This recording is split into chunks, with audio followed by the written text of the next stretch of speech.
Hey everybody, we're back with more Shin Megami Tensei Nocturne. And joining me once again is our buddy ChanceEm Gaming.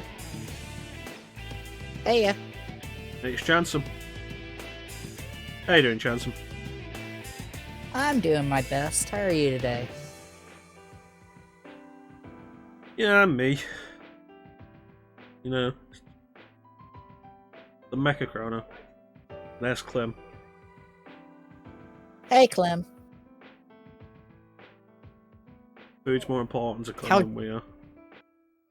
I was gonna say, how dare you partake in those human substances that you need? Yep.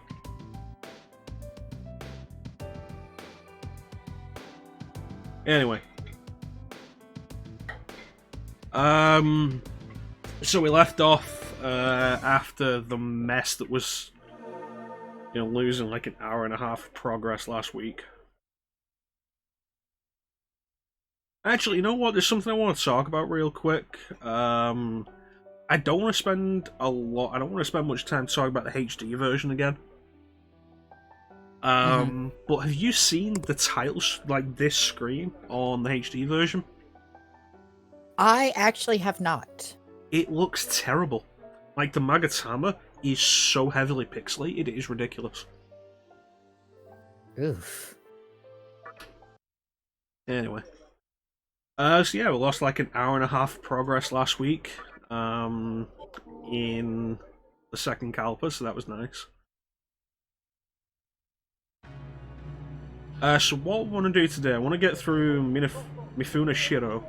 And then I want to go back and do the Ikebukuro tunnel and defeat all four of the Oni.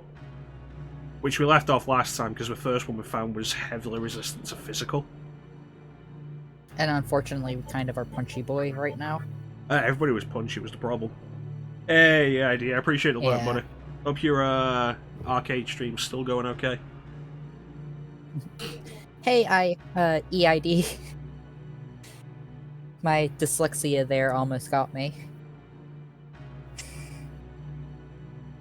Let's give EID a shout out. He's a cool dude, currently streaming arcade games on his own channel. Nice. Alright, so Daisoju, Zeonga can work. Shikiome, Mazanma, Shikome. Mazanma, not great, honestly. Oni, of course, Hazan. Rajanaga, Zeonga. We could probably deal with them, but for now, let's get going through here. Oh, hi there, buddy. I did not expect the door to... I did not expect to find him this early. I thought this would be a whole thing. Yeah, I wasn't expecting this either, and it reminds me that I need to grab my notebook that I have that normally keeps like this information together. But you before I do that, I did... Yes. I remember that. I was going to say, before I grab that, I will do this at least. The only problem is I forget what type of voice I was giving him.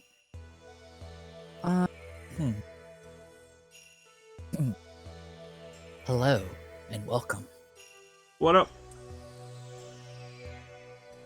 Just as I foresaw, you have come to Asakusa. Does he have precognition, or does he just have the strategy guide?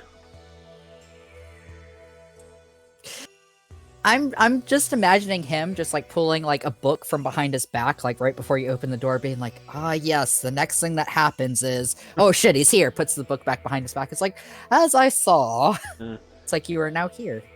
You too could have the power to see the future with the Shin Megami Tensei Nocturne official strategy guide. Order now from Double Jump.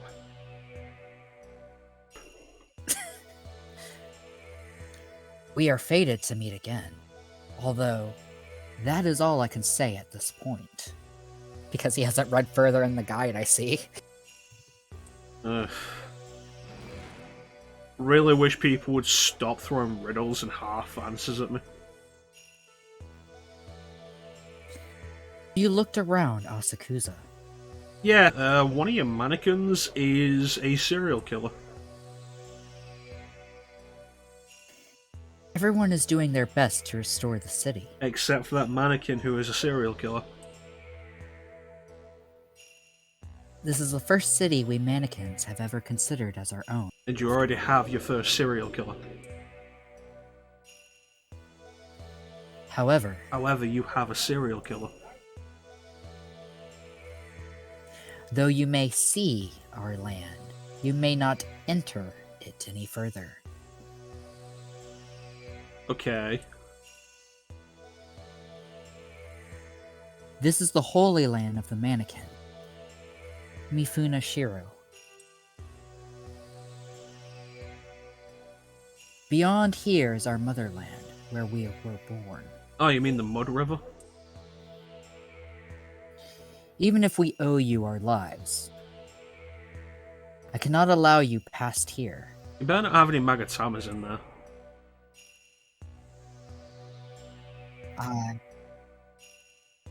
I'm truly sorry. Now, I must return to my meditations. I have to foresee our new future. Strong man doesn't see You the kind of future. interrupted his reading, so he has to kind of go back to his readings. Strong man doesn't see the future. He makes his own.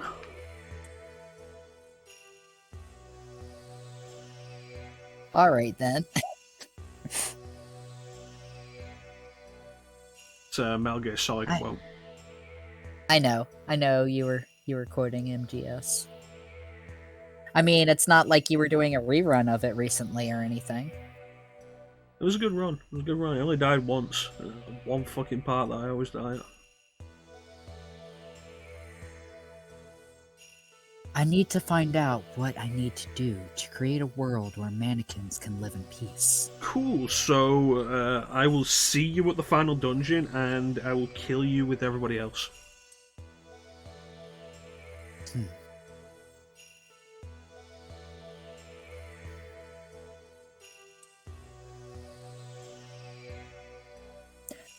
Oh yes.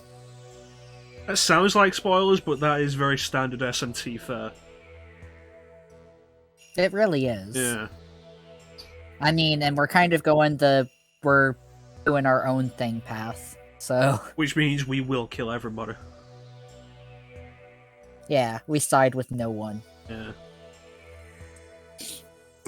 Side with the fists. Beware of a mannequin named Sakahagi. Oh, you mean your homemade serial killer? He's a traitor to our cause, having committed various atrocities. Yeah, you're aware of him. Everybody in the mannequin sound is aware of him. Why are none of you doing anything about him? He's probably hiding out somewhere in Asakusa.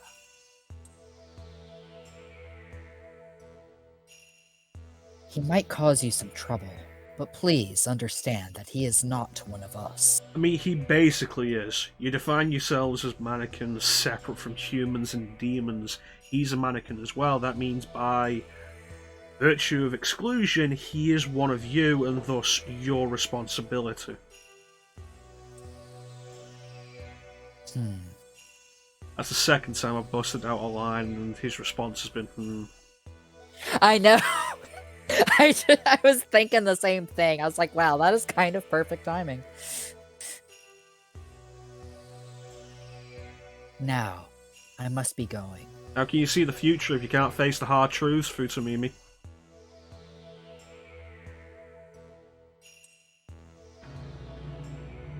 Alright, I'm gonna go grab my book real quick, so give me like half a minute.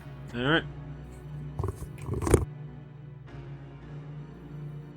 So...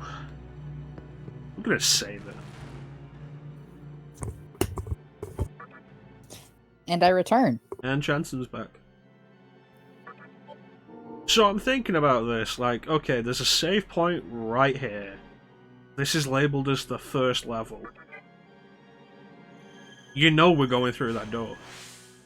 Mm-hmm. It's like, you're not allowed in here. It's like, you see that it says level 1 up in the corner? Like, obviously I'm going through here. One way or another. It says the door's closed tight, but I think by having the camera at this angle, I might see through the side there. Oh, shit. I can kind of see what you're talking about. That might Yeah, be a bit there's of like a little bit texture of like... warping. Yeah. Huh. Well, door's shut. Guess we came all this way for nothing. It's like, shit. Should have made sure to bring some WD-40 with you to that hospital before the world did its thing.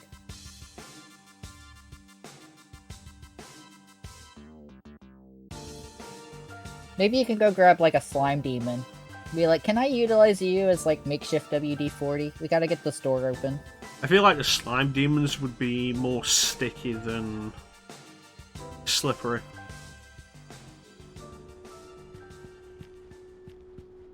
Maybe. Just create a point though, like, where to next?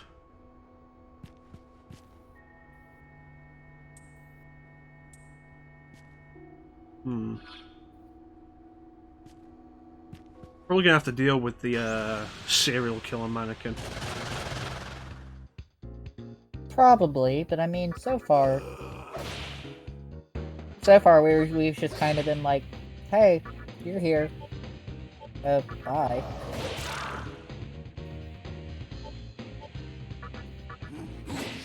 Damn it. Ah, good. Our first miss of the day. It's not gonna be the last. Okay, need to remember that dude on the right has Warcry. Please always target him first, or these fights will just get really drawn out.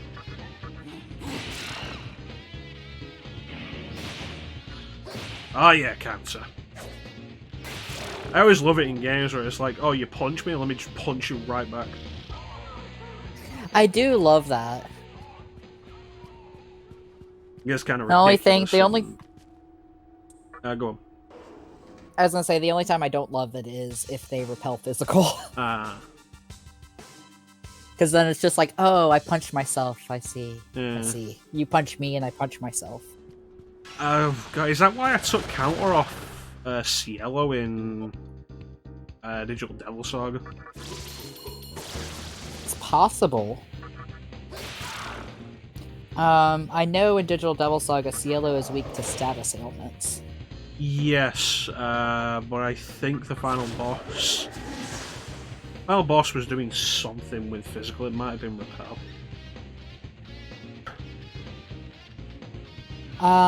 The final boss... Yes, it does repel physical at one point. Yeah, while the orbs are up. Mm-hmm. Had to think for a moment on that. How was I thinking?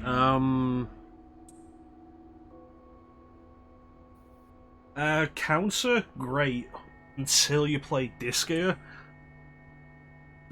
And like start getting to the really high levels, whereupon everybody is countering for entire health bars. Oof. I've actually never played that series. There's eventually a point in most Disgaea games where you'll hit a point where everybody's level is high enough that they will counter repeatedly, and it will hit often enough that it just is a counter cycle until one of the people are dead. So the first hit is the one that matters most. Oof. It gets absolutely ridiculous. Everybody becomes glass cannons.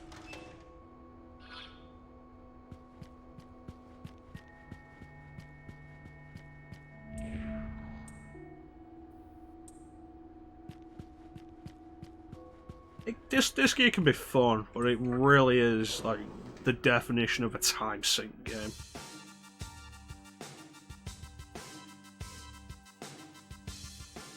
Like, I'm definitely interested in it. Like, there's a lot of things I've seen from the series, and I'm just like, okay, that seems like a cool idea. It's just... I was really bad at that type of gameplay when I was younger. The tactical RPGs. Yeah. Yeah. And now that I'm older, I've gotten more patience with it.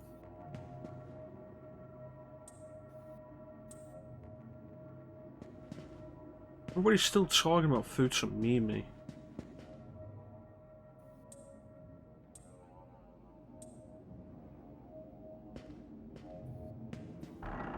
It's like cool, but he kind of like locked us out of his room, so Yeah, so point me in the direction of the next area I want to go to.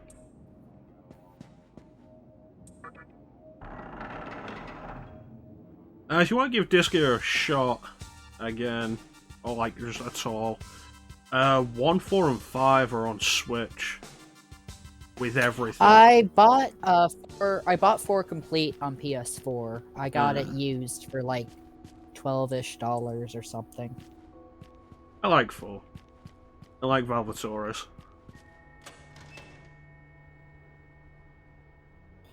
I am looking into getting the other versions. I'm just, looking into figuring out which versions are the best versions to get, since some of them have multiple copies.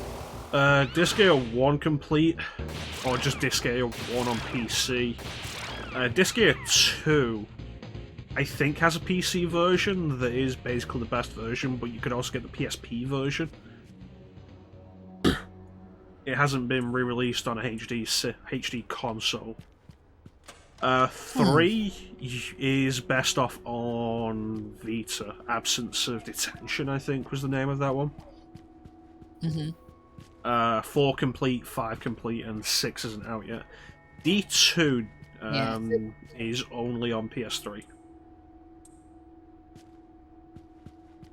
Which is like the actual sequel to the original Disgaea. It continues with Lahal and Etna.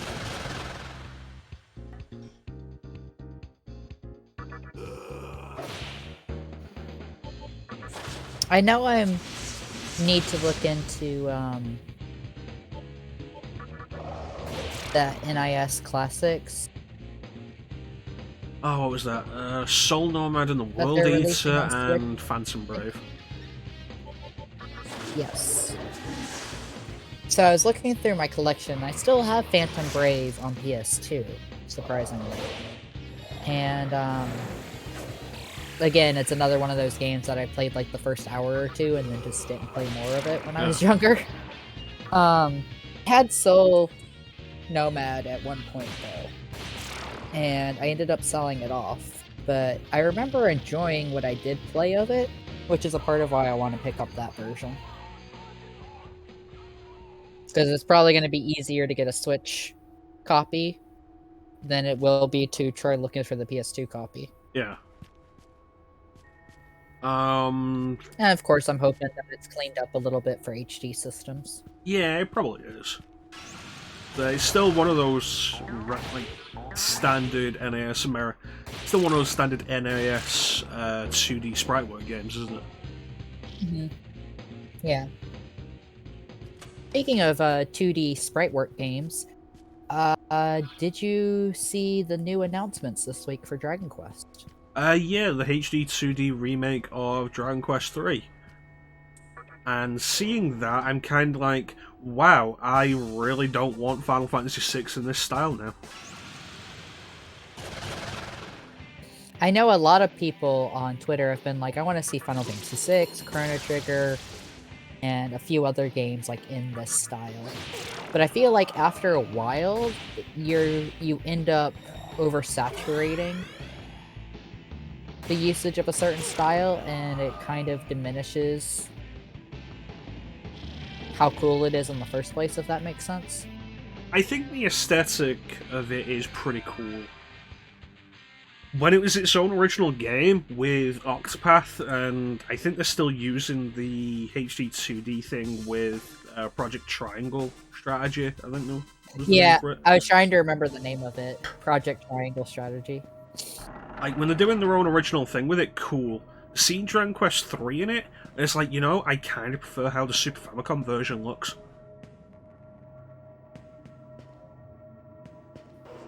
I feel like the,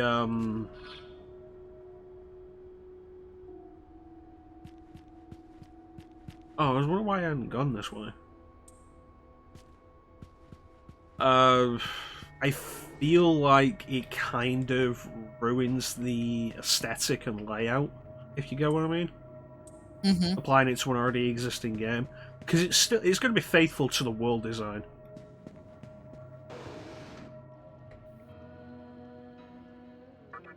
But it's Like I told.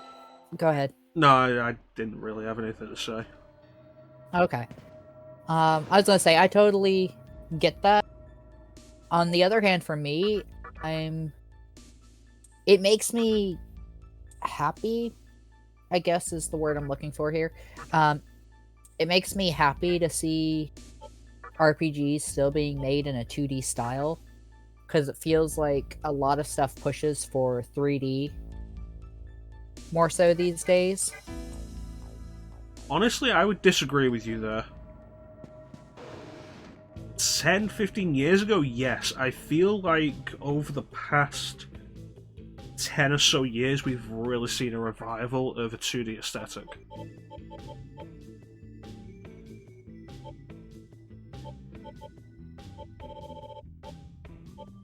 And, like, you could lay some of that down at NIS's feet for stuff like Disc Gear being really popular and being like, yeah, no, here's this stuff with some really nice sprite work. It looks great. People will buy this. And then, of course, there was the retro revivals of stuff like Mega Man 9, and like DuckTales Remastered came along and was like, yeah, we can do fantastic 2D visuals now that'll look basically cartoon. And I feel like this whole thing has really kind of expanded that. So even when you do get the 3D RPGs, a lot of the time they tend to be still with very 2D design mechanics in mind. Like if you think of I Am Setsuna. I actually have not been able to play that yet. I have been interested in it, though. Have you seen any of it? No, actually. It's 3D model, I think it's done on Unity, but it is top-down. It's a fully top-down game. Interesting. Yeah, as far as I Am Setsuna, I've mainly just heard really positive things about it. I haven't actually seen, like, video screenshots or any of that type of stuff. My main exposure to the Tokyo RPG Factory RPGs is that, and there's I Am Setsuna and Lost Sphere, and then there was the third one that I can't remember the name of. It seemed like opinions went down really quickly on that. It's no problem, idea. I hope your stream's going well. It seemed like opinions went down really quickly on those things. And that people liked I Am Setsuna initially and then turned against it really quick. And I know Lost Sphere didn't get anywhere near the same level of praise. Ooh, Punisher Arcade, Capcom's first really good arcade beat 'em up.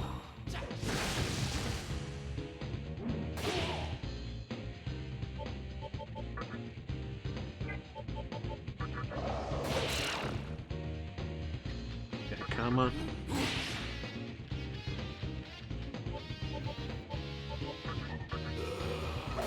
There we go. Can I recruit this guy?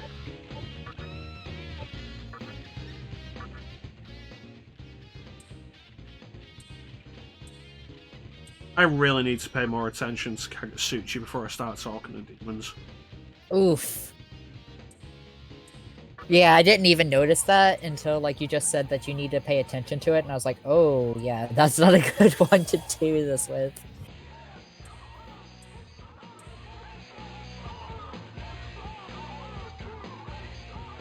Alright,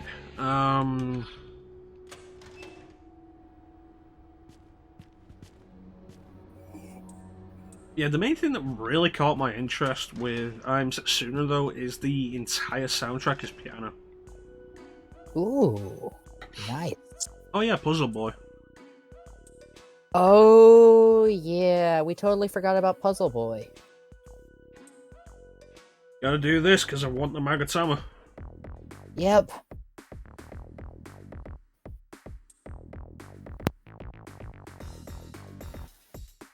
There.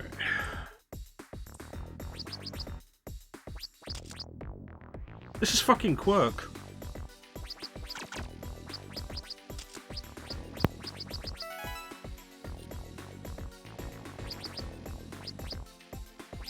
Like, there's a game on Game Boy that I quite like playing, a puzzle game. Okay, I messed that up. Reset. Called Quirk. And it's literally this. Huh. It's Kwirk. Quirk.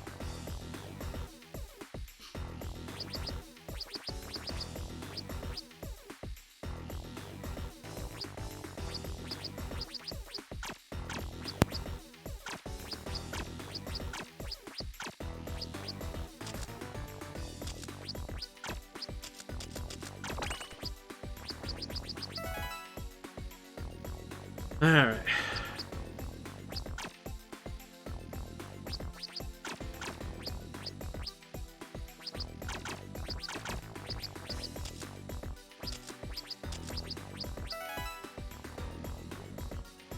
So while I'm doing this, any thoughts, ChanceEm, on like anything? I got a couple thoughts. One, looking at this, my brain was thinking, oh, I can understand why they decided to use blocks for Catherine.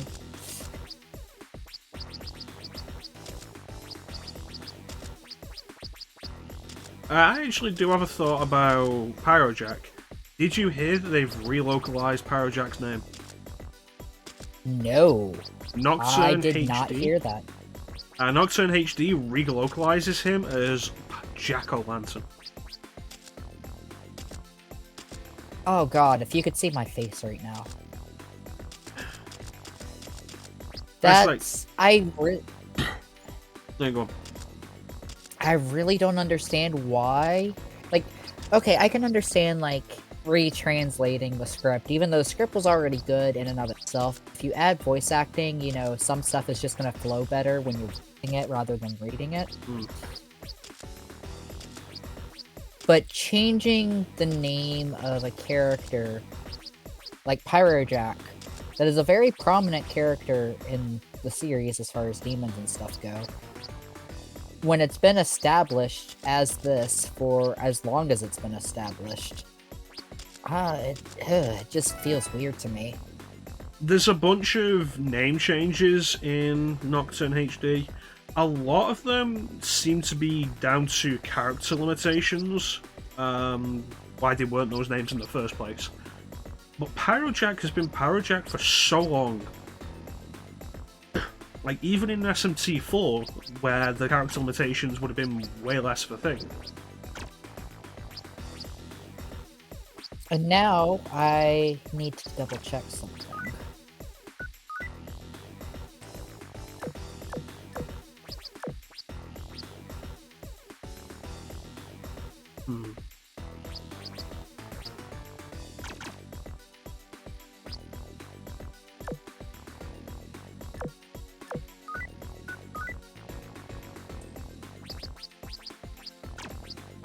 I am just intrigued about one thing, because there's a figure that does actually exist for Pyrojack. Yeah, he's the second most prominent of the Jack brothers, so that makes sense. I'm trying to see if I can see like an actual box of it. There we go. Yeah, that's what I thought. On the official box for the figure Pyrojack, it says Pyrojack on the side of it.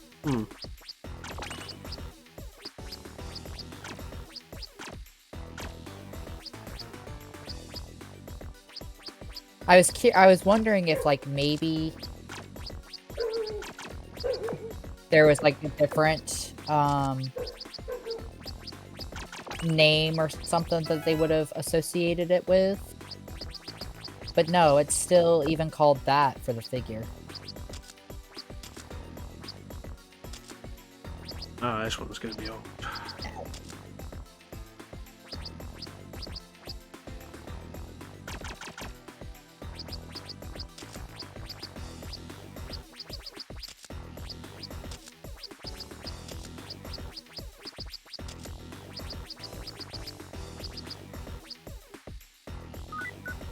Hmm. I do like how the menu noises are the original SMT menu noises.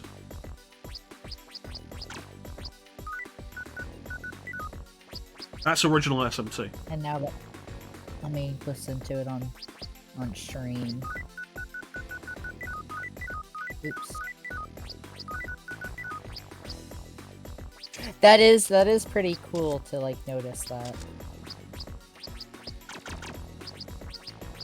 I like games that do that, where you have stuff like this and they utilize sound effects from the older games. Hmm. Oh, this looks like it's gonna be fun.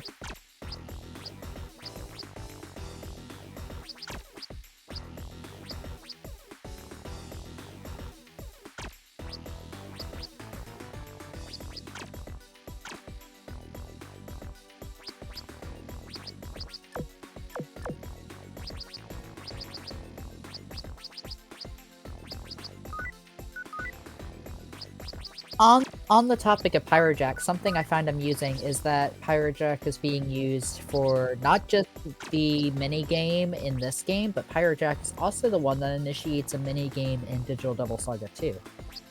That's Jack Frost, isn't it? No, it's Pyrojack in Digital Devil Saga 2.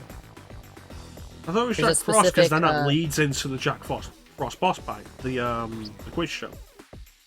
That's completely different. Oh, That's fair a enough. different thing. I think you actually missed the Pyrojack thing in your DDS2 playthrough. Oh. But in the Underground City in DDS2, there is a Pyrojack you can talk to at a certain point in the game, and if you play his mini-game, you get to play a shmup where you control Cielo. Oh yeah, I remember you mentioning that.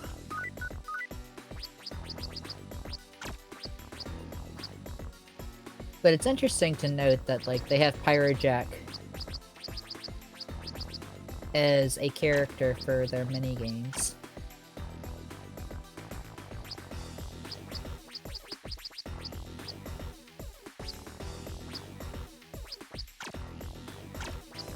Probably gonna be here a while. Yeah. Hmm.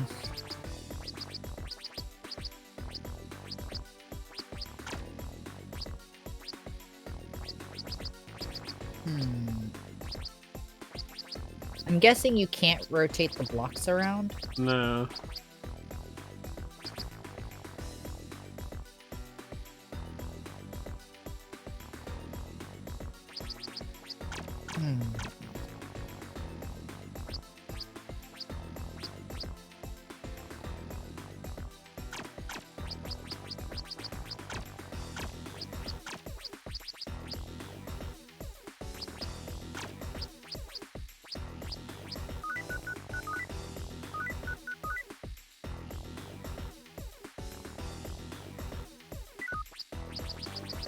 Yeah, these can't be rotated. Alright. Push comes to shove, just to keep things moving, I think the guide does have explanations on how to deal with this. I like trying to figure out the puzzle before going to the guide. Oh, I fully intend to do that. But, let me... Oh, Clem's back.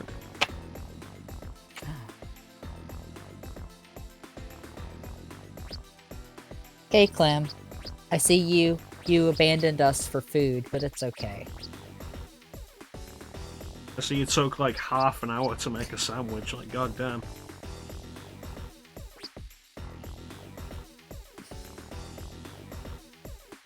Yeah, no, I'm not a complicated sandwich person. I'll just throw some meat on a muffin and call it done. There's my sandwich.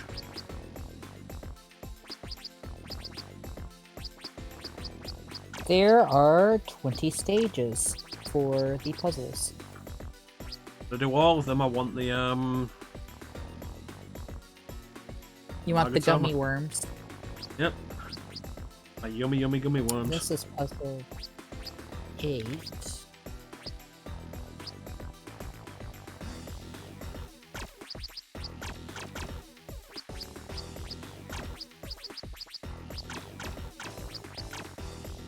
Okay, so blocks can't push blocks. That's important to know.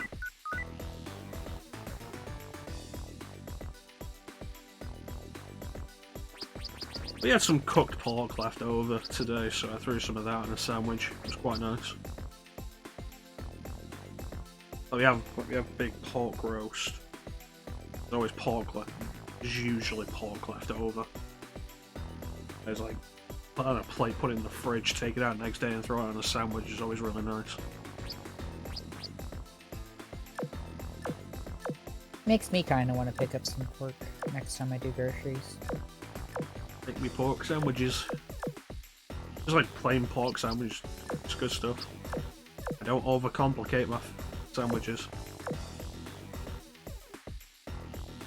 And whenever I make a sandwich, I normally am just like bread, cheese, ham, maybe a little bit of mayo. We're good. I mean, it's like butter the bread, like butter the muffin, meat. We're good. My brain is sitting here like, you put butter on a sandwich?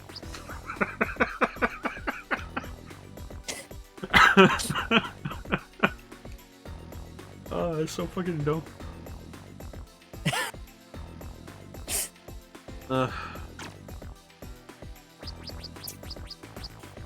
Meanwhile, this is where I say, don't let yourself be American if you can avoid it.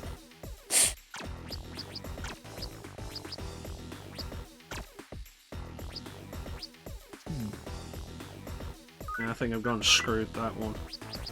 I feel like I had something there as well.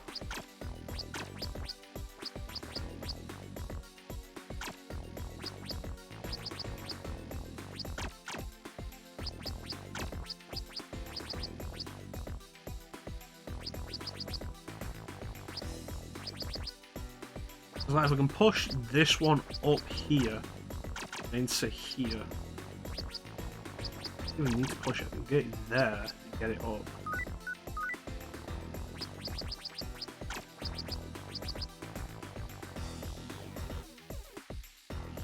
Excuse me.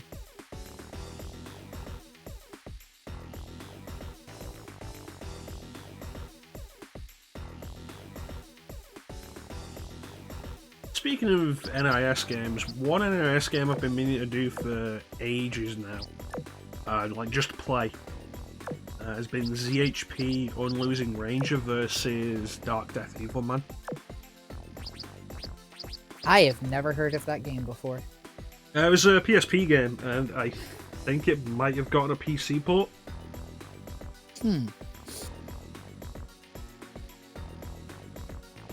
Seemed kind of neat. ZHP being short for Zetai Hero Project. Oh.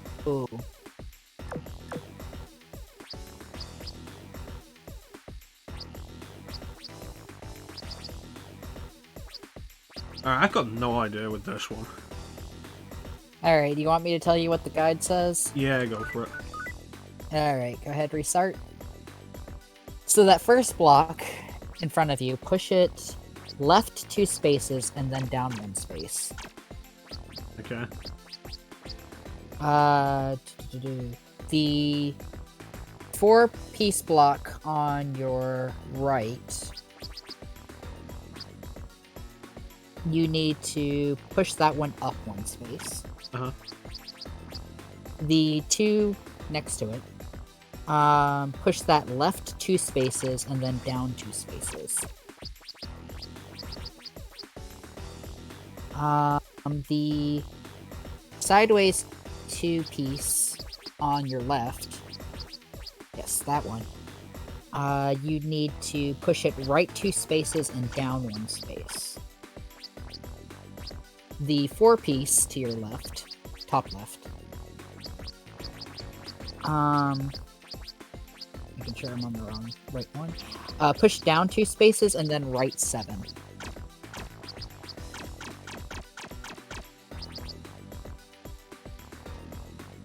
Alright, the 2 block in front of you,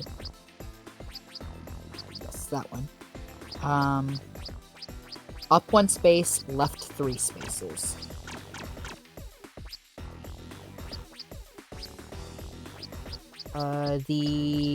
Yes, that 2-piece right there. Left 1 space, up 1 space, left 2 spaces, up 4 spaces, into the hole. Alright. And you should be able to get to the other 2-piece in front of you now. Push that one up 1 space.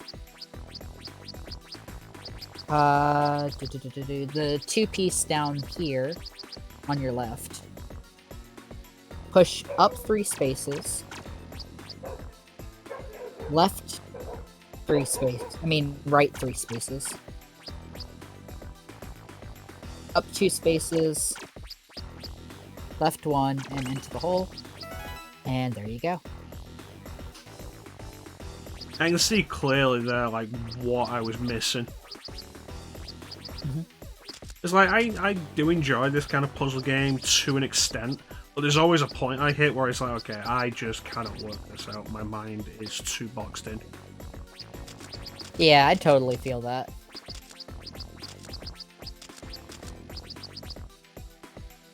Alright, let's take a look at this one. Okay, so we need that block there.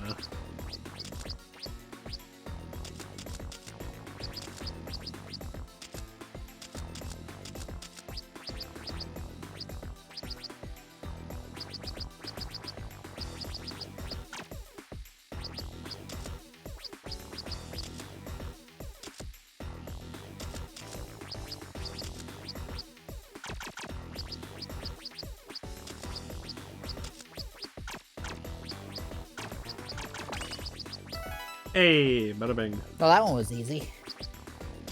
Was it easy, or am I just that good? We'll never know.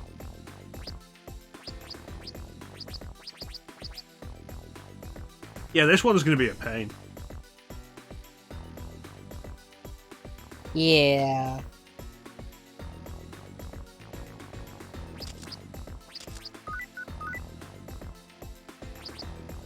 Oh man, it has twice the steps as the other one.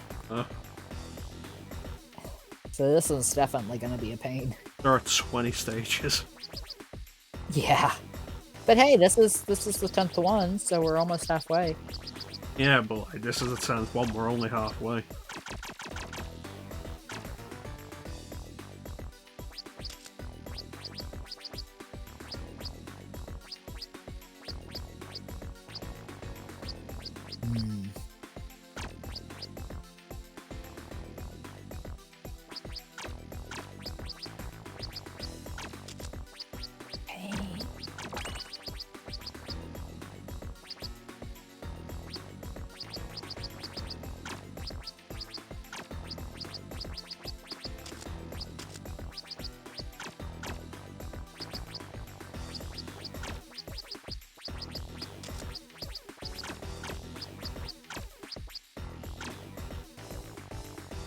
It's kind of crazy how many PSP games there are that just aren't available on anything else.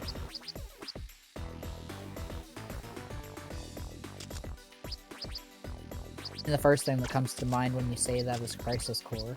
Yeah. Why hasn't Square re-released that? Why is it when it actually comes to re-releasing that, Square's option is to make a mobile version of it? Yeah. Yeah, no, let's just remake it completely as a mobile game.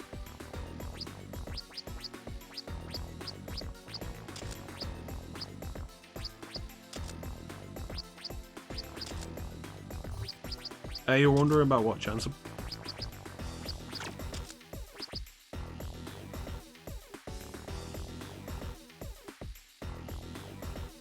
Oh, there you go. I think the reason why Crisis Core probably hasn't had a re-release, I feel like it might be related to Gect. Yeah. And unfortunately, Genesis is just tied to Gect. Mm-hmm.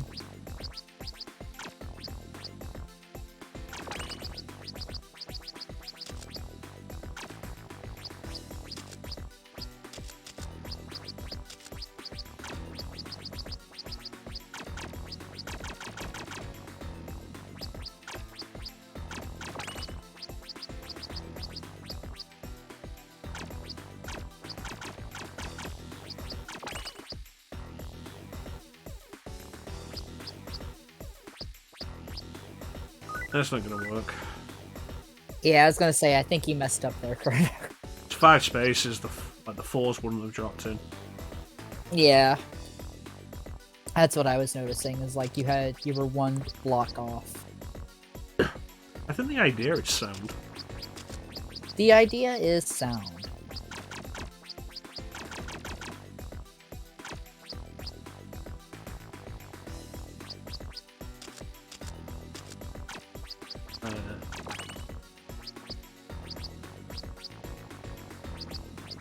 Yeah, I think that should be better for that one.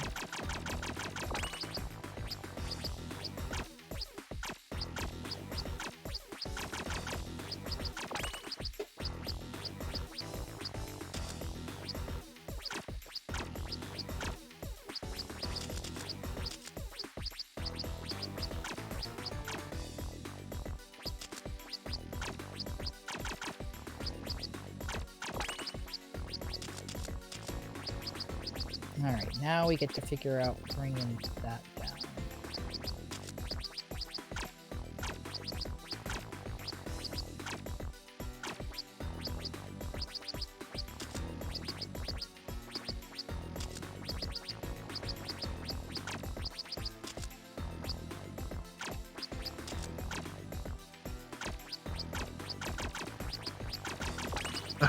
Nice. Good job. Thank you. Alright. Oh, this one's gonna be a mess. The smaller the puzzle, the harder it tends to be sometimes. Yeah.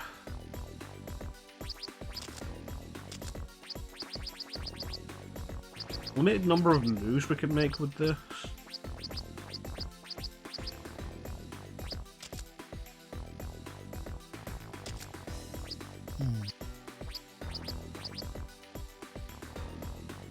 Doubly frustrating because you can't like actually pull on it, you can only push on the blocks.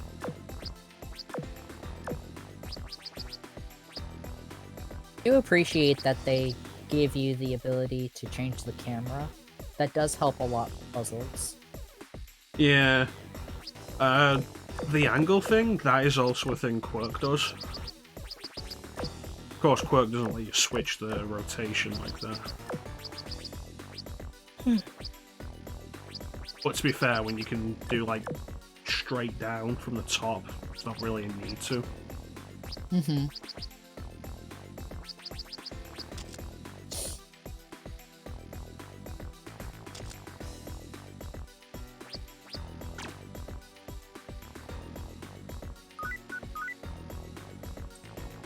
Oh, there's an undo button.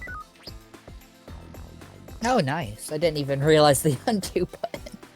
It took 11 stages to notice.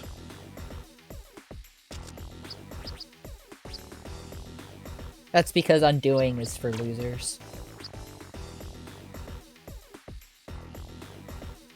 Just wait for the Catherine playthrough where undo is the most commonly said word in the game. Oh, I thought edge would have been the most commonly said word. Oh no, it's when you're doing the climbing the towers, it's like undo, undo, undo, undo, undo. That's undo. very true.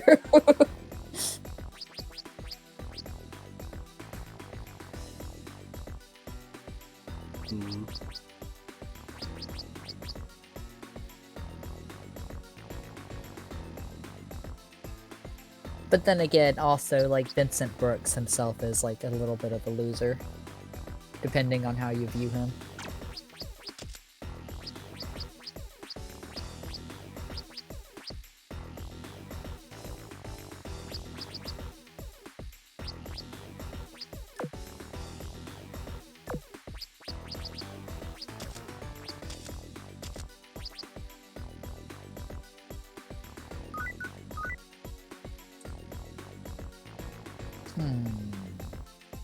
Alright, let's get the answer with this one. Let's keep Alright. Even though there are official bookmarks in the official strategy guide, I am not using the bookmarks, so I have to open the book back up again. Alright. This is stage 11. Age 11. Soul Stage Calibur 11 11. Stage 11 has 12 steps. Alright, so this bottom block is what you're going to start with. Push it up one space. Now, this top gray block, rotate it 90 degrees to the right.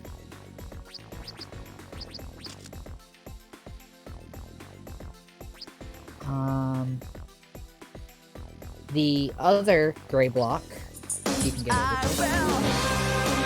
Oh! It's the idea with the raid! EID, how did your Punisher stream end up? So I just had a quick look and you were fighting the Kingpin. It's amazing how many times in that game, I think Punisher himself screams, "Warrior!" Kingpin is huge in that game. Like, it really got the girth of Kingpin down in that. Arrow, hey, how you doing, Arrow?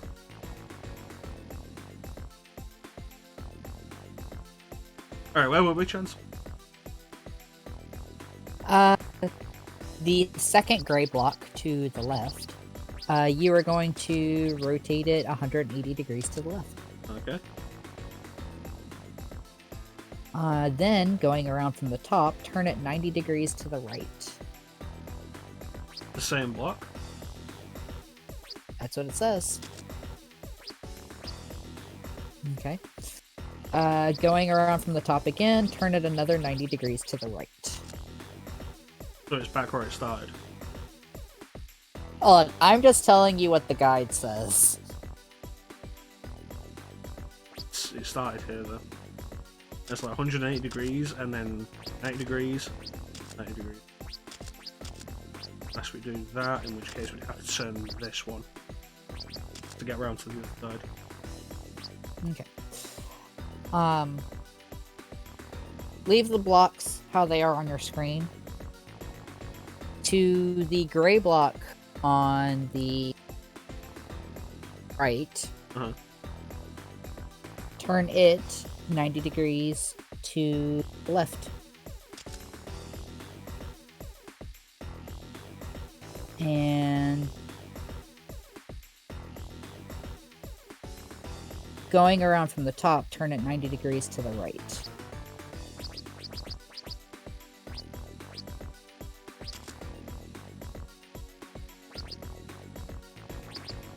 Okay. Going from the top again, go another 90 degrees to the right. Okay. The top red block, push to the left 3 spaces. Alright, thanks, EID. I appreciate the lurk, I appreciate the raid. Thank you so much. And I hope you enjoy your food. And for anybody who's just jumped in with EID, I am Mechachrono. I regularly stream RPGs. We're currently doing Shin Megami Tensei Nocturne for the PlayStation 2. Joined by my buddy ChanceEm Gaming. Here is ChanceEm's channel. We're currently doing Nocturne on Sundays and Devil May Cry series playthrough on Mondays with my buddy the Burpee Ninja. And we are currently in the middle of Metroidvania, where we are playing Metroidvania games throughout the month of May, which ends tomorrow, and I've just realised that, and I'm only doing like 2 Metroidvania games. Yeah, I was about to say, Corona, that today's the last day of May. Is there not 31 days in May?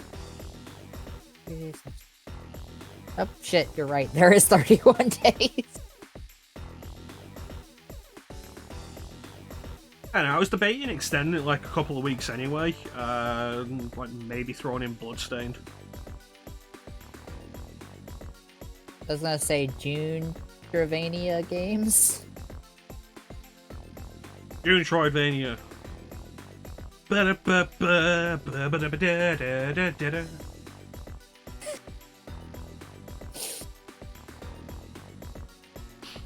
Anyway, what we're doing. Chance, we just push the block in the hole. Yes. Now you're gonna go back around to the gray block. Not that one. Back. Okay. The other gray block. Thank you. And you're gonna push that 180 degrees to the right. Does it say to the right, or does it have like a clockwise, counterclockwise thing that it's talking about? It says to the right. Do you know whether that's clockwise or counterclockwise?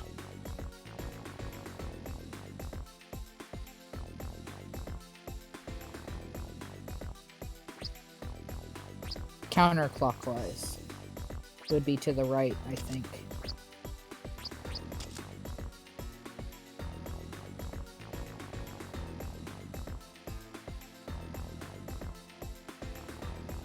What was I thinking of doing recently? There was a retro game I was thinking of, but I can't remember what it was.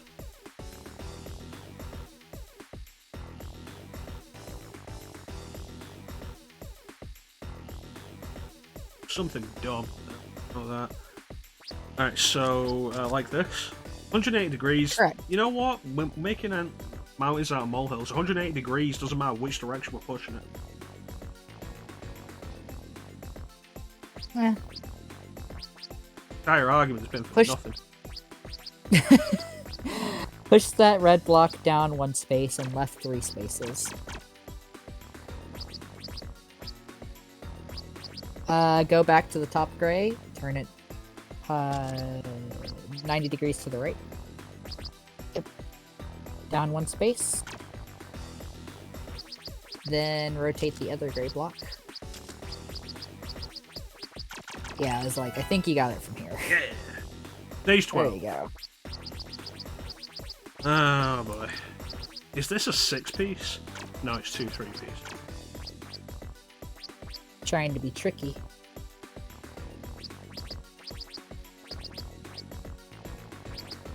Okay, so we have to push this 2-piece through here. Because if we push it through here, we can't push it out.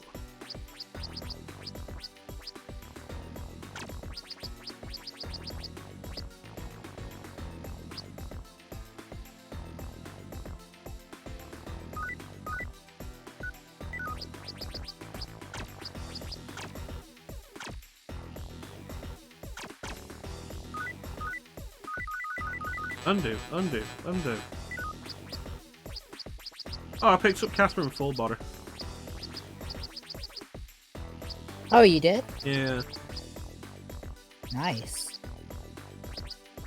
What system? Switch. Ah, I have it on PS4. I was like, do I want to try and get the Vita version that wasn't released outside Japan but does have a fan translation applied to it? It was released on Vita? It was released on Vita. I was not aware of that. A lot of people aren't aware of a lot of things that go down on Vita. Vita, a good system that it feels like even Sony was just like not, at least Sony of the US and Europe was just kind of like, eh. I feel like even Sony of Japan didn't care. They're like, we have to make a handheld to compete with Nintendo, and they're like, we released a handheld, not what. Vita's a good system, I like the Vita. Bullshit me, I know I can go through there. Wall wasn't there a minute ago.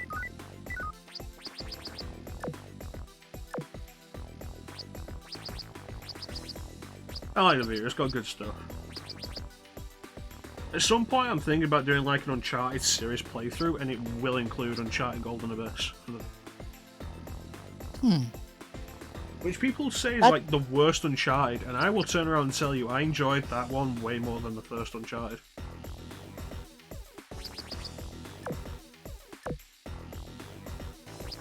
Uncharted is a series that I played.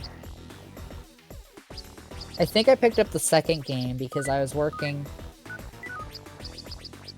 at a game store when it came out, and we had this thing where we had to try like all the AAA games that came out so that we knew how to recommend them to customers. Did you have to try them on your own dime? No, actually. For That's not certain bad. AAA games, the store was sent a free copy, and that copy was then shared amongst the employees, so that we all would have the opportunity to try it. Hmm.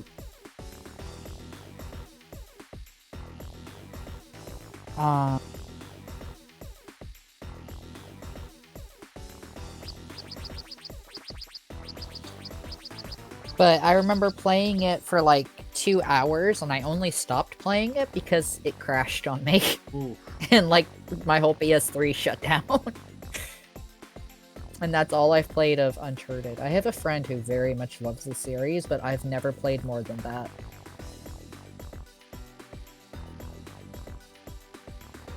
There we go.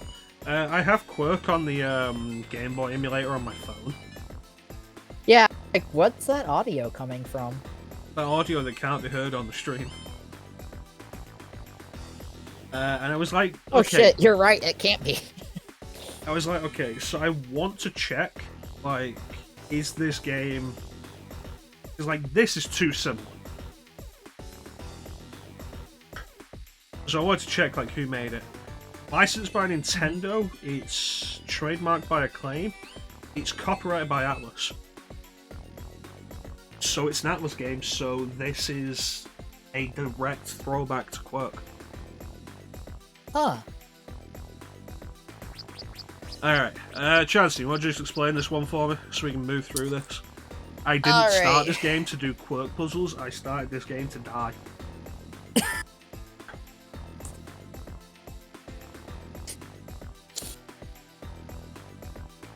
Alright, so we restarted. The 3-piece on your right,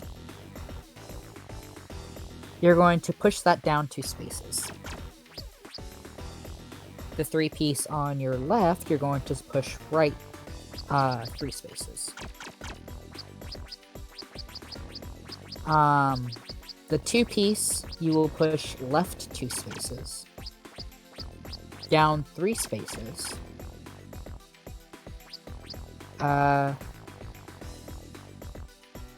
Then rotate around to the bottom of it, and you're going to push it right 1 space.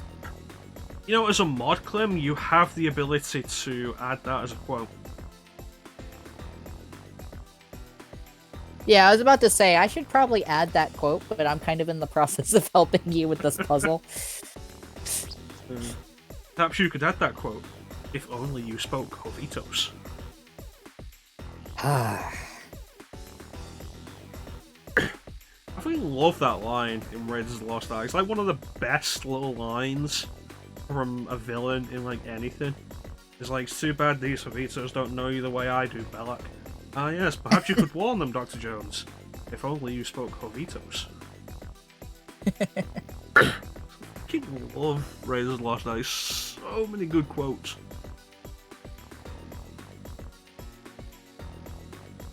Alright, where were we, Chance? Alright,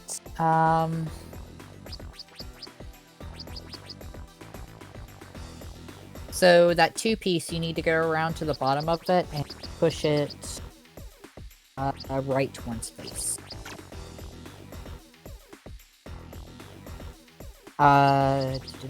The bottom 3-piece, you need to push up 1 space and left 3 spaces.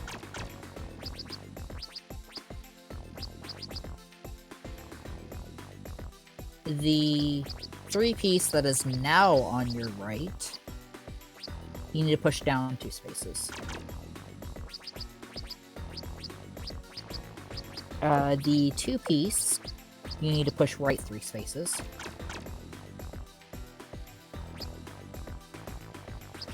The 3-piece to your left, push up 1 space.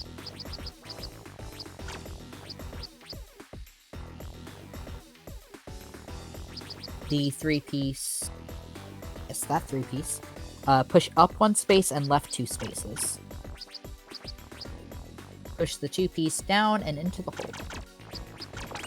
Yeah.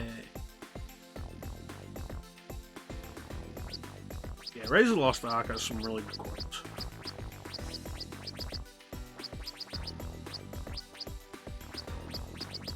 Like we end this and like, what happened to ChanceEm's hat? Being examined by top men. Who? Top men.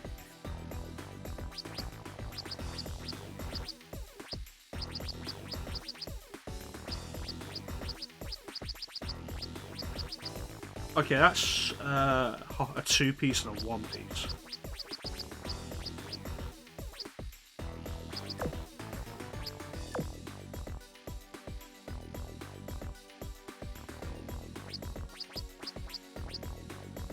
Thinking about doing Lego Indiana Jones at one point, like just for that one bit in Temple of Doom that I really love. It's like Temple of Doom as a movie has its issues. Like tonally, it's really weird.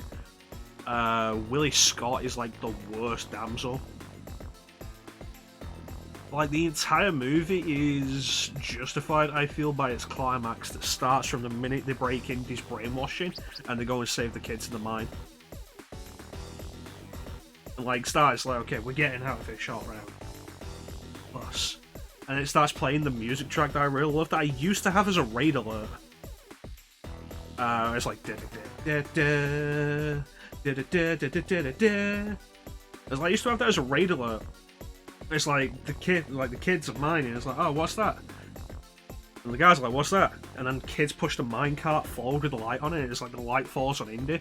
There's like 2 punches and the guys go flying. That used to be my raid alert. Really good. I had to take it off because it kept getting a copyright claim. Ah, shit.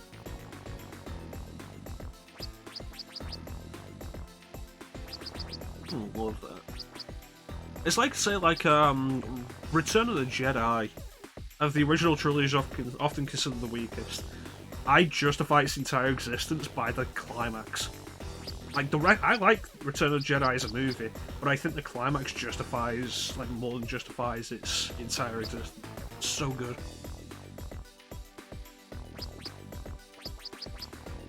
And again, like, the music and the confrontation on the Death Star between Luke and Vader, the music is fantastic. John Williams outdoing himself. Alright, what are we doing here, ChanceEm? Alrighty.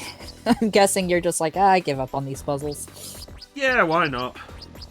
Well, let's get through this. We can talk about like all the great music John Williams has done.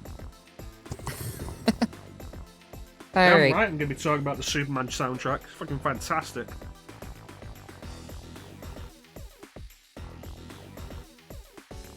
So that top 3-piece block, push it left 1 space. The 2-piece block, excuse me.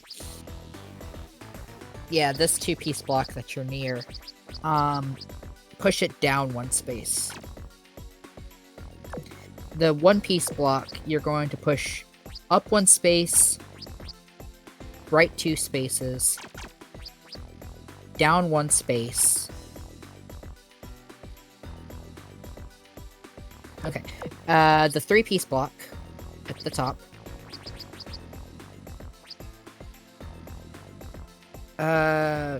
You're gonna push it right 2 spaces.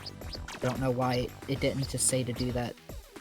Oh wait, now I see why. Okay. The 2-piece block that you're nearest. Oh, the only 2-piece block I see. Push it up 3 spaces. Then push it left 2 spaces. Down 1 space.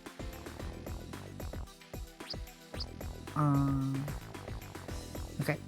The 1-piece block.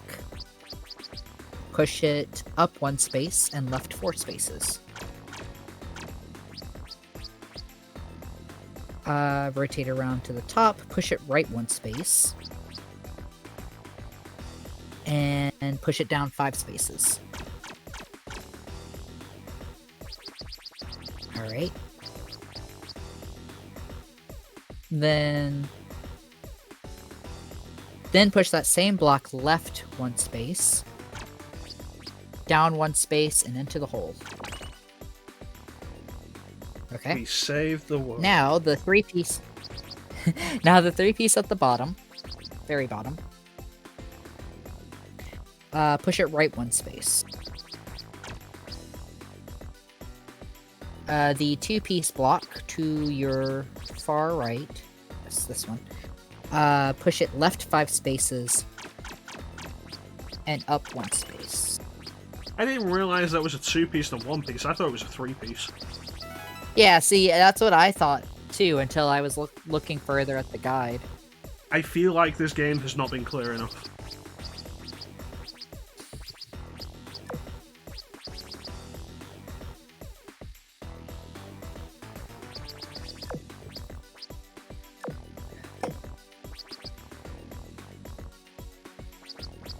This is going to be a fun one. Alright, what are we doing, ChanceEm? Alright. Surprisingly, this has fewer steps than some of the others. Press square. Let me get press my down bearing. 3 times, press X. Let me get my bearings on the different numbers for these blocks.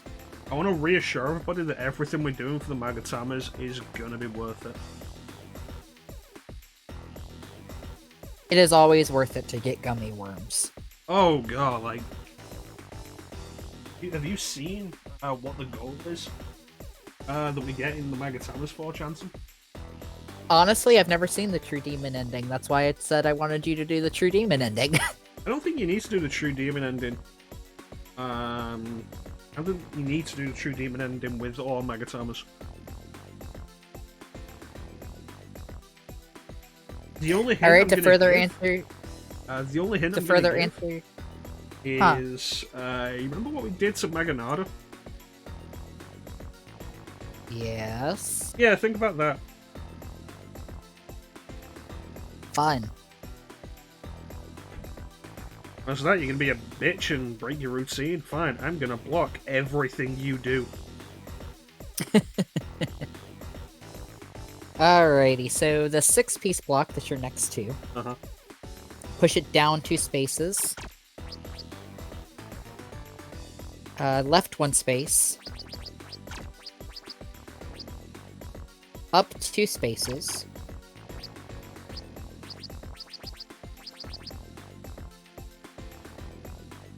Left 2 spaces. Down 5 spaces.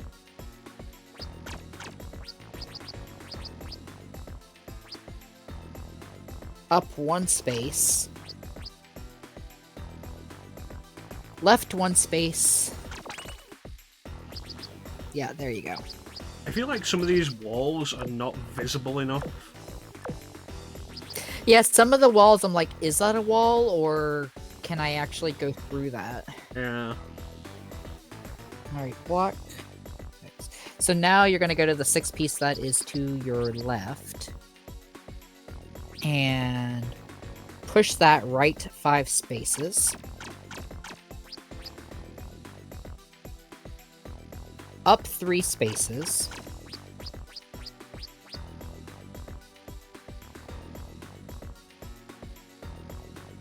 This is where I'm going to be very frustrated. Down 6 spaces.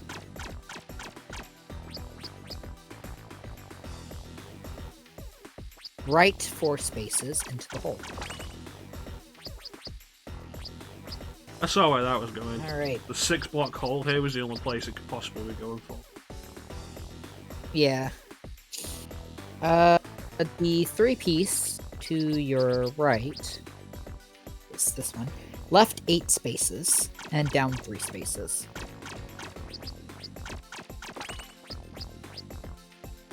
Okay. This 3-piece, yes. Up 1 space. Right 3 spaces. Up 5 spaces. Right 7 spaces. And 2 spaces into the hole. Block 3. Yes, that one. Down 6 spaces. Left 3 spaces. Down 3 spaces into the hole. Block 5. Yep, that one. Left 3 spaces. Up 5 spaces. Left 3 spaces. Up 4 spaces. And left 3 spaces into the hole. And finally this one. Down 1 space. Right 5. Down 9.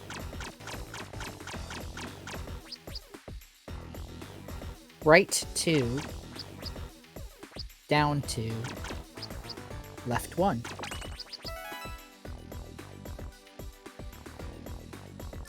This next one is gonna be a pain in the ass. Alright. It has almost 30 steps. Alright. Alrighty. Do it. So the first block is gonna be this 9-piece block. Huh? Left 1 space. The gray block to the upper right. Rotate 90 degrees to the right. Push the 9-piece block down 1 space. The upper left gray block, 90 degrees to the left. Okay. Push block, the 9-piece block, right 1 space.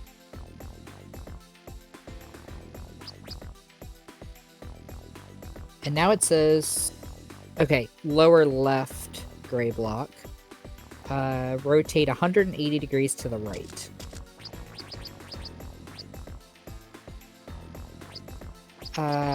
Push 9-piece block. Left 1 space, and then down 1 space.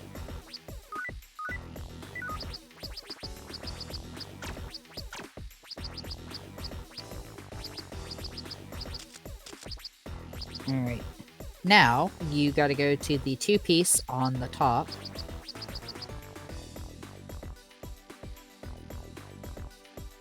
Push it left 6. And going around to the other side, push it right 13.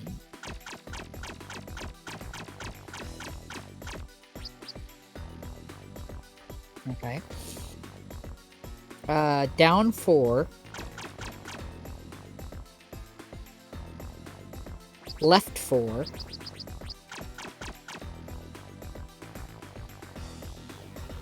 Down 1 and left 1.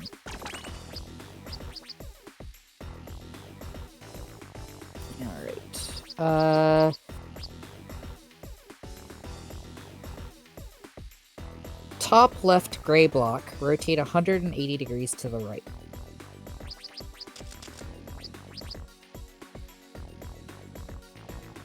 Top right gray block, 90 degrees to the left.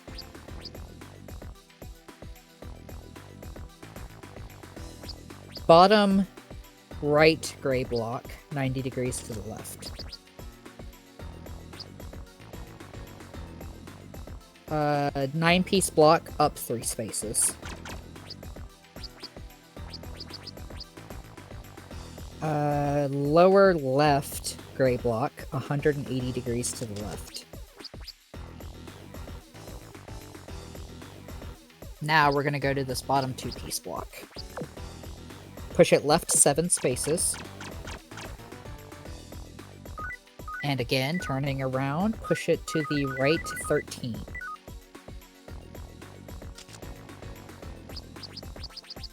You said 7 spaces, right? Yes. That's 6.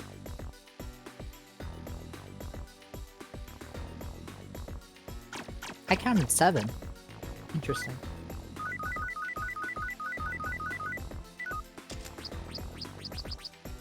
1, 2, 3, 6. Interesting. Push it right 13.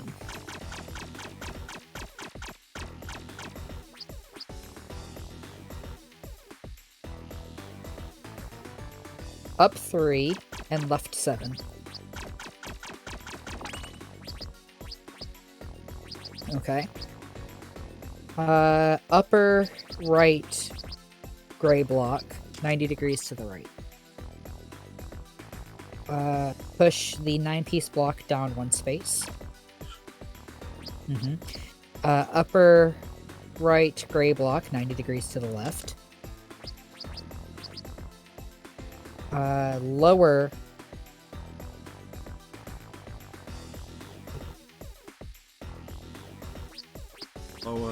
left gray block, 180 degrees to the right.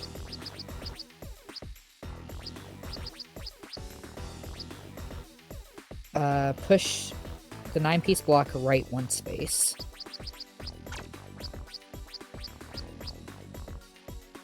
Upper left gray block, 180 degrees to the left. Push 9-piece block down 1 space. Upper right gray block, 90 degrees to the right. 9-piece block up 1 space and then left 10 spaces. Alright, now we're on this block. Push this block left 2 spaces. Or not, sorry. Yes, it was that one. You got the correct one. See, this looked like a 6-piece block to me, but you got it. Yeah, starting to notice the white lines that differentiate the individual pieces. Hey, Lavino. Hey, Lavino. Wow, we said that at exactly the same time. Jeez. You seeing Surprisingly, I do see it. Surprisingly, this only has half the number of steps as the last one. Oof. I am not good And at most this of kind them involve rotating gray blocks. Oh, joy. And it only involves rotating the lower part of the gray blocks, it looks like. See, I'm just not good at this kind of puzzle. And I think it's important to acknowledge your puzzle weaknesses. I think so. For example, I am not good at anagrams. Ah, I see you don't understand what Zimness really means then. Of course I do, it means man sex.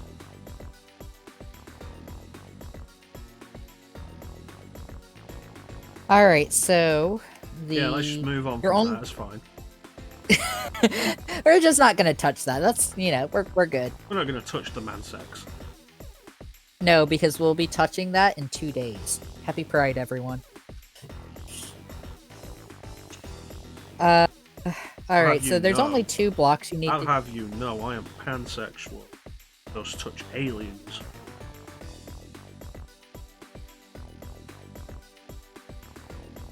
So who did you romance in Mass Effect? Sally.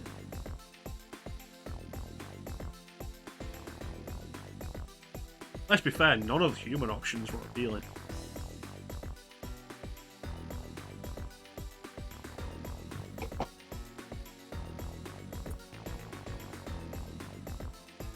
Playing as male shepherd, you have Ashley, Miranda, Jack, and then Mass Effect 3 gives you the gay pilot that I don't remember the name of, and makes Caden bisexual. You can also sleep with that chick from, I think it was IGN that they put in the game. Wait, what? That's something I hadn't heard of before. Jessica Choba, I think it was. I always get her mixed up with Jessica Chastain. I think it was IGN. She played the reporter. This is the first I've actually heard of that for Mass Effect. I'm kind of surprised. Here we go. Hosted IGN shows, IGN Strategize, and Weekly Wood. Picked a bad name. That. Previously worked on as presenter for IGN Daily Fix. Yeah. I remember people not liking her. Like, not necessarily the actress, but like the fact that she was in the game.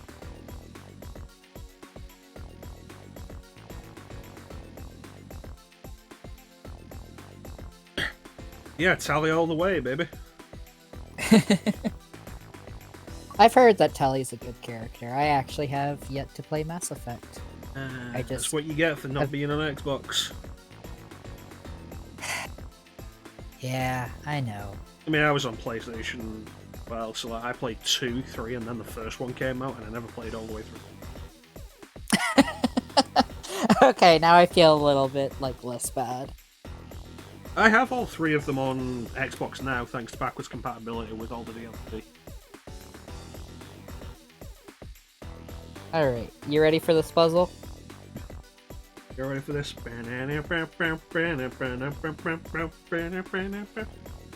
Yeah, let's do it. So the only two red blocks you're going to be using are the two to the bottom two right here.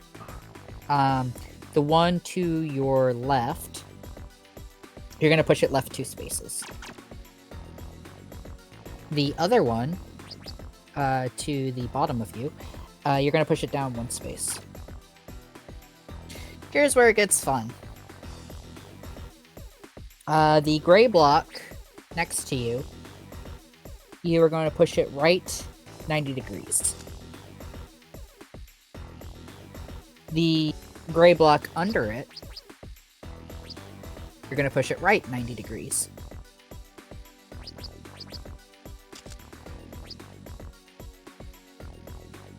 The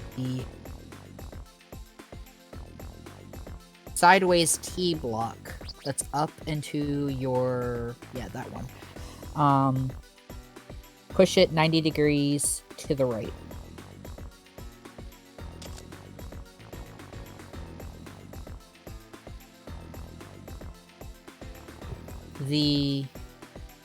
Yes, that L block that you're next to, 90 degrees to the right. The 2-piece gray next to you, 90 degrees to the left.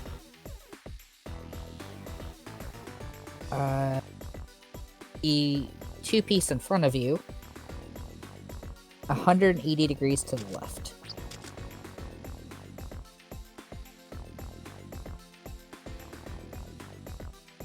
The gray L to the top right, that one, 90 degrees to the left. The gray L below you, 90 degrees to the left.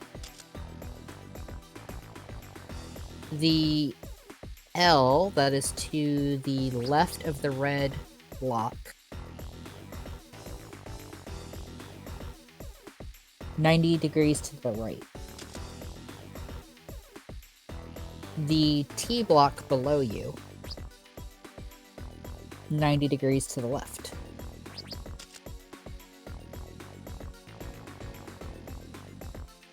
And finally, the L to the lower left.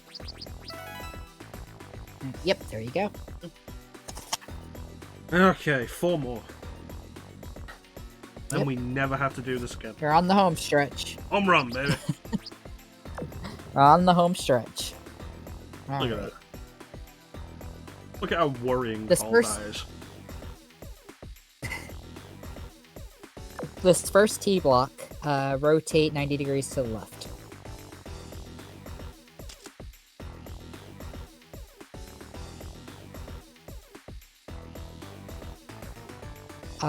The L gray next to you, where the like backwards R, lowercase r thing, yeah, that one. Left 180 degrees.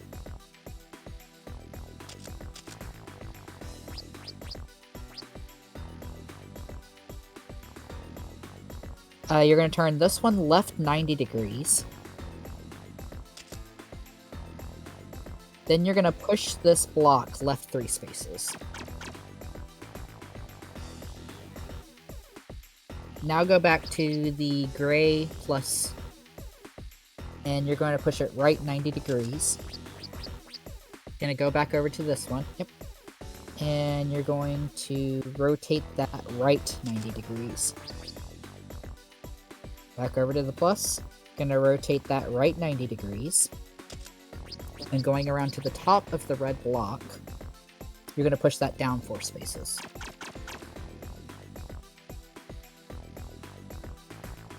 Go back to the plus sign, gray thing, like that. I'm forgetting my words.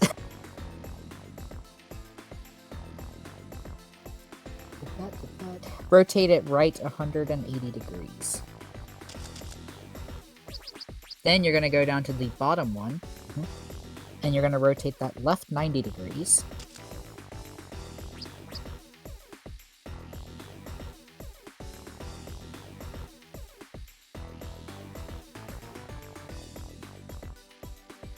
Oh, now here is where we get fun, because there is a typo in the guide, and I don't know what block is supposed to be next. What page is it on? Did I put this on my... It is on... It's on page 240. In the guide it says, rotate block 8 left 90 degrees, but here's a problem. The symbol it gives is for a red block. We don't have 8 red blocks on the field.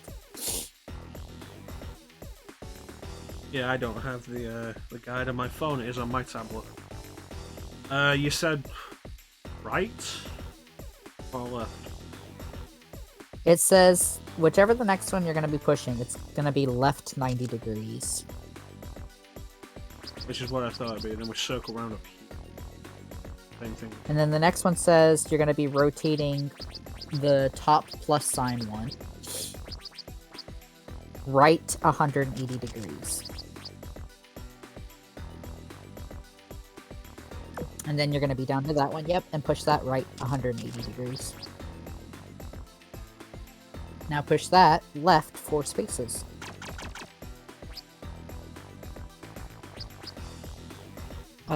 The sideways T that you are next to right now, push that right 90 degrees. And you're going to go around to this one, yep, and you're going to push that right 90 degrees. Going around from the top, push that down 2 spaces. And then you're going to go back to that. Yeah, you got it. What if I don't got it, ChanceEm? You gotta push it left 2 spaces, Kurno. Yay, we did it. Put the block in the hole. That's what she said. Alright. Look, if your thing is shaped like a block, I'm gonna have some questions for you. I'm a Minecraft person. Thank you for reminding me that Minecraft porn exists. Everything porn exists. I've been re-traumatized. Thank you, Kurno. It's okay. You need to remember that every porn exists. I'll send you a link later that shows you former WWE superstar diva China as She-Hulk. In porn.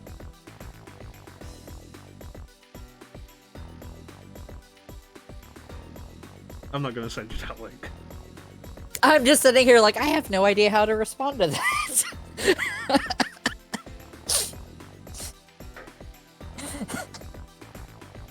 I'd just be sitting there like, well, that's definitely something that's going on the screen. Just be sat there like, well, at least at least fucking She-Hulk's in something. You know, while Marvel sat there not making a She-Hulk movie. Marvel. What's that? You need more female superheroes? Oh, it's not like you have any Marvel that you could use. That's all. Good old Shulky. Have that crossover with the Fantastic Four.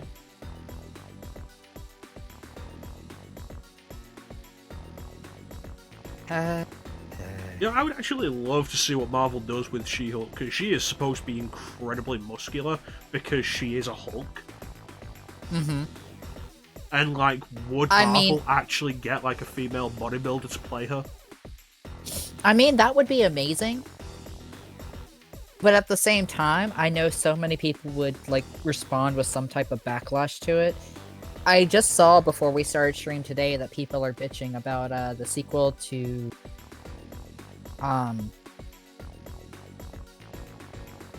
was it Zero Horizon Dawn? Oh, Is that what it's called? Horizon Zero Yeah. Dawn. Yeah, thank you.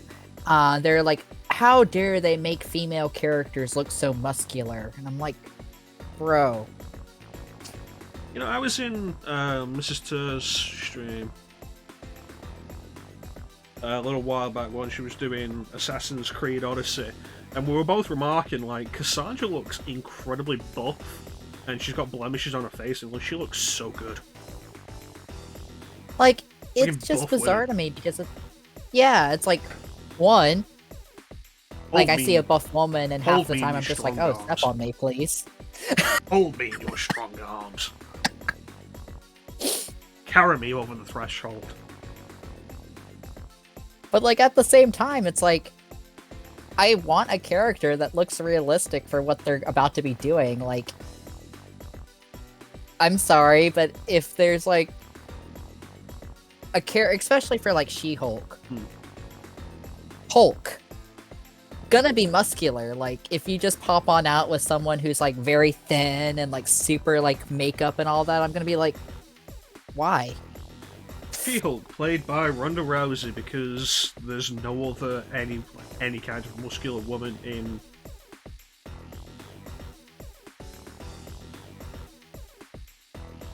And yes, Clem, to answer your question about Final Fantasy VII Remake Intergrade, that one is PS5 only, which I find to be complete bullshit. Because It is a free upgrade, though, if you have FF7 Remake. Yes, I also read this morning that Sony is planning on still supporting the PS4 with games until 2023. Yeah, they kind of have to. Past experience has really shown that it's a good idea to still support that. Although, as time goes on, we'll see the usual previous generation bullshit of, yeah, we're getting games on the last generation system, but they're very clearly not made for it. And they're getting shoddier and shoddier. That is a very valid point, because something I've been hearing about Scarlet Nexus is that the PS4 demo has issues, whereas the PS5 demo runs, like, very smoothly. We should get out of this. We should. And then we can talk while we're actually moving. Yes, that's a good point. Alright, so the top gray block, you're going to rotate it left 90 degrees. The gray block just below you, you are going to rotate that left 90 degrees. The gray block to the like corner-shaped one to that lower left, you're going to push that right 90 degrees. Physics. The T-shaped block below you, you are going to rotate 90 degrees to the right. The gray block above you, like the corner block we were just messing with, you're going to push that 90 degrees to the right. We're going to go back around to this T-shaped block, and you're going to rotate that 90 degrees to the right. The corner block to your right, you're going to rotate it left 90 degrees. The T-shaped block below you, you are going to rotate 90 degrees to the left. And once you do that, push that over, and there you go. Yeah. Oh. Number 19 out of 20. Alright, let's work this one. Let's do this quick. We can get to talking bullshit. Yeah, this has 30 steps. So, We're about Superman theme, damn it. the gray block to your left, I mean to your right, rotate 90 degrees to the right. Yeah, that red block that you were just next to. You are going to push that right 2 spaces, putting it into the hole. There is a 3-piece block below you. Go over one more. That one. Push that down 3 spaces. The 1 block at the top.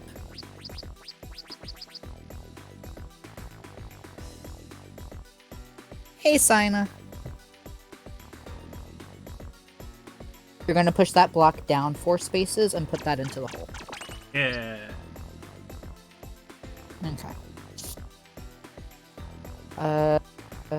Going around from the lower right, that 3 block, you're going to push up 3 spaces. The 1 piece next to it. That one. Push that up 3 spaces and right 3 spaces.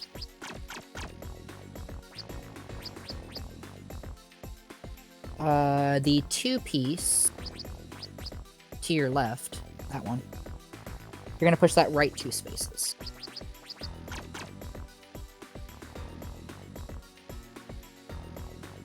Alright, the gray block to your left, this one. You're going to rotate it 90 degrees to the left. And then you're going to go around to that 2-piece block and push it down 1 space. Push it right 1 space. Down 1 space and into the hole.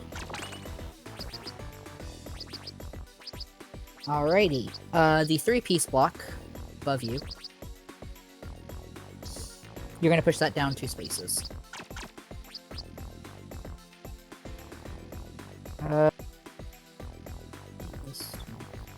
The gray block to your lower left.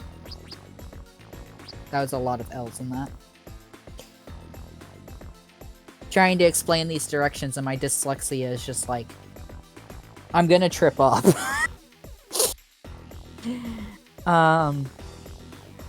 You're gonna rotate this 90 degrees to the right.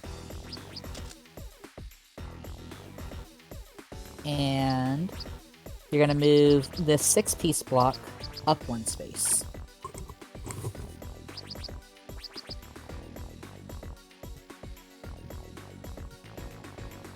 Alright, so now go around to the 3-piece block from below.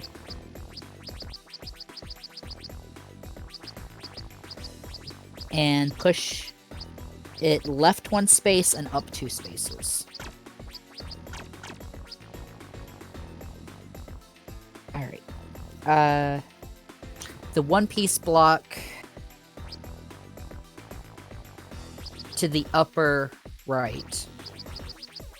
You need to push it down 8 spaces into the hole.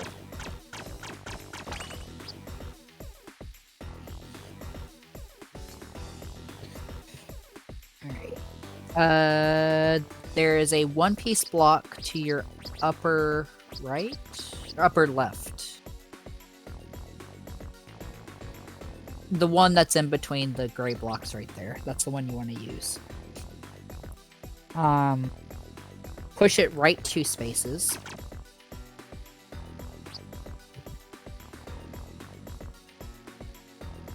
Then you're gonna rotate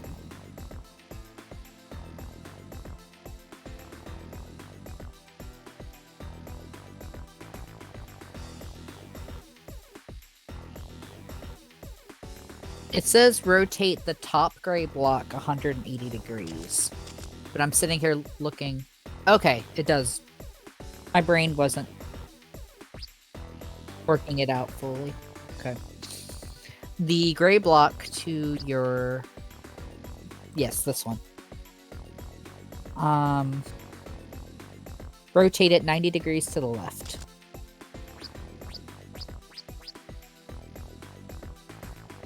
Now getting below the 6-piece block.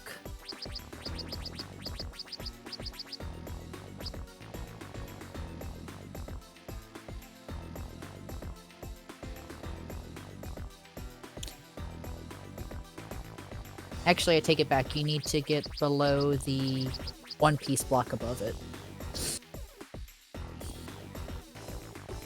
Push that up 3 spaces. Now, the gray block next to you, rotate 90 degrees to the left. Then push that 1-piece block right 5 spaces, down 6.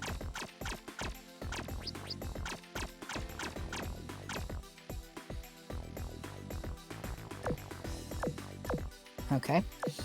The T-shaped gray below you.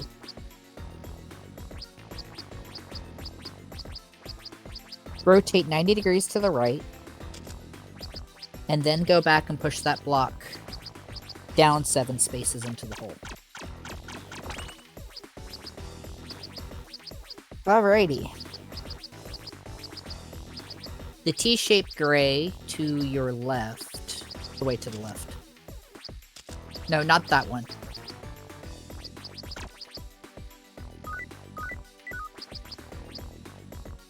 Yes, this one. You're going to rotate it 90 degrees to the left.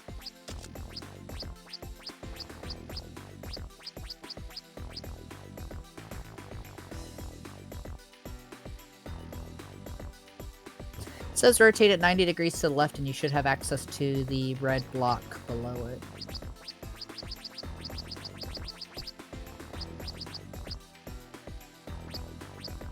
Okay. Push that up 1 space and right 2 spaces. And up 1 space again.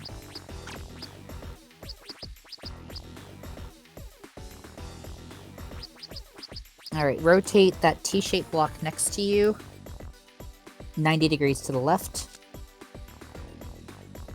And then the T-shaped block to the right, you need to rotate it 180 degrees to the right.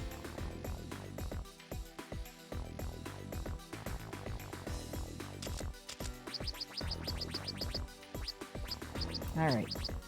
Go back over to that 1-piece block that we were just moving. 4 spaces to the right. Then going around from the top, push it down 5 spaces.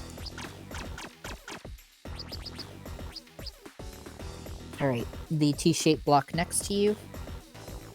Rotate 90 degrees to the left. Then push that red block left 1 space into the hole. Almost there.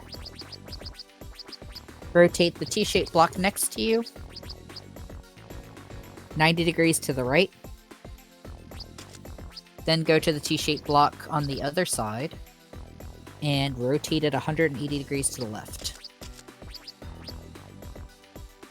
Alright. The red block above you, the single red block, push down 6 spaces. How many spaces? 6.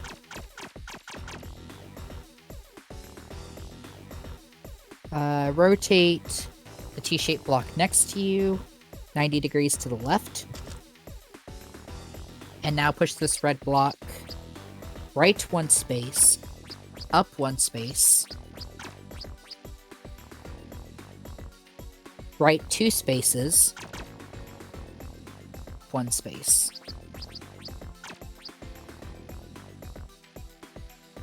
Rotate the gray block again 90 degrees to the left.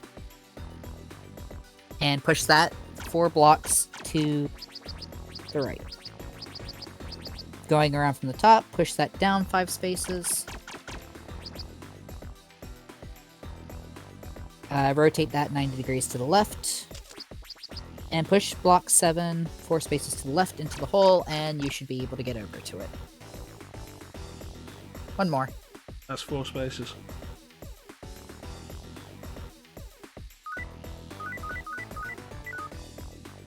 Oh, you're counting. I've been counting all of them. Like, how do you think we're doing this? Fine. Push it 5 spaces. I'm reading what the guide says. I'm not Don't saying blame it's a me problem for you're making. typos. I'm not saying it's a problem you have. I'm saying, like, this is twice the guide has given us the wrong numbers. The official guide.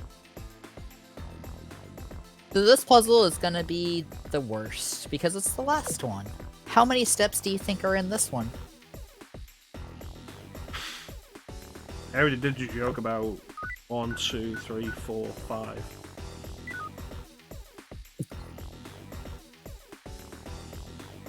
So the previous one we just did was 27 steps. This one has 37.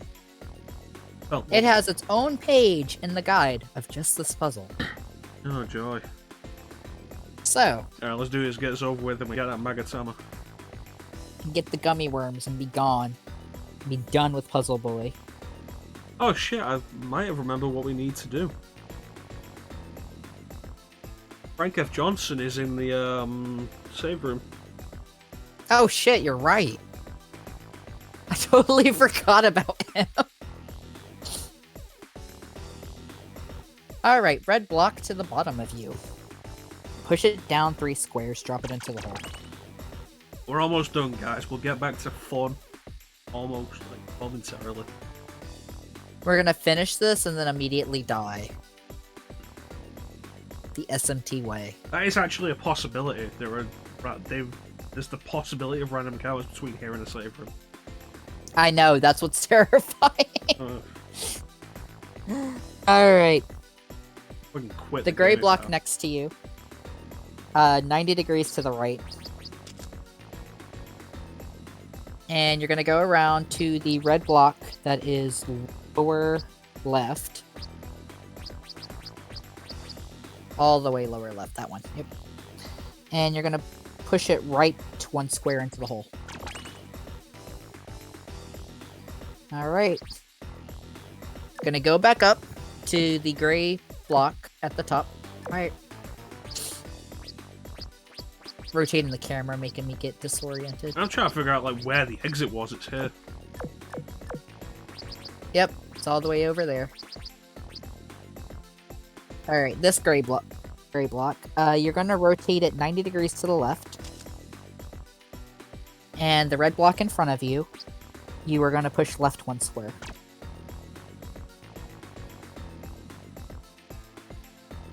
The red block below you, you're going to push left 1 square. The gray block above you, you're going to rotate 90 degrees to the right. And the gray block below you, you are going to rotate 90 degrees to the left.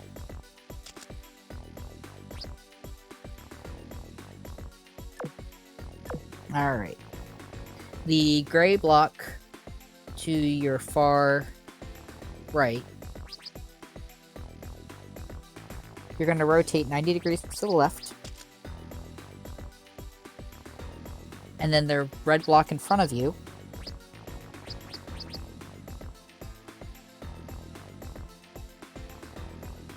This one. guide, what the fuck?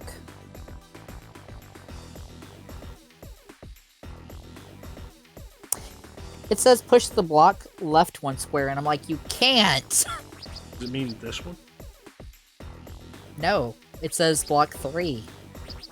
And that one is not block 3. Block 3 is the one we just pushed left. I'm gonna assume that's another typo. Let me look through this real quick.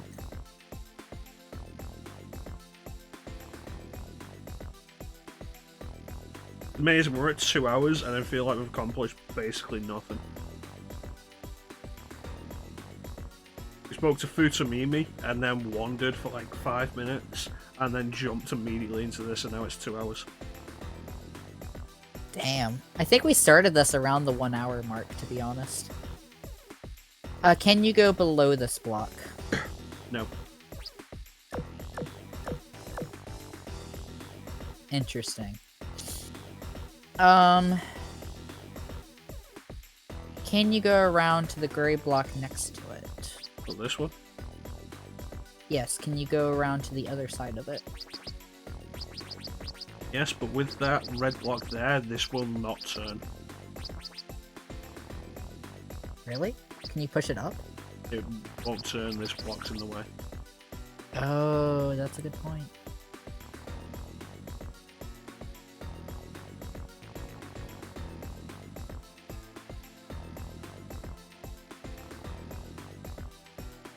This is balked, isn't it? Hit undo a few times. Let's see.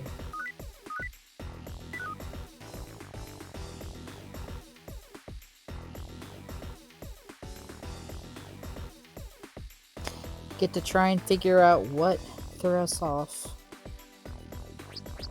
We need to move these two grey blocks into vertical positions, which does require moving this one. Yeah. But is it to the right rather than the left? That's what I'm wondering. Let's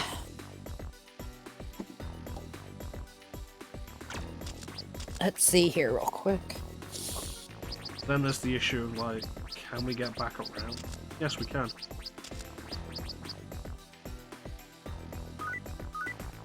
Because it definitely says push that block left 1 square, but if you do that, it kind of, that's what ends up throwing you off.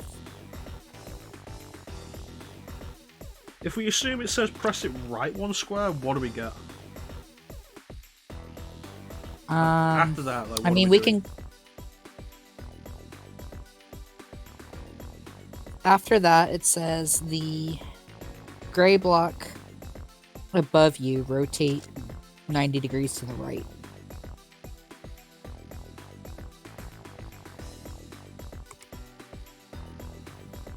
And the gray block below you rotate 90 degrees to the left. And then push this, the red block back to the left. Not yet, because you have to do something else first. With this The next grey thing block. says, yeah, that gray block, it says push to the left 90 degrees. And then it says push that red block left. Okay.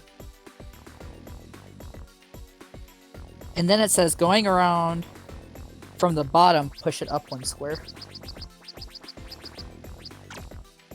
Okay. Alright, so like this makes more sense now.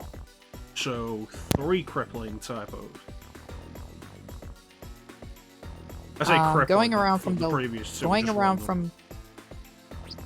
going around from the left, push it down 5 spaces.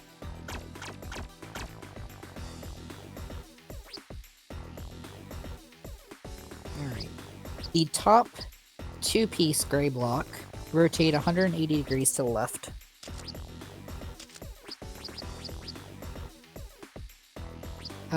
The T block to the upper left, rotate 90 degrees to the right.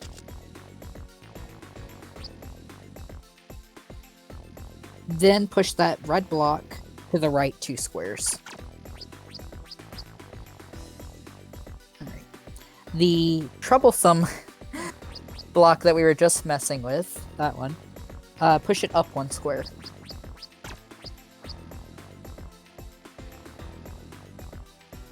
The gray block to the farthest right, rotate 90 degrees to the right.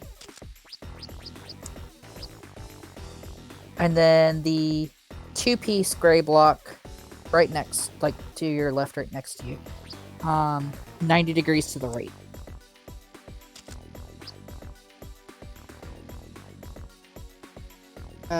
This troublesome block again.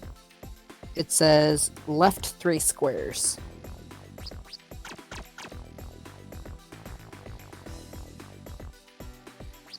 Your top single red block, left 1 square. And then the T-shaped gray, rotate 90 degrees to the left.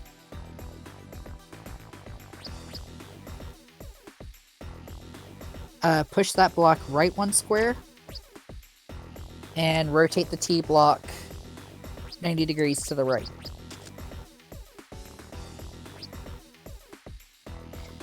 It says going around from above, rotate the T block again 90 degrees to the left, and push that 1 block up 1 square to drop in the hole.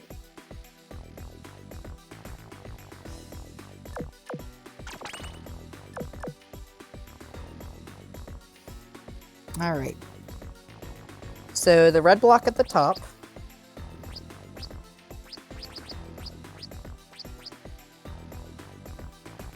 left 1 square. The bottom 2-piece gray, that one, rotate 90 degrees to the left. The T-shape gray block, 90 degrees to the right. And that 1-piece red, push it to the right 1 space. Your corner block over on the far right, the gray one, you're going to rotate that 90 degrees to the left. And go back to this red block. Yep. Push it down 5 spaces.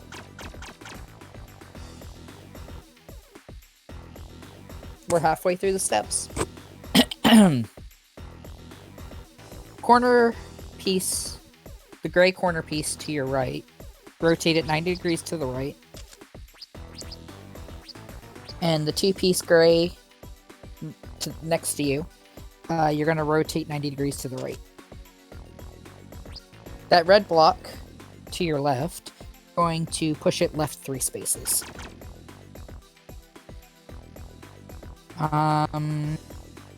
The red block that is underneath of the corner piece to your right,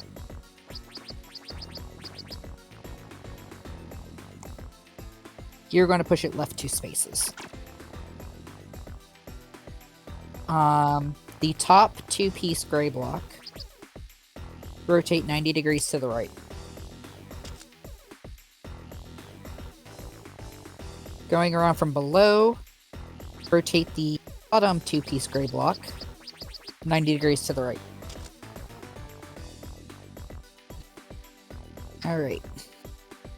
So that single red block that we just pushed, you're going to push it left 1 square. And going around from above, you're going to push that down 1 square.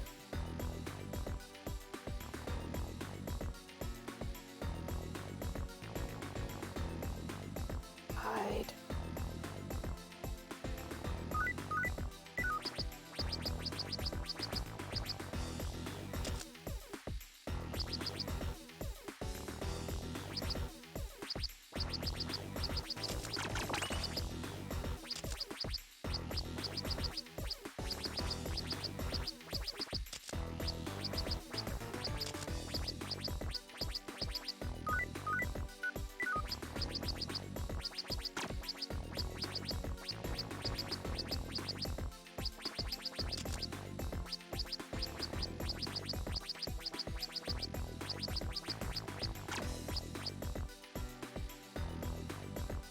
And you're going to push it left 3.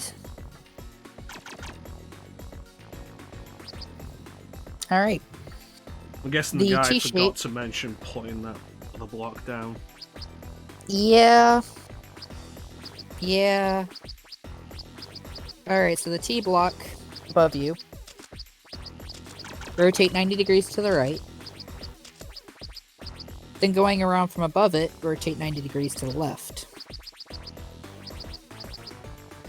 And then push this block 3 squares down into the hole. Hey kids, maybe don't order the official Shin Megami Tensei Nocturne strategy guide from Double Jump. Alright, so the one piece block in front of you, you're gonna push it right 1 square and up 2 squares.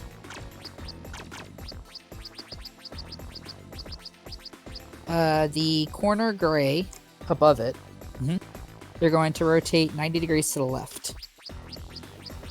And then you're gonna push this block left 4 squares. Alright.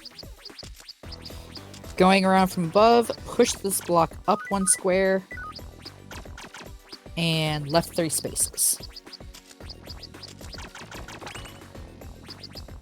One more. Go back, rotate the T-shape gray 90 degrees to the right.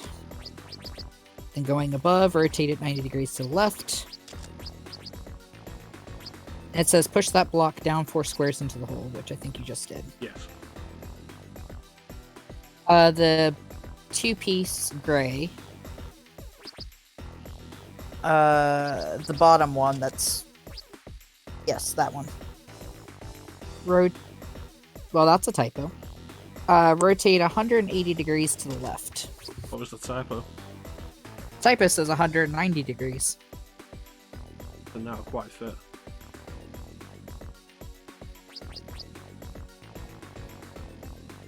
The top block, rotate 90 degrees to the right.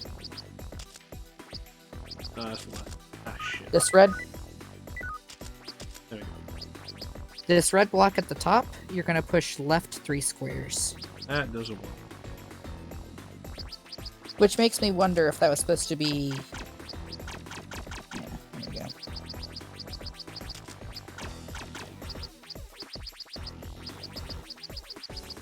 go.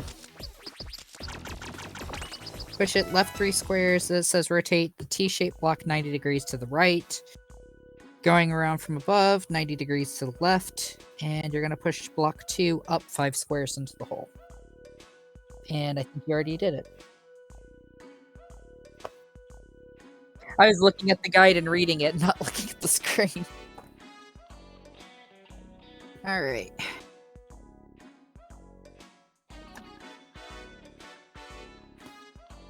Just a little.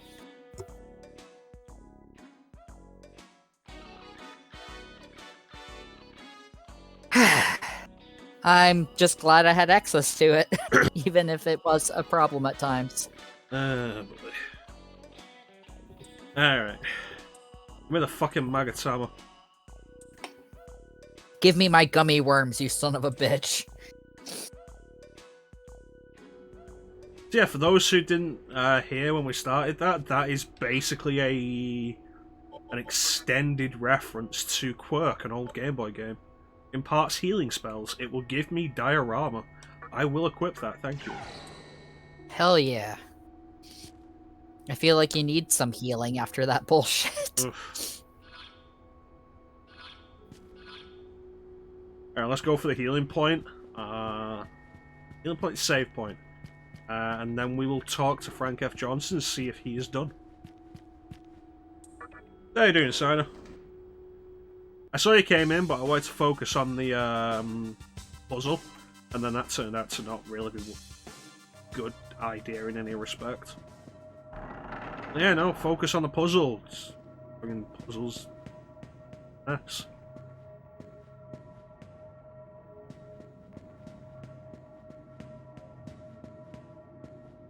Ugh. Alright.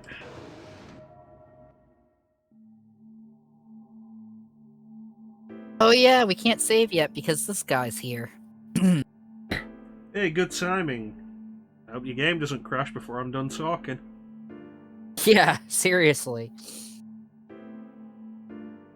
Hey, good timing. How is Asakusa? Yeah, about as warm as your mum's butthole. About the nightmare system. I've got good news. It's not as bad as your mum's butthole. Should you be spinning that like that? They say a picture is worth 1,000 words. That's not a picture.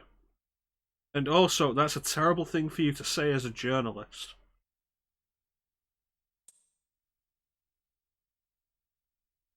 So here, take a look. I'm ignoring me when I'm taking the piss out of you.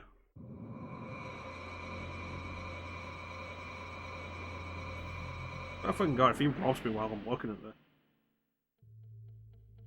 Look, he needs to fund his Patreon, okay? Ah, the penis tower. This is all wrong. Magatsu should be flowing outwards of the tip, not into the tip. Someone might be a little sadistic. Yeah, there are such a thing as beads for that kind of thing. Painful. Yes. Moving on. You see it? That's the obelisk in Chiyoda. The nightmare system's inside it, along with all the Magatsui that's been collected. That sounds like a definitive objective. In other words, we found Nihilo's current headquarters. The system is probably being operated by that woman they call the Maiden. Ah yes. The Maiden. Who, thanks to our naming system, would probably be better off if everyone was calling her the threat of the Maiden. It would make sense on 2 levels. Would, and it's kind of funny and appropriate naming that we called her that. Yeah. I have no idea how it works, but we know it's dangerous. Yeah, it basically completely wiped out the mantra without anything they could do to stop it.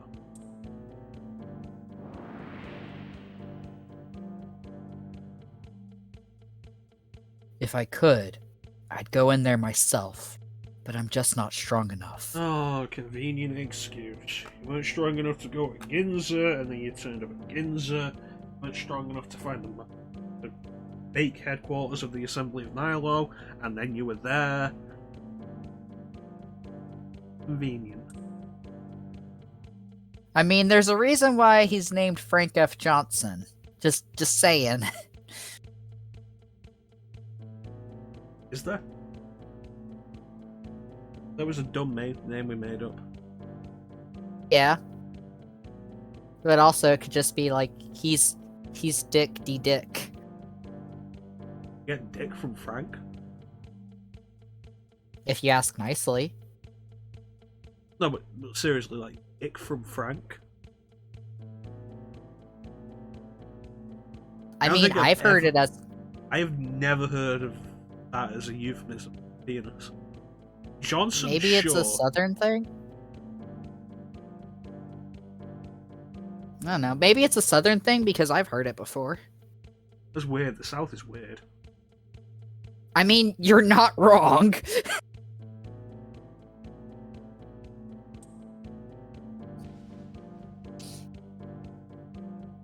I'm afraid I have to ask for your help again, Satoshi. That's Mr. Satoshi.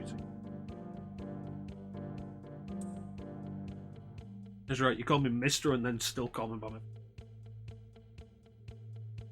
You must stop the nightmare system inside the obelisk, and return the flow of Magatsui in the vortex world back to normal. If we do that, we could probably locate a proper way to the Kagutsuchi. Use the secondary entrance to Nihilo's old headquarters to reach the obelisk. Well, you know, it's a good thing I know where that is. The entrance is locked right now, but I can take care of it. With this terminal, it'll be a piece of cake. What, you're going to go through the Amala network to a terminal within that secondary headquarters and open it from the inside? Because if that's so, why not just send me in through that? Obelisk looks pretty tall, and who knows what kind of demons are going to be there. Your mama's going to be there.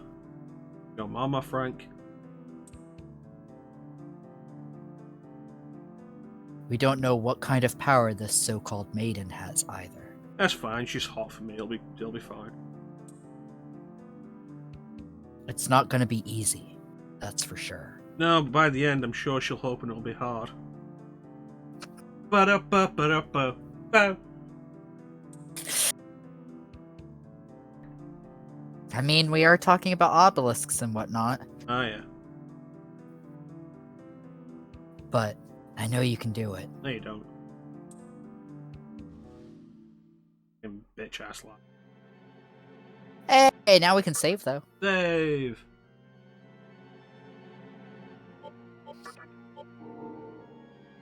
It's been 31 hours.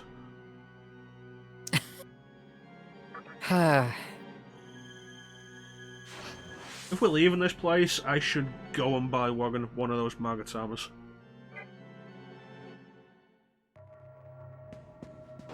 Yeah, it wouldn't hurt to check on the junk. I want Gehenna though, rather than Nirvana. Like, we'll end up getting them both anyway. Mm-hmm. I've got 10 lucky tickets. Woo! Black, white, or pink?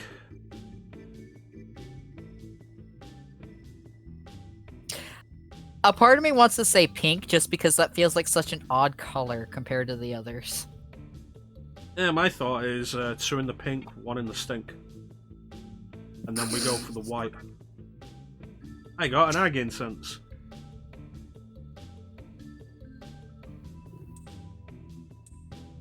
They call it the Shocker.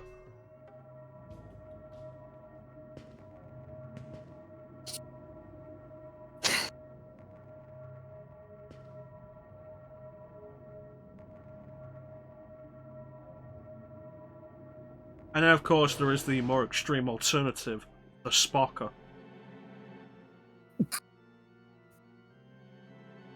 Oh my god.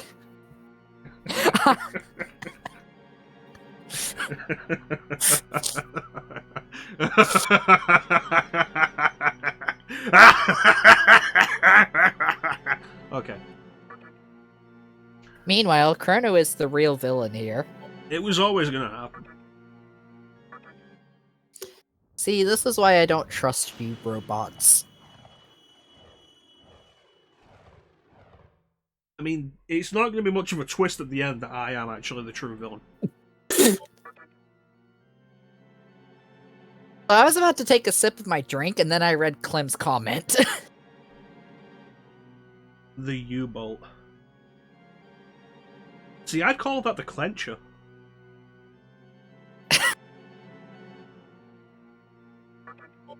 Or like the clench. The grasp. My brain is just trying to, like, wrap my head around that, like... The hand of God. Oh, God!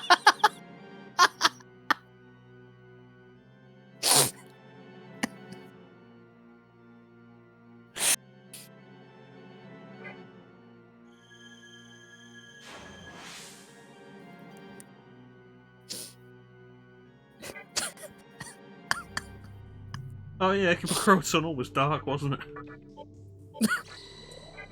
You might need some light for this area. Oh, I brought a light. Oh no, a slime. Well, that was over quickly. Alternatively, there is also the monkey's paw. Grant you a wish with unforeseen consequences. If you get granted enough wishes, that might turn into a whole different other kink.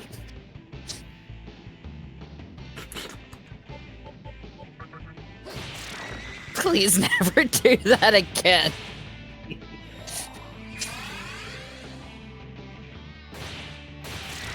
I feel like this stream may have gotten very far off topic very quickly. Just slightly.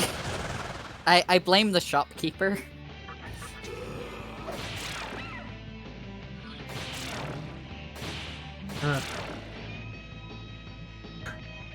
Then again, I suppose, you know, it's appropriate because we're fighting slimes at the moment. Somebody asked me recently if I thought the Demi-Fiend's penis was tattooed. And I don't remember who it was. I think I made that joke at one point. That might have been what it is.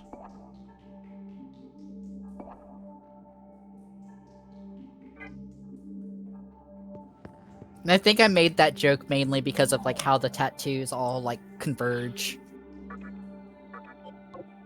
I forgot the light bulb runs out at New Kagetsu. Like, it's not a time thing, it's specifically it'll run out in New Kagetsuchi even if you just put it on. Like, 1/8.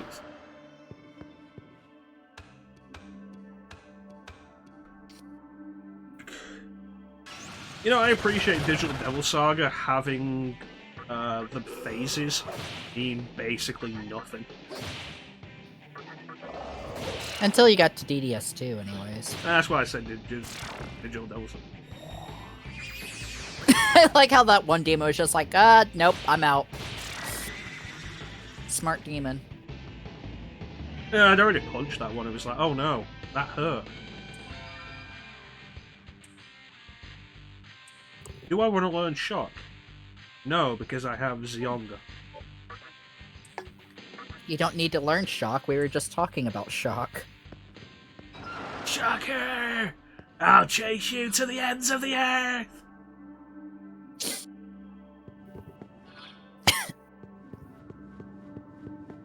Fucking 90s Spider-Man cartoon. That was season 1. Like the multi-part setup they had for the black suit leading into Venom. See, I grew up without cable television, so some stuff is lost on me. I saw bits of it, I didn't see all of it. I do have it all now, though. Because, yes, I will put out some money to purchase these old 90s cartoons based on comic book.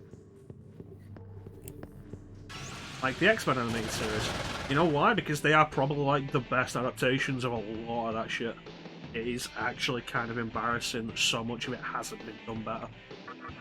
Did we ever get a Mothman friend? I don't think so. They wouldn't talk to us.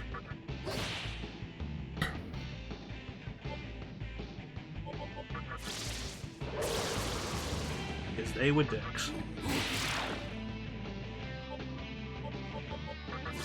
Also weak to electricity. Good thing we have electricity. Yeah.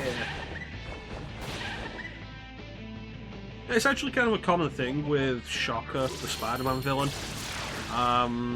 People assuming that he has electric-based powers because of the name. He really doesn't. He doesn't have any kind of powers. He has a set of equipment that allows him to generate vibrations. So like shockwaves. Pretty much. That makes sense with the name.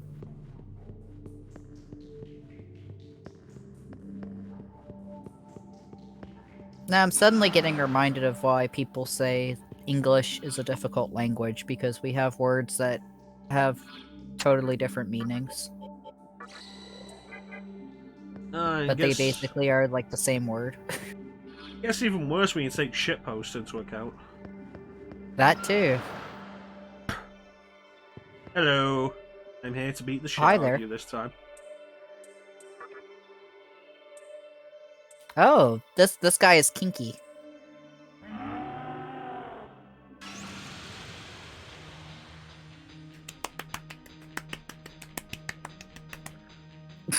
Like golf clap for the pun.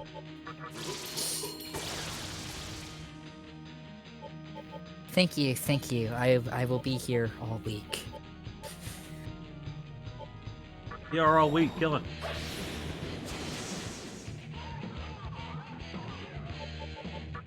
Oh yeah, look at that damage.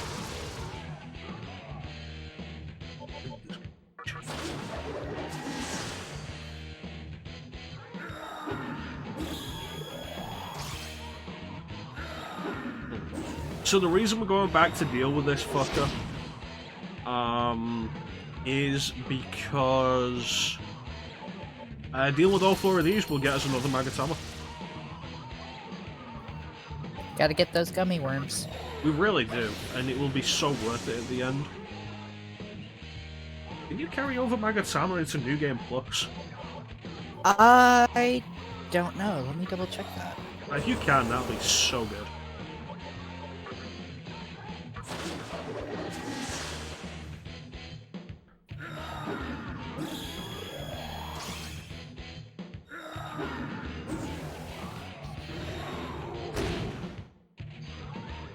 Well, someone's a bitch.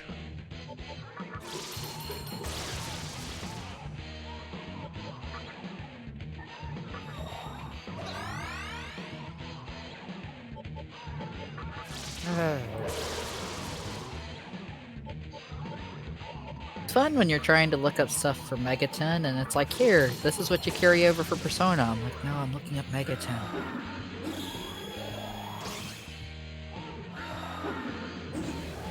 Interesting how Shin Megami Tensei has had a New Game Plus be a thing since like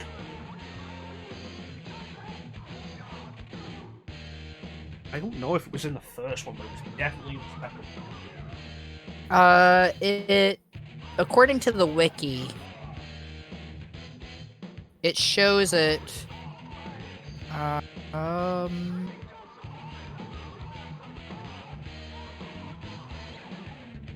According to the wiki, it shows it starting from Megami Tensei.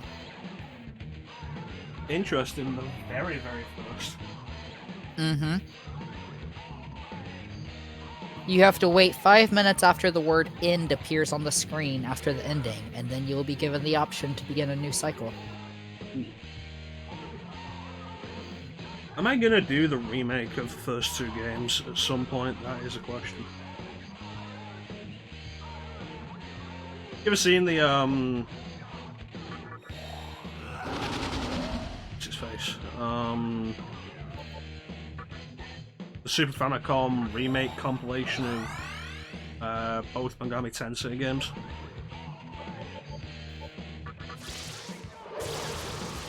I have not seen that. And it looks like Magatama is not carried over. No.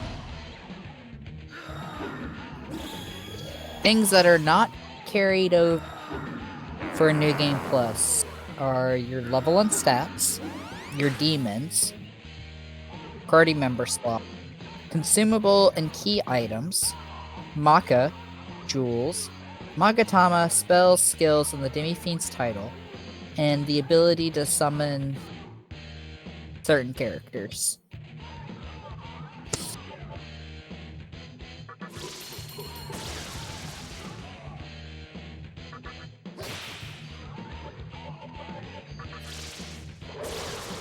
I get why that is, but still, I don't know.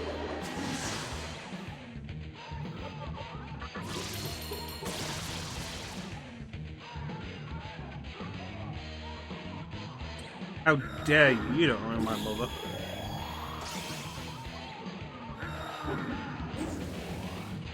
Here we go.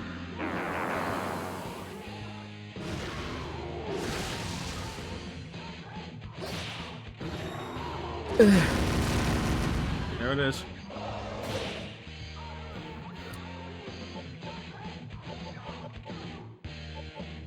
Let me see.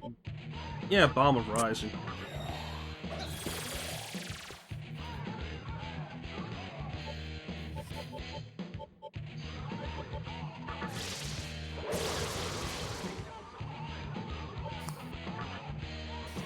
And let me summon Soju back and then immediately die.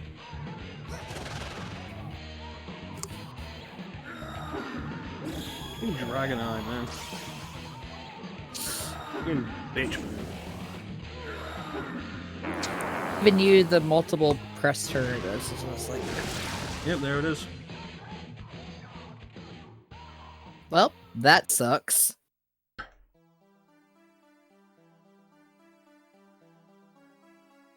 I have a Magatama that resists physical. You You think I do?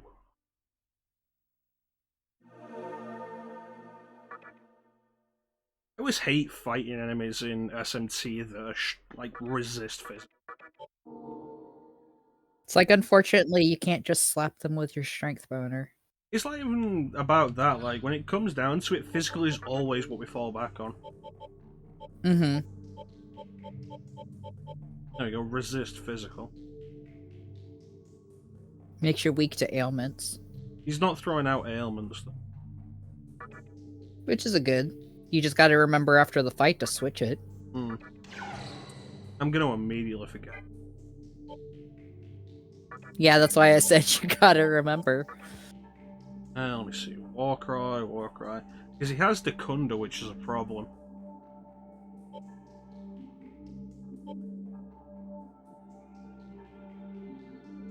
Eligo could be useful with his mixture.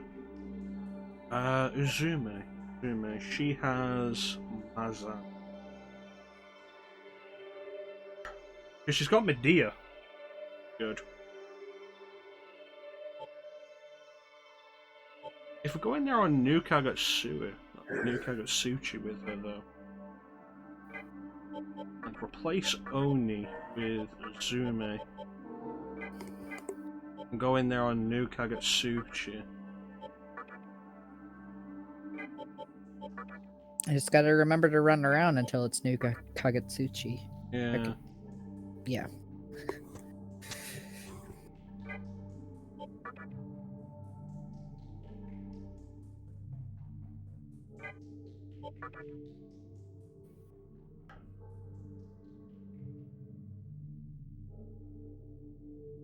I'm guessing Kinky isn't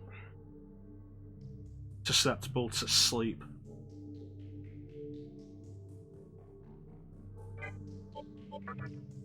Like the old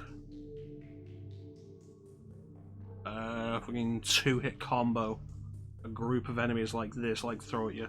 Dormina, Eternal Rest. Eternal Rest instantly kills anybody who's asleep.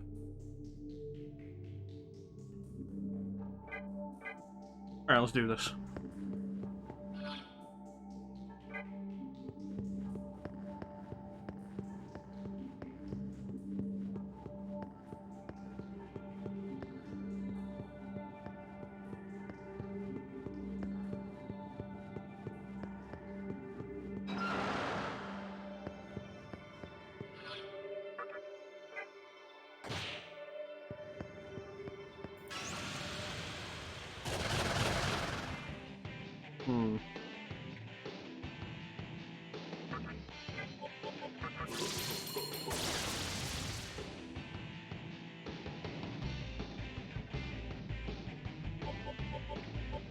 Tornado.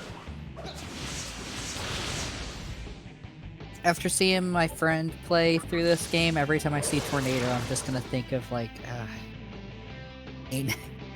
Ah, yes. The legendary pain. Tornado pain.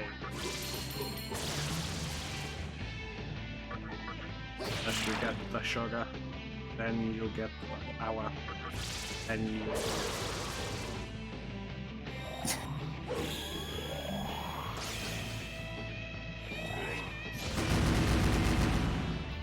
Oh yeah, resist that physical.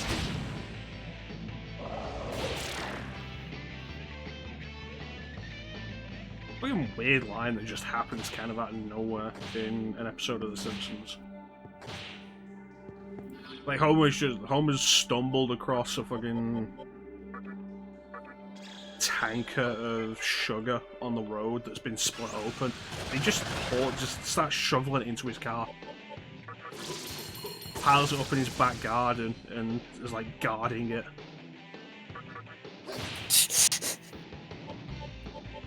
Making sure nobody can get to the sugar. It's really weird. And at one point, while he's falling asleep, Marge's trying to wake him up. He just randomly says, in like this really weird voice, first you'll get sugar, then you'll get the power.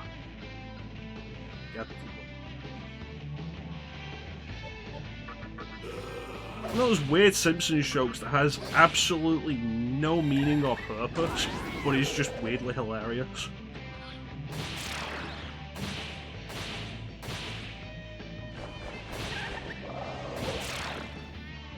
And as a result, you know, is one of those lines that can be regularly quoted. Ah, fuck. You know, that and like, dental plan, Lisa needs braces. Dental plan, Lisa needs braces. Dental plan, Lisa needs braces. You still with us, ChanceEm? I am sorry. I need full participation of the Simpsons shit talking.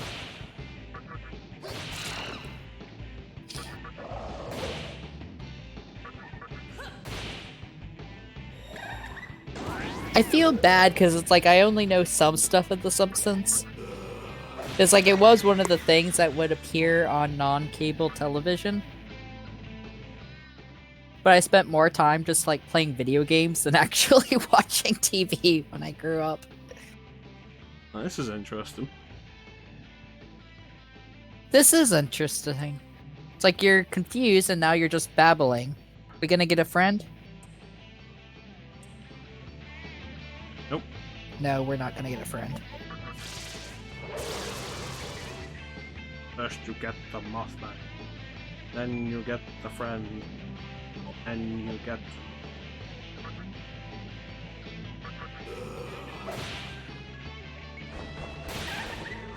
I mean, I mentioned it before, but like from what I've seen, like a lot of female players like Mothman.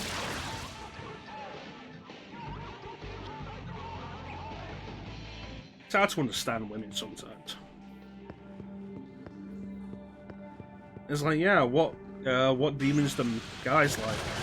Yeah, you know, Lilium, Succubus, Lenonshi maybe, Angel. Most guys don't like Mara because, you know, most guys are just terrified of dicks. It's like, that's gonna suck. Terrified of something you own. Yep. That's the trials and tribulations of being a guy they don't tell you about on TV.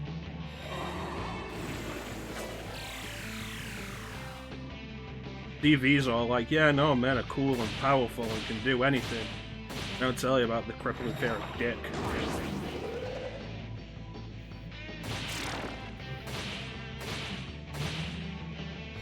I feel like these conversations get really stupid sometimes. Sometimes. Yeah.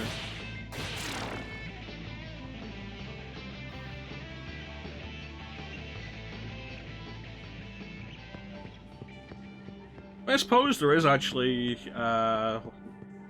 jokes aside, there is actually mention of like crippling fear of dick that men have in TV, mostly when talking about gay people. Because, you know, whenever there's the possibility of dick, alright, whenever anybody talks about gay people, there's always the fear of dick on TV. Yeah, which is really weird. Yep. Hey, it's 2021. Yeah, no, this shit's still... This is still a thing. Yeah. I mean, as far as it being 2021 and, like, us not being able to have certain stuff on TV, I still find it funny that, like, we are becoming more accepting for, like, gay, lesbian, and then it's like, what about bi people? It's like, oh, no, you're one or the other. You're just confused. It just sounded to me for a second like you said gay lesbians. Ah, yes, those gay lesbians. Yeah.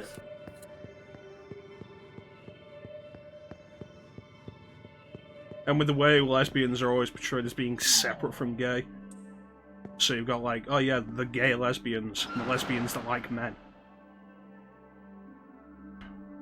Hey, Magic, how you doing, buddy? How is your challenge run of Village going? Let's give Magic a shout, because he's a good dude. Hey, Magic. Hope you're doing good. Magic has been playing a lot of Resident Evil Village, and every time I check in on it, he seems like he's doing another challenge run. Doing a fucking knife run now. This is crazy.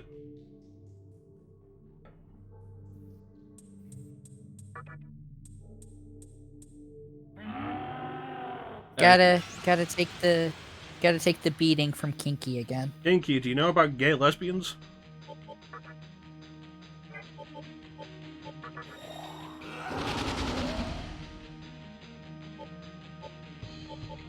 I think it's important we educate them about gay lesbians. I'm getting reminded of that meme that I tend to share with people at times. Hey, it's Megumi. Hey, Meg! Perfect timing for what I was about to bring up because it's one of like the first things I shared with Meg, I think. Kinky, do you know about gay lesbians? No, not gay lesbians. There's a screenshot from like an Omegle thing that's like, do you care that I'm transgender? And like the person's just like, I do not care for that. I only care about Final Fantasy.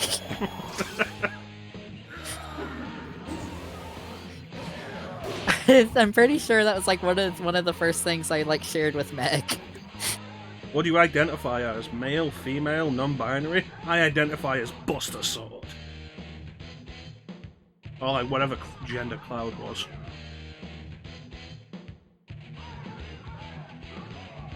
That's reminded me of a picture that like one of my friends sent me this week that has like all the Final Fantasy mages that are like just like their faces covered in a shroud. And like you just see like the glowing eyes. And it's like, ah, yes, mages with faces covered in glowing eyes. Gotta be one of my favorite genders. Uh, I'm glad you remember that, Meg. Yeah, I'm glad to see you're enjoying Village Magic. It's good stuff. Good stuff.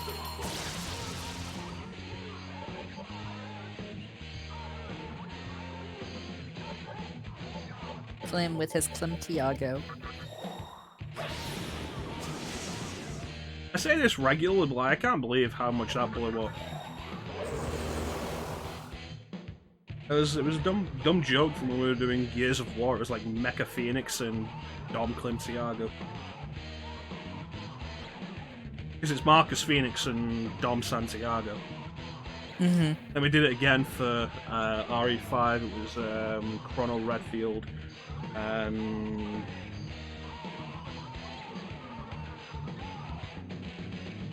oh, was it Clem?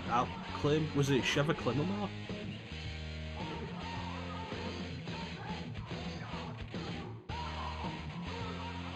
I can't remember.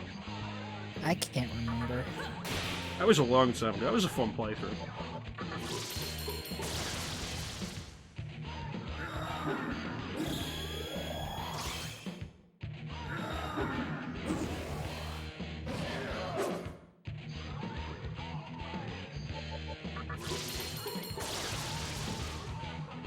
Alright, so the purpose of having Zume with us is she has Medea, but while she's not needed to cast Medea, we've gone in a new kind of Suchi because she has Dark Might, and that gives us guaranteed crit on physical, which lets Daisoju throw out another what's his face? Zionga.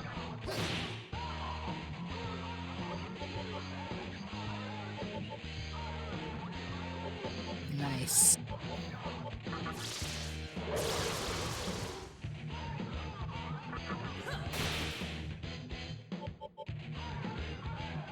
Yeah, she does hit pretty like weak, aside from giving us the Dark Might and the healing.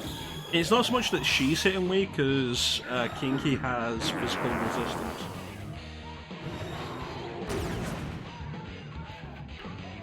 Ooh, nice. Nice dodge. Like, because you know I hit hard, and we've got the Magatama that gives us a +5 to our strength as well.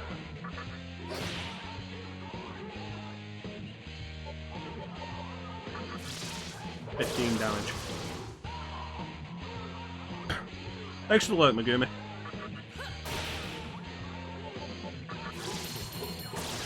We do talk some dumb shit on this stream sometimes. Gay lesbians. It's not the worst point that she could have walked in on. Yeah. Give me just 1 second. I'll be right back. Alright. Oh, ChanceEm's gone. We're gonna get kinky.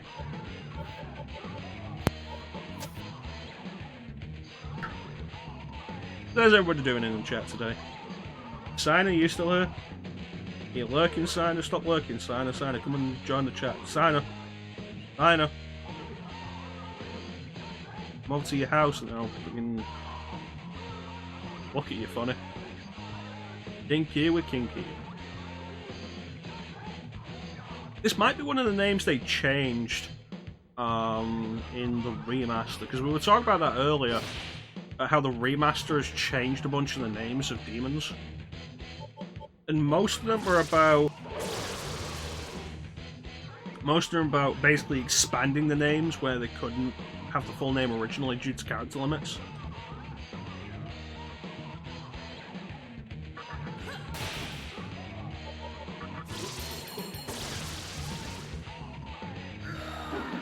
Oh, would you just die?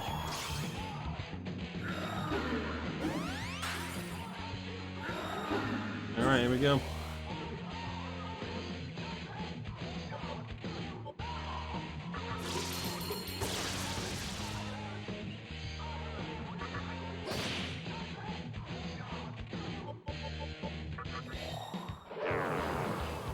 Reduce that defense.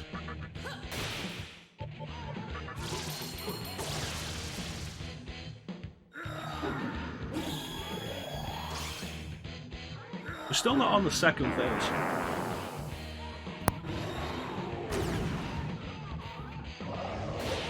Alright, I return. ChanceEm's back. Everybody look busy.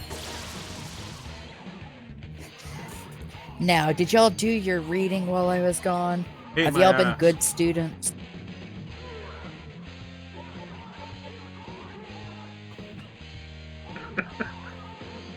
Well, things are good as that. I don't even know why I That's fucking like- said that. I'm just like, well, I mean, we're here with Kinky, so I mean, not completely out of the realm of possibility. Dinky, eat my ass.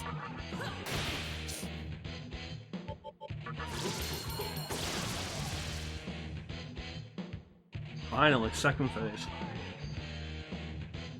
That's it. You've gone too far, you son of a bitch. It's like, I don't think he took kindly to you telling him to eat your ass. Use your tongue, you coward. Oh, don't worry, Magic. You don't have to read. ChanceEm and I are doing the reading for you. Well, Azumi's dead. Well, rip Hazume. It's like, why did we have Azumi in the party? Oh, so that when started doing the group attacks, we would have somebody with Medea. Immediately starts, like, as soon as he starts doing the group attacks, Azumi dies. Yeah, 10 out of 10. okay, I mean, that's fair. That's a little bit of a problem.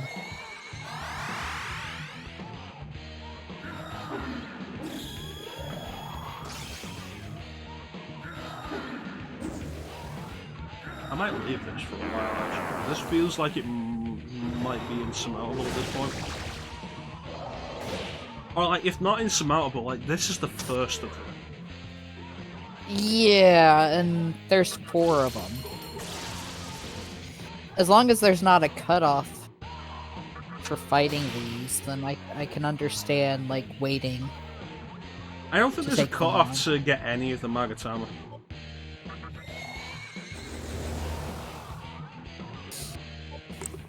Oh, that's good.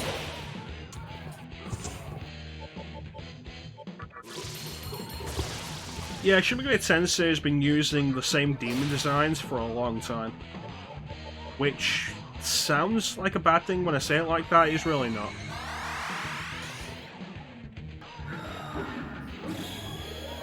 Yeah, I agree. It's not a bad thing that they've been using the same demon designs. I mean, heck, it kind of is, like, similar to a bunch of other JRPGs. It's just kind of like a staple of the series. There's stuff like Final Fantasy, like going through 7, 8, and 9 on the PS1. You pick an enemy like the Behemoth, which appears in, I'm pretty sure, all 3 games on PS1, but each time is a completely different model. Meanwhile, in the PS2 SMT games, I think all 7 of them use the same models for a lot of the demons. Nocturne, Digital Devil Saga 2, Persona 3, Persona 4, Devil Summoner 2.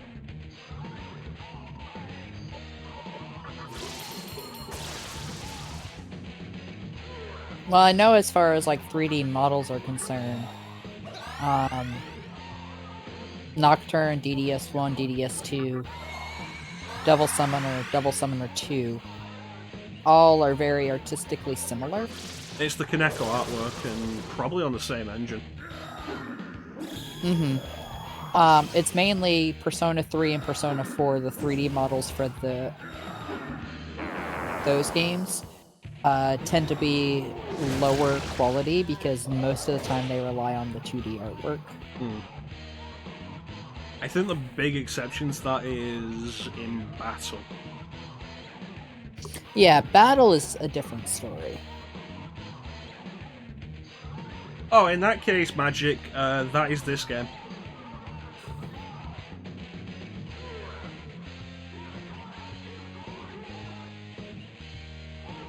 There's Nocturne was remastered and released this week, the 25th, for PS4, Switch, and PC.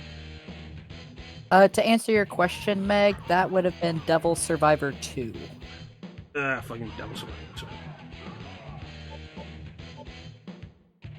It was originally a game on the DS that was remade for the 3DS and also was given an anime. Fucking Devil Survivor 2. I was not really in. I like Devil Survivor 1. See, like fucking Void, I knew he'd be. Fucking dick. I like Devil Survivor 1 well enough, even though I'm not into tactical RPGs. It was my first SMT game. So when Devil Survivor 2 was coming out, I was kind of like, you know, let's give this a go. I'm really interested, especially since, like, a big part of the promotional thing was, like, we're not just stuck in Tokyo, now we're going all across Japan. And then I did not enjoy Devil Survivor 2 anywhere near as much as the first one. I'd say as Megumi is debating getting it. But yeah, no, I fucking, yeah, Devil Survivor 2 was fucking shit, I hated it. It was, no, I didn't really enjoy it. I thought its story was weaker than the first game. I had some friends that, you know, online friends. Yeah, because who has real friends? Is that right, like... Signer? Signer. I'm gonna keep doing Sinus this. abandoned I'm you. gonna keep doing this until you fucking say something. It's funny to me. I only made it to like the third day or so in Devil Survivor 1 because life just got the better of me, and I never managed to pick up Devil Survivor 2. And recently, I almost bought the SMT games digitally on the 3DS because they were on sale for Golden Week at some pretty good prices. I would have said, like, just take the binge. If you buy them digitally as well, that gives you the option of leaving physical copies unopened. Very true. My copy of Soul Hackers on the 3DS is still sealed. You know what? It's pretty neat that you actually have a physical copy of that. Our God is an awesome body. And you're dead. Yep. Lucky number 13 so far. Yeah, I think we'll leave the Ikebukuro tunnels for a while. Yeah, the anime, in a lot of cases, especially anime adapted from SMT games, like the Persona 4 anime and the Persona 3 movies, they end up cutting out a lot of characterization. Persona 4 anime, I think, was especially bad about it. They really expected you to be to have played the game first. Persona 4 anime, wasn't there like, didn't they make two different versions? Yeah, the second one was like the golden. It was like they had Persona 4 the anime and then Persona 4 Golden the anime. Yeah, Golden, the idea was that I think it was supposed to be like a representation of New Game Plus, but also like Golden, with the Golden content. Never actually watched it. Yeah, see, when they released that, that's when I realized that they were really milking Persona 4. Because, like, it came out, like, a year or so after the first anime. I think I realized it when it was either Persona Q or Persona 4 Dancing. One of the two. Because you had Persona 4, Persona 4 Golden, Persona 4 Arena, Persona 4 Arena Ultimax, Persona 4 Dancing, Persona 4 the anime, Persona 4 Golden the anime. Persona 4 Arena didn't feel like milking because it was the first thing. It was like, oh, a sequel, and also tying in with Persona 3, which was really Yeah, neat, like see the Persona 3 characters after. Like, I'll agree, like, it felt interesting because it's like, oh, this is a concept that wasn't expected in the slightest, but it's also really cool because, hell yeah, forgetting the name of the company, but the ones that did Blaze Blue are the ones doing this. It's like, hell yeah. Arc System Works. Yeah.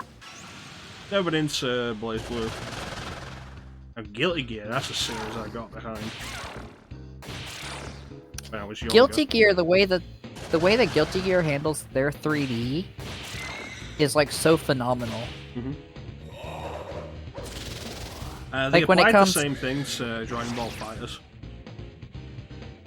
Like when it comes to anime games that are in 3D, that's a style that I am like 110% behind.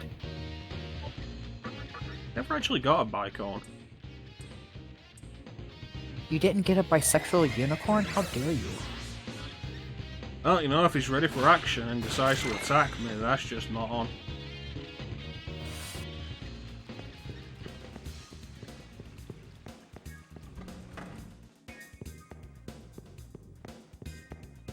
Anyway, progress with the story, I guess. Yeah. I've debated doing Persona 4 Arena and Ultimax after I do Persona 4.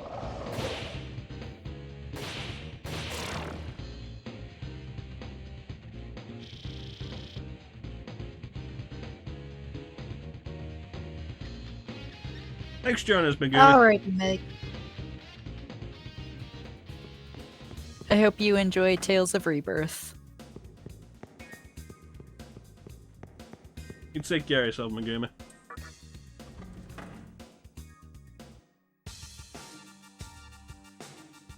Kingdom Hearts not been working out for you guys lately? We took a short pause for Kingdom Hearts this week. It's just mainly life stuff going on.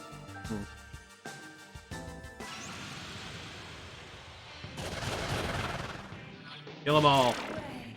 And we had to switch Kingdom Hearts from Saturdays because Meg was busy on Sundays, so we changed to Kingdom Hearts is going only on Thursday for a little bit.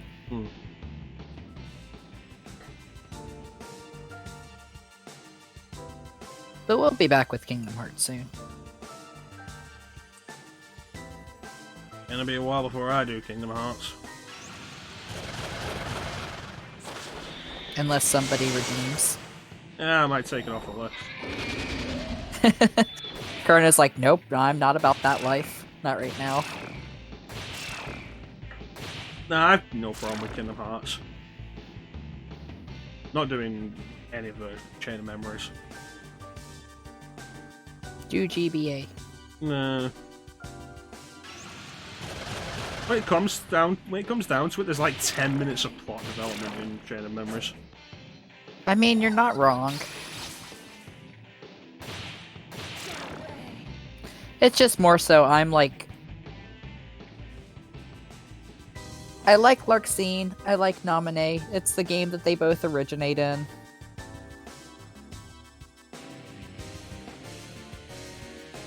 And then meanwhile, I just sit here like, man. Later games, they completely just drop the ball on those characters. And they drop the ball on everybody in games. If your name isn't Sora or Riku, then basically. I'd be concerned that a bird is calling me big boy. Hey there, big boy. You want to ruffle my feathers? Punch the bird. What does it feel like to do something nice for someone? Where is this going?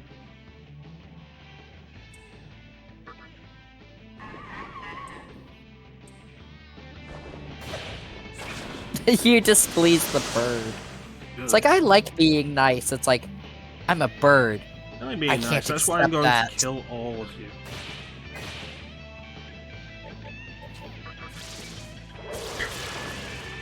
That's why In you'll regards- all die. In regards to Kingdom Hearts, something interesting is actually happening today for Kingdom Hearts. Is it that Nomura is promising to never make another Kingdom Hearts game? No. What's actually happening is Kingdom Hearts Unchained, or no, Union X. That's what it is. Union Key. Because my bad, the X is actually supposed to be pronounced key. Oh, the door was open. But Kingdom Hearts UX, it actually has its finale happening today. Fucking ongoing games are bullshit. Yeah, I will give props for one thing for this, though, even though it's a mobile game. And, of course, after this happens, you know, servers and whatnot are going to be shut down. They are going to still have the ability to download it for you to have an offline version of the story. You know, I can appreciate that. Not enough online-focused games do that. Yeah. And it's upsetting because it's like, okay, once it shuts down, it's like, well, guess I'm not going to figure out the rest of whatever this was. It kind of So I ties can in, honestly... Square announced during the Dragon Quest thing that they're going to be putting out an offline version of Dragon Quest X. Yep. Also, Penis Demon. Incubus. I should really get a Dix. Gonna go up and be like, hey, join this party. Any more?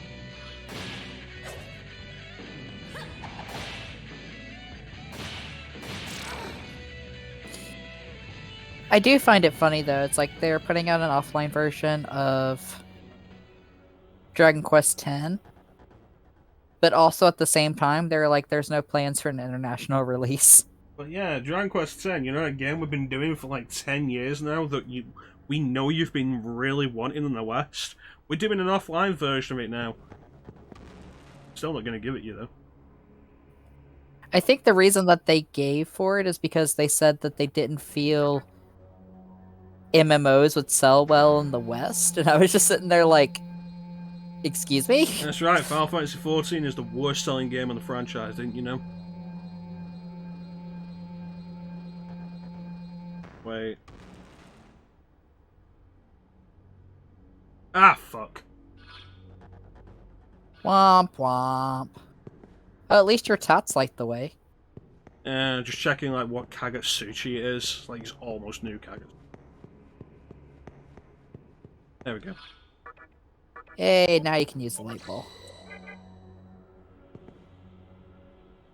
I got 3 minutes. 3 minutes of playtime. I will finish you in 3 minutes. Hold Okay. up, succubus. You know, if you're gonna call me big boy, I'm also gonna be a little disconcerted.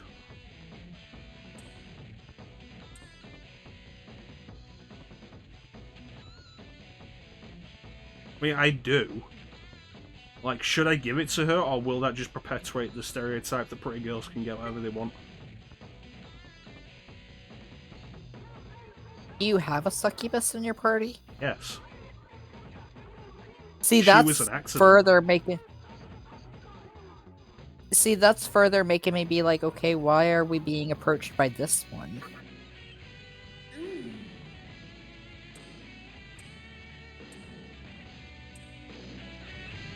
I think they cost less than 450 marker. You might have just made profit. You know, I'm not entirely sure I've ever bought a Lifestone.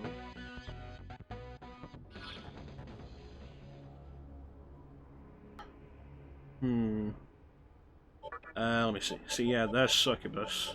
She was a mistake. We were trying to make something else.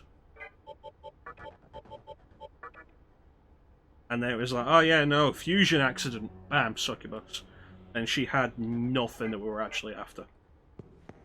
I remember that. I just couldn't remember if she was still with us. Yeah, she's got stuff she's gonna learn. And like, she might be useful at some point. Oh, pain. I mean, she's probably not gonna be useful. We let her learn everything and maybe we'll be able to transfer some of those skills into a fusion. Gonna take the pretty woman and turn her into fusion fodder. I think Succubus can eventually be fused into Lilith. I mean, it would make sense. Like a Digimon line. Like, Lilim to Succubus to Lilith.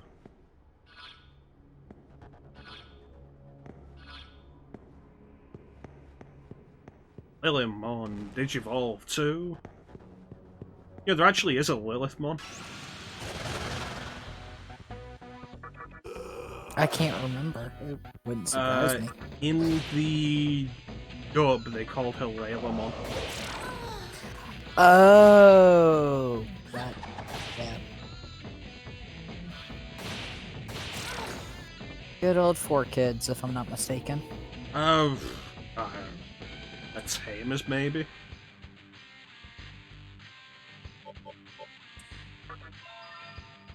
I don't remember if that was still 4Kids.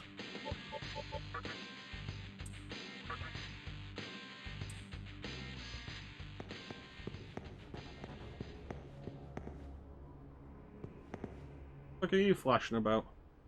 Yeah, I was like, why is this flashing?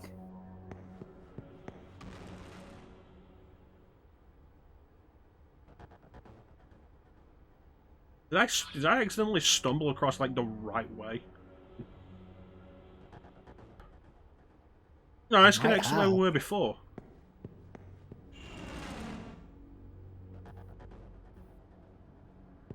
Hey, you remember this? This is where we found Hikawa. Yeah. And we weren't able to explore this for some reason.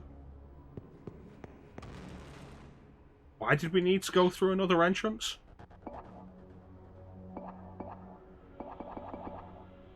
Maybe it's unlocked now? Maybe that's why? And that it's flashing. That one's rainbowy.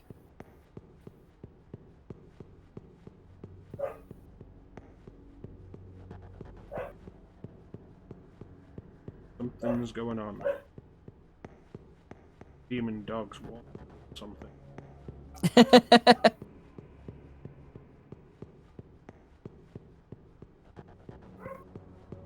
No, demon dog, you must wait until we play SMT1. How long is this fucking corridor? know. Long ass corridor. What the hell?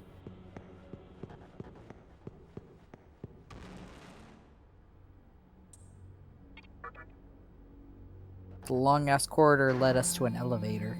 You know what the weirdest thing about that was? Hmm. No random encounters.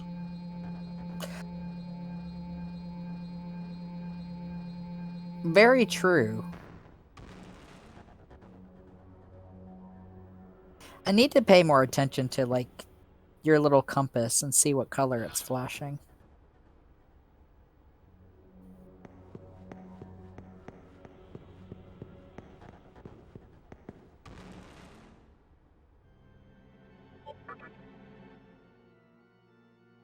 So we found another entrance. We also didn't finish exploring back down. We didn't finish exploring downstairs, so I want to go back down.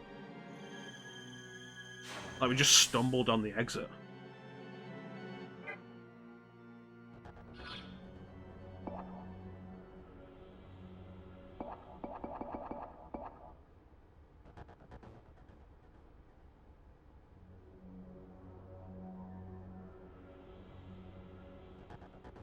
Yeah, there's still more to look around down there.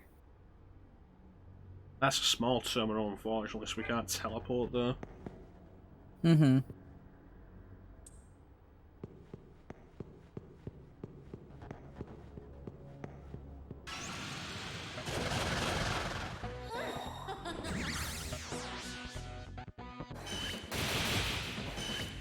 Some of these demons need more discipline.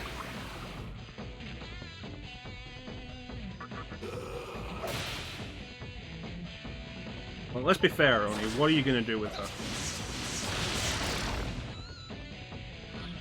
I've seen enough hentai to see where this is going.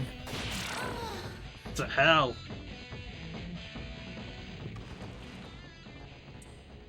I joke, but I really do hate Charm. Charm is one of the most annoying skills. Like, as a player, I don't really use it, and then as enemies using it against me, I'm just like... As a player, I don't tend to use status magic because it feels like far too often it doesn't actually affect the enemies.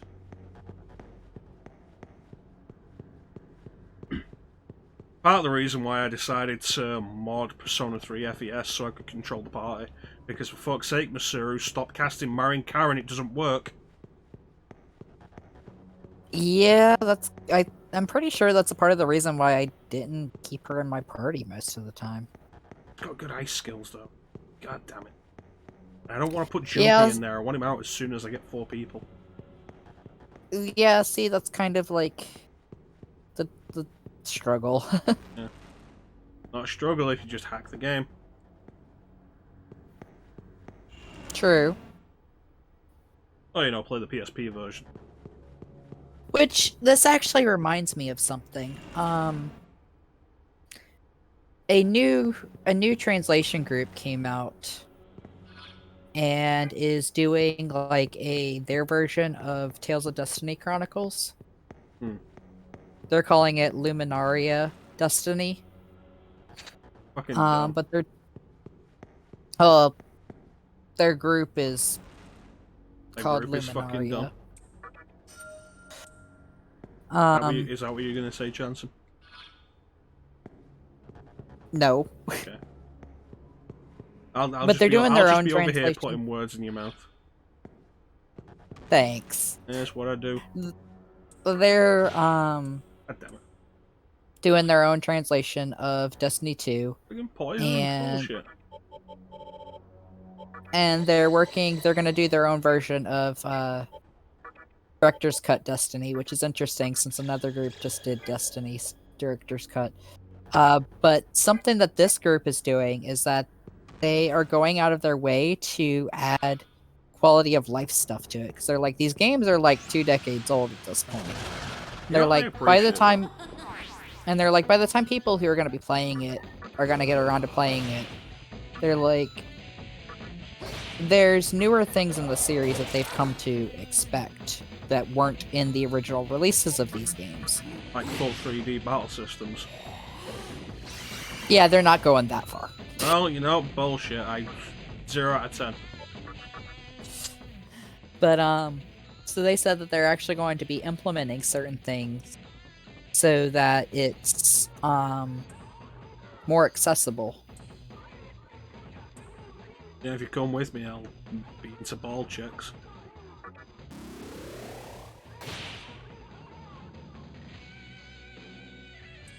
I like Dis's design. It is a really nice design. There's a serenity to it that I quite like. Mm-hmm.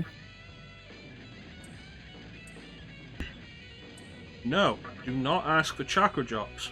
You can have a life stone.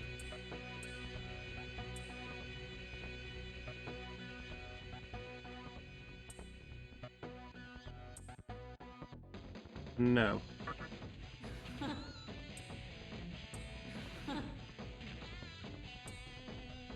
Nice. I do. I seduce bald chicks. The one for the quote pile. Have that play completely out of context in like 4 months when everyone's forgotten what the context was.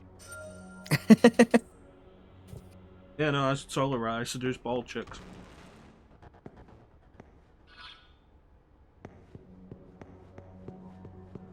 Nothing wrong with bald women.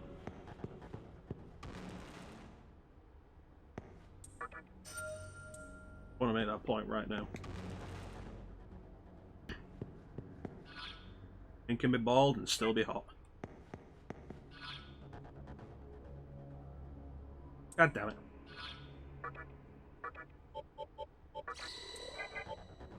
Let's do this.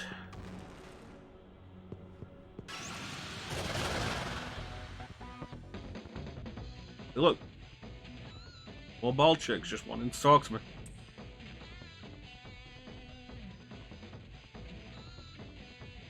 Thank you, ChanceEm. No, it's not. Reese.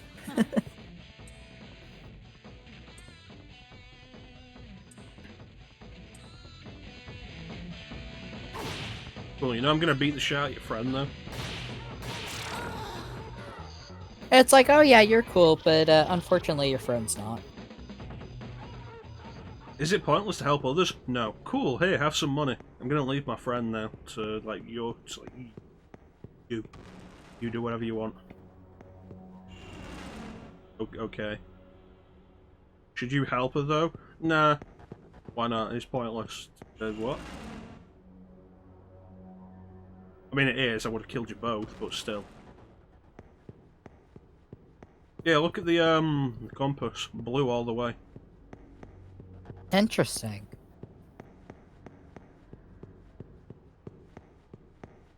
I really wouldn't have expected that.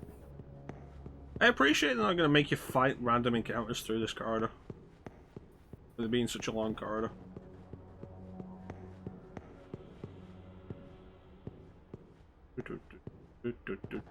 I guess it's also kind of nice because, like, imagine if you ran out of light bulbs in this area.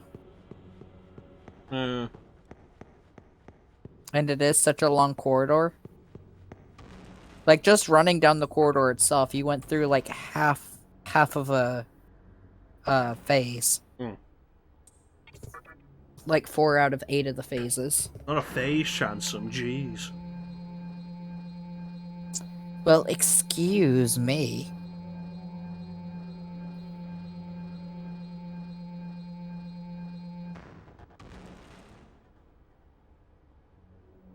Hey, duties, let's get out of here. Maranochi. Oh no, all chicks attacking me from behind. I don't stop referring to this as ball chick. I was gonna say, some might be into that. Might as well, them ball chicks can be hot. Like, you ever see Guardians of the Galaxy? Yeah. Yeah, Karen Gillan in that was hot. I mean, Karen Gillan is kind of just hot in general.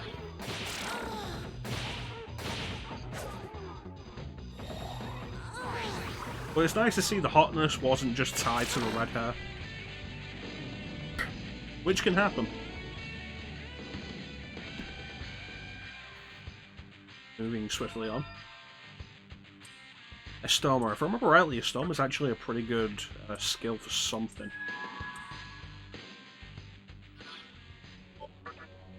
Is that sleep related?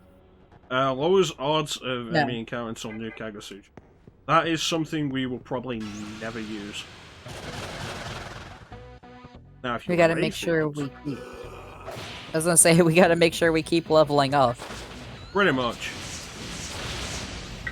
Want to get my grinding done in like as little time as possible. And how do we do that? We don't reduce the encounters, and we never run. I mean, hell, in Digital Devil Saga, the only time I ended up running from encounters was late game when all the grind didn't really matter anymore, and the enemies were just a pain in the ass to take out. They weren't worth the experience.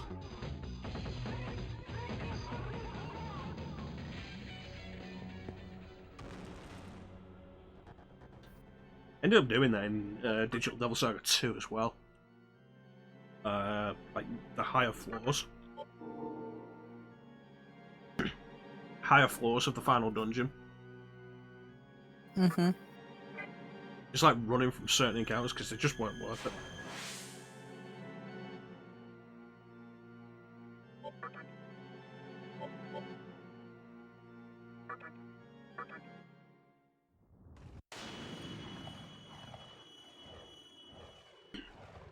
Alright. So the obelisk is probably going to be like a fucking 3-4 hour dungeon. Yeah, I can see that being a pain in the ass to get through. Yeah, I don't mind a good 3 or 4 hour dungeon.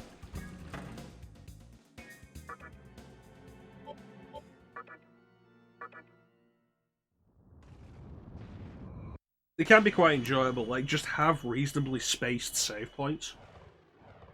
Yeah, see, like that's my main thing is like I don't mind a long dungeon as long as there's enough saves to justify it.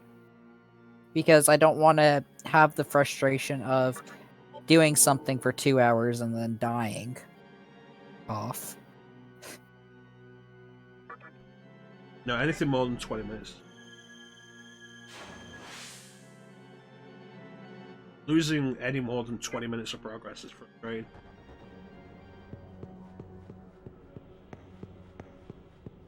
Alright, let's get out of here.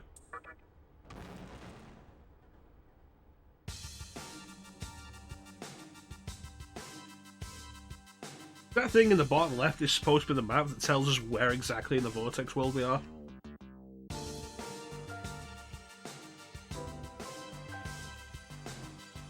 And do you know what the fun thing about it is? I can never make sense of it. Yeah, I was about to make a comment on that. Like, I don't know what it's trying to explain here. You are here. Cool. Where is here? I don't fucking...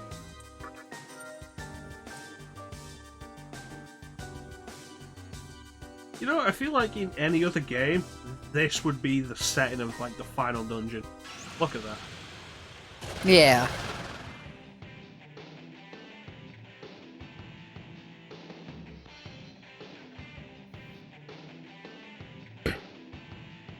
Oh, you know what would be a good thing to show off just how worthless it actually is when it's in your hands? These are principalities, right? Principality, yeah. So they are angels.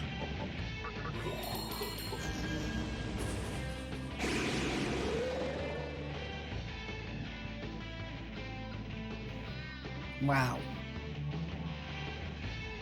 Yep, so they should be weak to death.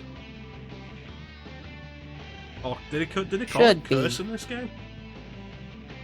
Like, is expelling death or expelling curse? I forget. The point is, like, fucking the instant death spells are garbage. Unless they're being used on you.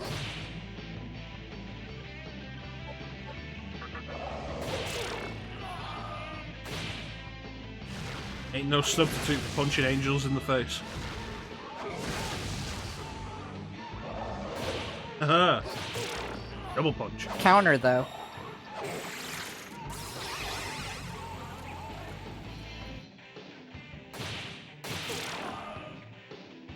If I could main the Magatama that makes me immune to that instant death shit, I would. So would. Instant death is one of the most biggest pieces of bullshit in SMT. Absolutely despise it. 10,000 marker isn't bad. Almost have enough to go get that other Magatama. Yeah, Gehenna.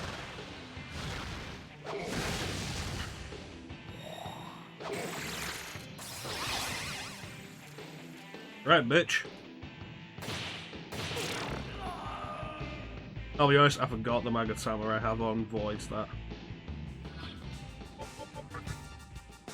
Like, null expel.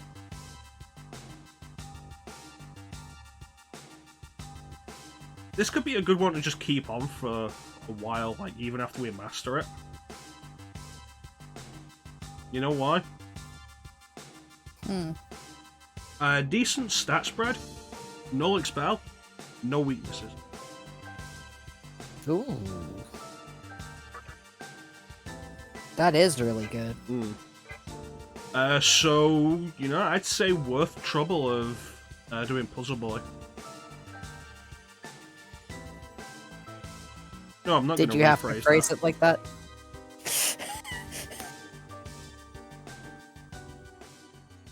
Obelisk, the Tormentor. That's right, you didn't think there'd be Yu-Gi-Oh! In this stream, and you were wrong. Seriously, even the inside look like this looks like it could be a final dungeon. It does. In Solnado bullshit.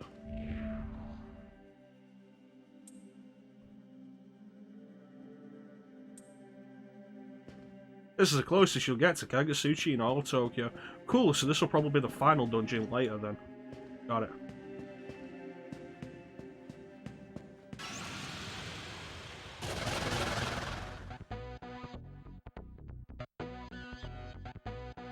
Was that guy in the middle like immune to physical? I think so.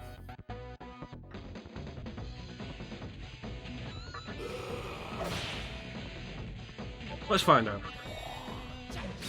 Yes. Alright, let's never forget that.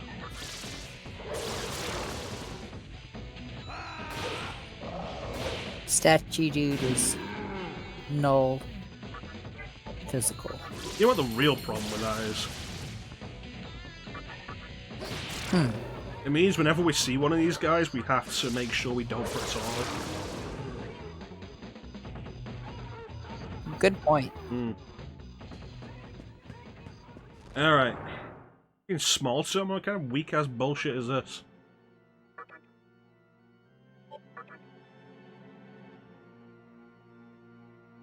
Fucking Ikawa cheaping out in terminals. Hikawa's just like, I got my obelisk. I don't think I need another big thing. We're gonna get a big thing right up in your face. A fist. There's gonna be a sex joke, you were wrong. I mean, could still be turned into a sex joke. Not in the face.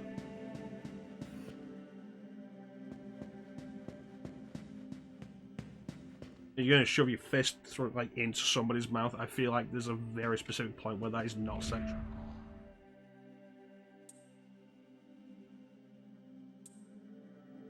Fair. Will this elevator take me right to the top?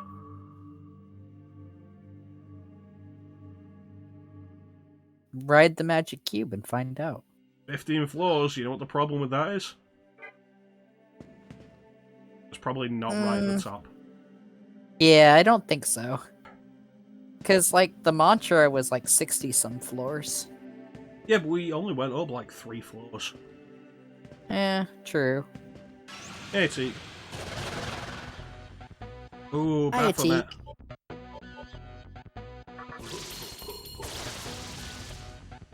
You know what we do with Baphomet? It's Goat Daddy. Punch it in the face.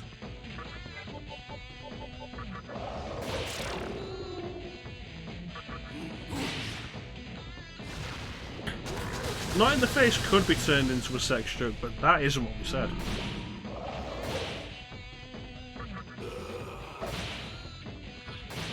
A fist in the face, not so much.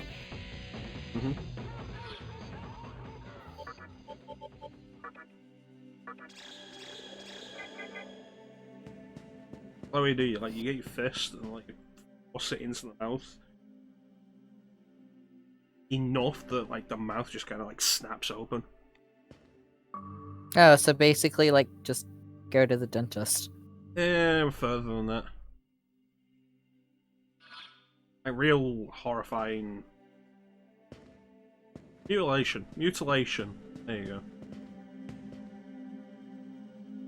Now I'm remembering that, like, the most beloved horror manga artist was a dentist before he became a horror manga artist. Yeah, fucking teeth are terrifying. They really are, Here's a fun and fact it's like... for you. Oh shit, that's a dead. Here's a fun fact for you. In Silent Hill 2 HD, on the HD collection, there is a texture fuck up at one point that replaces Maria's eyes with a mouth. It replaces one of Maria's eyes with a mouth.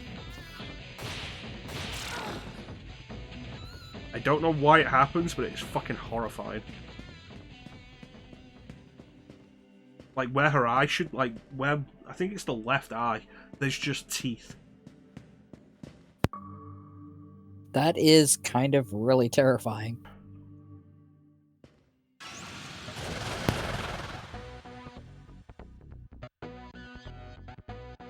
I feel like anything with wings should be weak to electricity.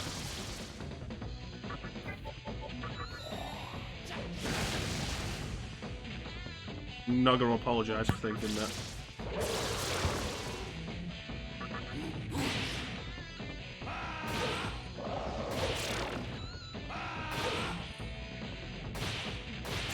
Meanwhile, I would think anything with wings would be weak to, like, fire. If we're talking about feathery wings. It's just that, like, the association Pokemon has always made with me of flying being weak to electric. Yeah. And then SMT comes along and is like, yeah, no, quite a few birds are actually weak to electric. Meanwhile, I get the mental image of, oh, if it's going to be flying, then it's air, and air is weak to earth. You see, that's always the thing, like, if it's flying, I always kind of assume it's immune to earth.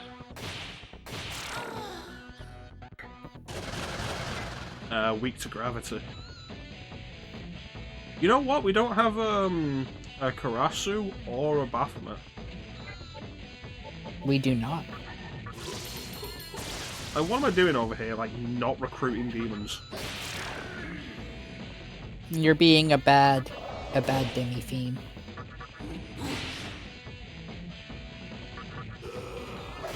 Why don't these demons come to me? Now, if you're gonna talk like that... Oh, you're a Vile, are you? Alright then.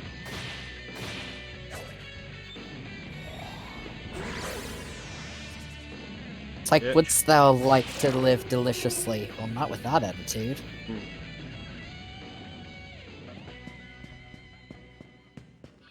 What is our current title? Adept. Alright. The title changes as you master more Magatama.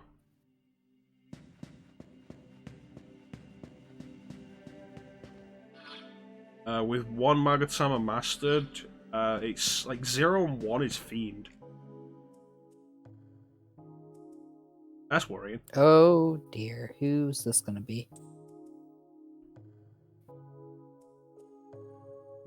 Oh, fuck. You know what this is, don't you? I have a feeling. Fucking Fate Sisters. Yep. Okay, can you do a cold sounding voice, ChanceEm? I can try. I'll give you your best shot.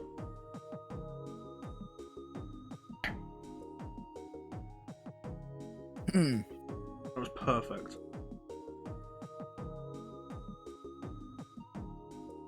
Thanks.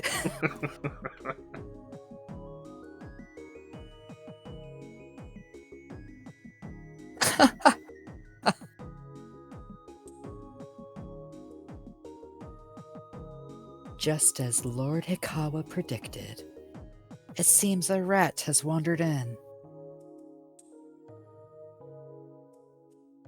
I assume you are here for that woman, but we 3 sisters are guarding the obelisk. We are not like that useless oss, eh? I'm arrogant. Nah. Yeah, also like bordering on Skeletor. Yeah. Yeah, I was like, I'm pretty sure you're just being Skeletor. Gotta get those teeth chattering. It's like 20 degrees out.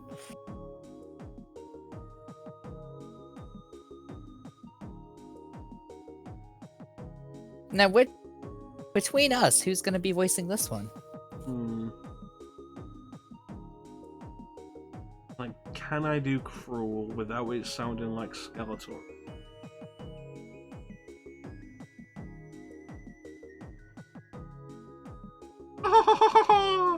If you want her back, you must defeat us. Well, if you can get to us in the first place. In case you're ever wondering why I'm not a professional voice actor. Meanwhile, I'm over here being like, okay, I'm gonna try and give like a serious voice, and Kerna's like, fuck that. Well, Claire. Kagatsuchi repeats the process of birth and death. It will not wait for you. Sound like a Monty Python sketch. I don't like spam! Now, hum.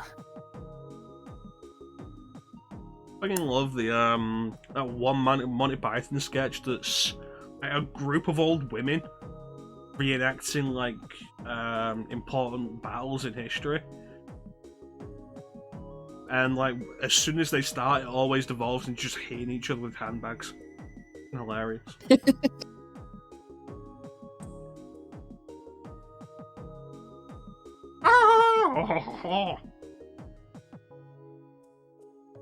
I probably shouldn't voice any more characters. Now, going based off my list, you have voiced 4 more than I have. One of that being because for Daisoju, my internet just decided to say fuck you. I thought you were voicing more than me. Like that was the thought. That was my thought. Like, okay, I can't let ChanceEm voice everything because that isn't fair on me. Yeah, I'm keeping a list of everything, and so far you are at 4 more than me because I was gonna voice Daisoju, but because my internet messed up, that puts you at 4 more than me. And now with these 2 fates added on top of this, take those out, you only have 1 more than me.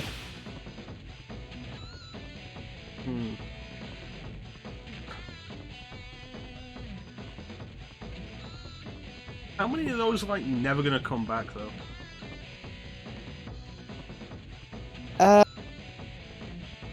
Like what's Let me his actually compare that. Gozu Tenno's Let me actually not coming compare. back.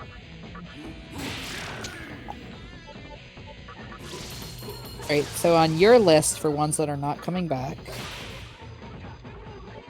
3, 1, 2, 3, 4, 5, potentially 6 of them. On my Dante's list, coming back. yeah, Dante's coming back. On my list, there's only 2. So I can understand why you feel I'm voicing more than you are.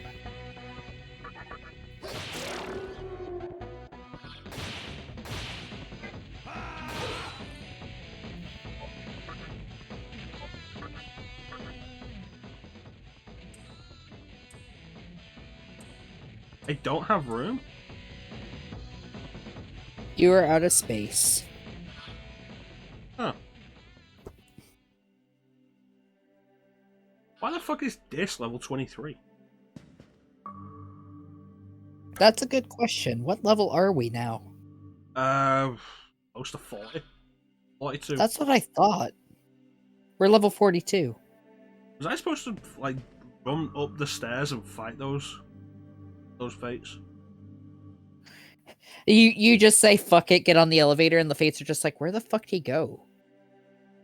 Like, well, you'll have to fight us to proceed, but you're behind me.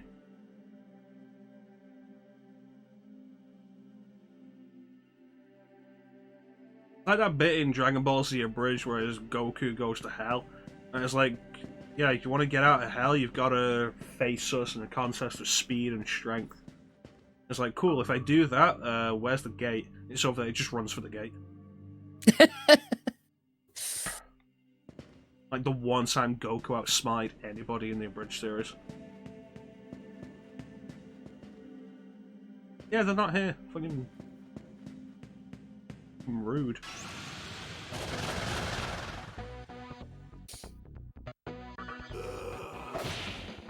I do find Abridged series like amusing in regards of like abridging is meant to make something shorter, and half the time people who abridge stuff make it longer.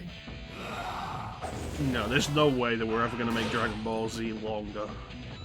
Well, I mean, Dragon Ball Z, there's no way they were gonna make it longer, but I'm talking about other stuff. The Abridged series name began with Yu-Gi-Oh! Abridged, which, Yeah. like, going off the first episode when first called Abridged, the entire events of the first episode were cut down to about 4 minutes, plus comedy. Mm-hmm. As time went on, it really just began to be parody. Mm-hmm.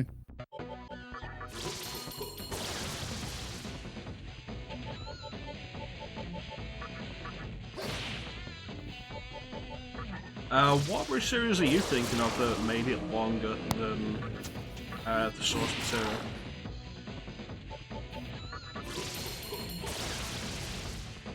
Because, like, Yu-Gi-Oh! Bridge was still shorter than the source material. Naruto Bridge was definitely shorter. Pokemon Bridge was shorter.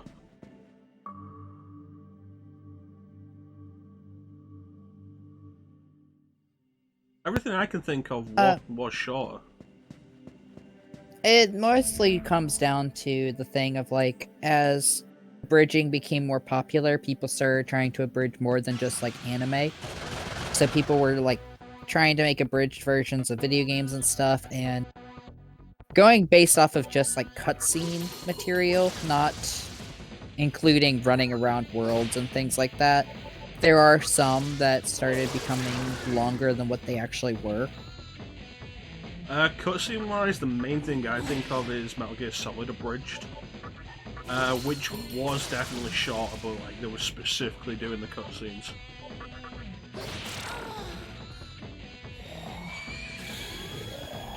It wasn't a bad series.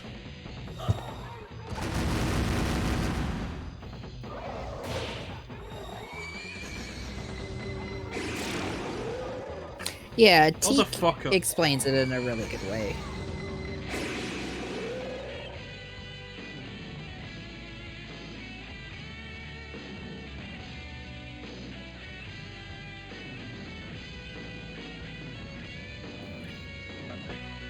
Yeah, the repetition and extension of specific scenes for the sake of humour. I think like one of the best examples of that is Dragon Ball Z Abridged again. With Goku punching Jace in the face repeatedly. Like in the actual series, it's one punch, but like in the Abridged series, Goku just keeps doing it, and Jace just keeps standing there and taking it, and it's kind of funny.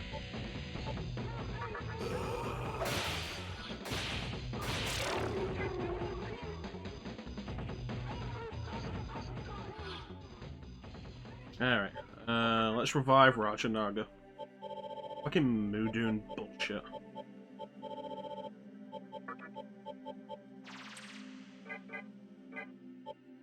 At least I'm not doing fucking... what's its face? Skies of Arcadia with its like, chance-based revival. Love that game, but that entire idea can fuck off. I gotta agree with you. Like, I'm enjoying Skies of Arcadia, but that is one type of bullshit that I'm just like, why? I don't like it in Dragon Quest either, and it's very prevalent in Dragon Quest series. Like, that's fake difficulty.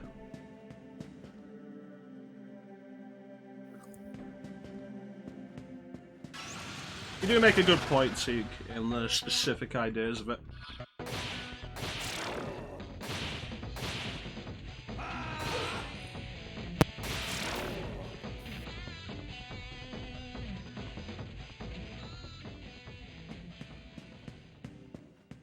Remember last time we ended because we thought the area we're in was going to be like a long dungeon?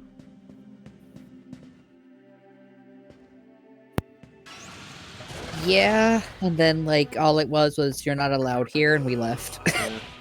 Basically, our recreation of like the best cliffhanger of Star Trek: The Next Generation. The best of both worlds. The two-parter that practically saved Star Trek.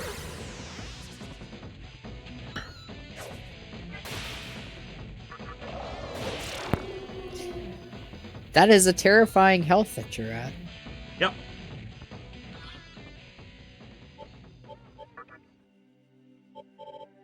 Do you know the story of the best of both worlds, ChanceEm? No, not off the top of my head. Season 3 finale for Star Trek Next Generation. Star Trek Next Generation had been received well enough, though it hadn't really been super great. It started hitting its stride during the third season.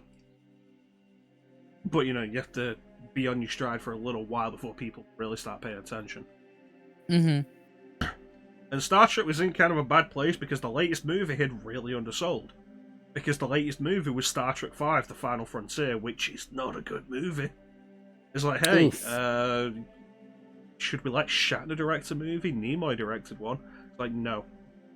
No, you shouldn't have let Shatner direct that movie. So, best of both worlds. There's the possibility of Patrick Stewart not renewing his contract, which means, like, Captain Picard may not be back. So they set up this cliffhanger that the Best of Both Worlds Part 1 is one of the best episodes of television you will ever find, because it's just the first part of a two-parter, and they wrote it with no regard on how to resolve it. So it's really good episode with a lot of shit happening, things get really bad. And it's like, oh, how can they get out of that? And it's fantastic, and like Picard is assimilated by the Borg, the first time we saw an assimilation of the Borg. It's what truly defined the Borg as like real major threats after their first appearance. The first appearance had them as dangerous, and then like the second appearance, the entire might of the Federation couldn't stand up to them.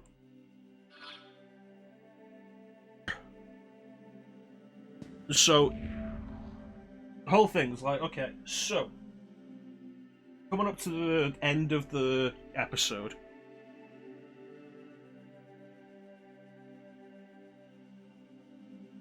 the crew have just found out that Picard has been assimilated and is now of the Borg.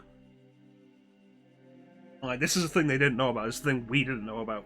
It was the first time it happened on screen.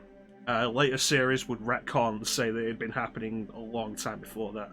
Like, the previous time the Borg showed up, they never did that. So... okay, no, and with the Enterprise engineers have built their big weapon that will hopefully take out the Borg. And it's left down to Riker, who, throughout the entire episode, the question has been, like, why has Riker been putting off taking command of his own ship? Like, is he too comfortable here? Is he never going to vacate the position for somebody else to step up? Like, does he have the balls to actually lead? And it's like, okay, so communication with the Borg.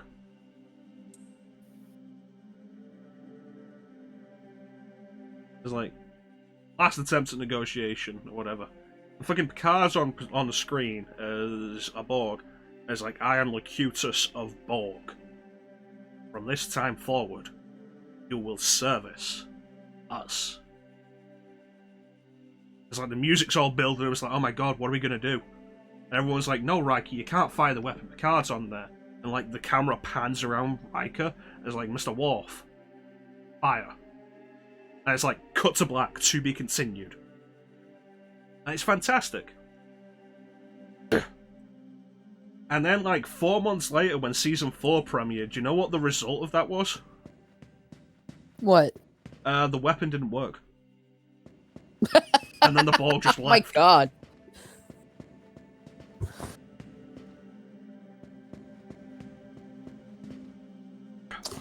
Well, that's definitely a hell of a cliffhanger. Yeah, it's like why I compare what we did, what the start today was, with that. Like, yeah, no, we're back next time to go through this, what's presumably going to be a real long dungeon. We didn't even go inside a room. We went inside a room, got told to get the fuck out, we were like, okay. We didn't even go in the room, like the door, we went to the door opened, Futsumimi came out and said, yeah, you're not allowed in here, bye. And then went back in and closed the door. We didn't even get to go in.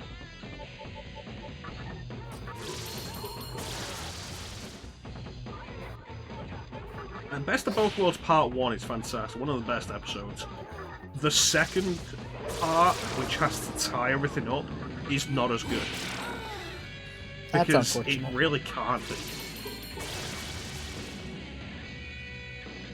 I think what really saves it, though, is the unofficial third episode that follows it, which isn't technically counted as like part of the Best of Both Worlds. You should count it as a trilogy. It isn't really counted that way, but it should be.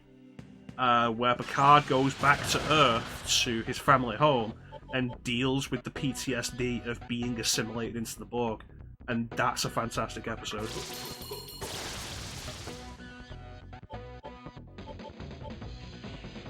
Good thing I have some magic.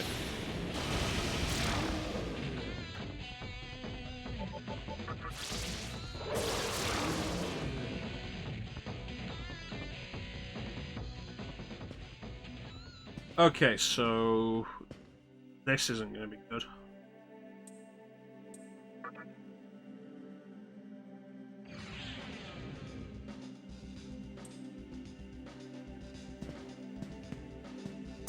Everything is blue now.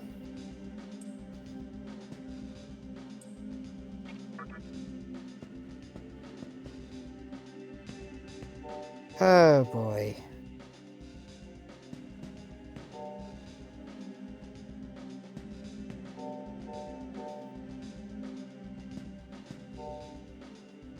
Don't know what I'm doing. I have no idea what you're doing either.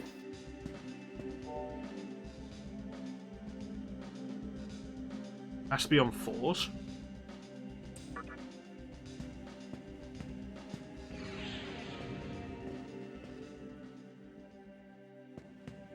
You know what, I wasn't fully paying attention when the soul downstairs explained it to us because I was talking about Best of Both.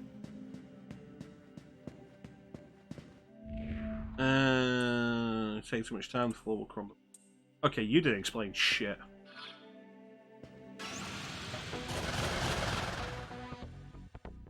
I'm gonna punch several of you in the head. And just so people don't think that I'm gonna pick on the bald chick, I'm gonna punch the guy on the horse. That's right, I'm just that awesome.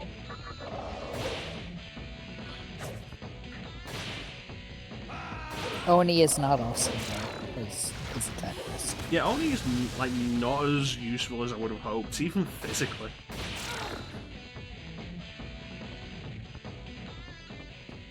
Soji has been pretty good though. But you better be summoning being and all the trouble that takes. I say the trouble, like we accidentally stumbled upon the right conditions to actually summon it. Or fuse it. See,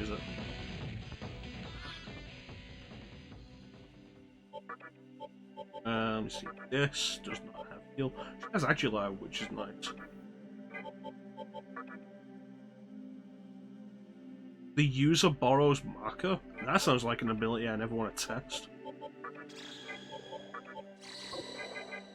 You should call me over there with loan. Why would she be borrowing Maka? I don't know. Alright, let's try and figure this out.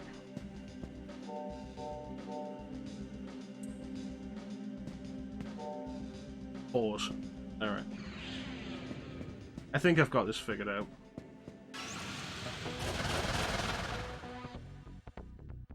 I say that, watch as we get to the next point, and it turns out I actually just hit it by luck.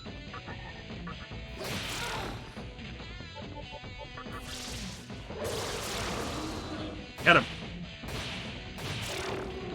It depends on what the next puzzle is going to have, because I have an idea for how that was supposed to go.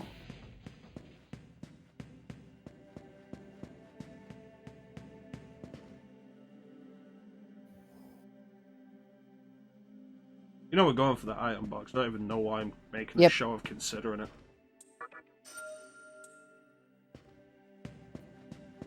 Got a chakra drop.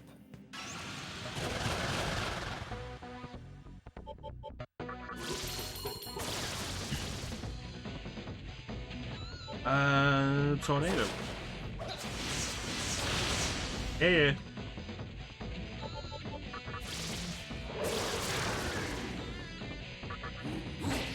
God damn it.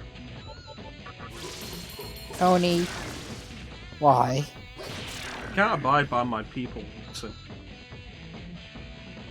like in the press turn system, it's a major problem, but even in games where it's less of a problem, I absolutely hate it when my characters miss. Oh, you know what I should do sometime? Having Radiant Historia. That was a cool game. I've been meaning to go through that game. The 3DS version, Perfect Chronology, I think was the subtitle for the 3DS version, gives you an option to not play it. You can choose to not have to do any battles, which I think includes boss battles. That's kind of ridiculous.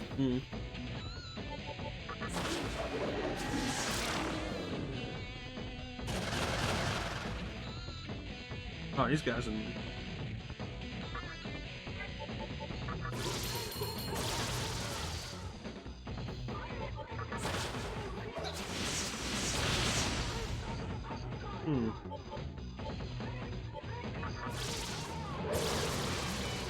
Bunch of health, too.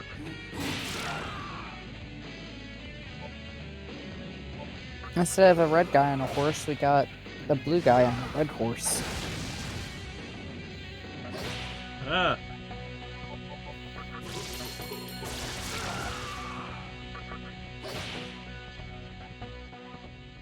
Was Eligo wearing armor? Or was he just wearing a helmet and a cape? I think he wears armor. We've got one in the pie, we can check when we're done with it.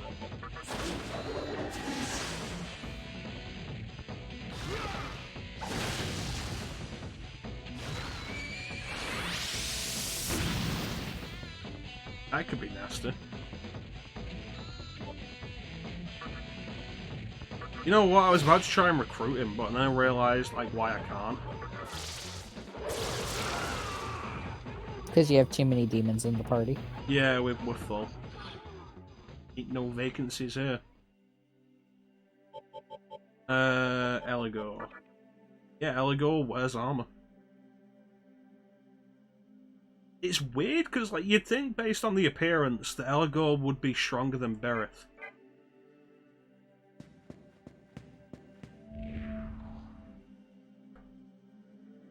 Sends collected Magasui to the bottom.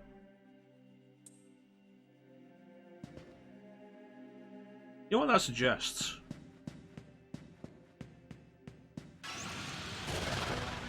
That you should be going down, not up. No, because we want to get to the maiden. The maiden's at the top.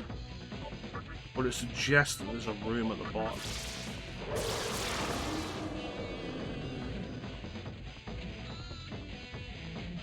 Running low on MP for some of these dudes.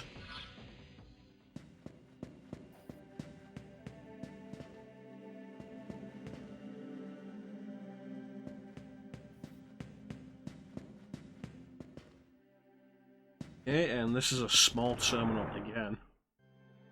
In Hikawa, the cheap bastard. Look, like I said, Hikawa's like, I got my obelisk, I don't need any other good stuff. I just want to be able to teleport out of it to get like a full heal, and then teleport right back here. Is that so much to ask?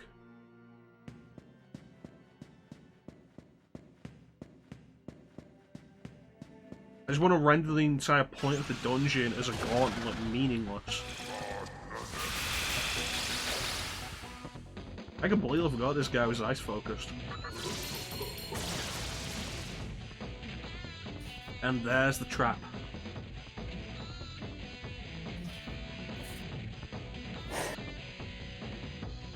But hey, I'm shocked. Come and hit me.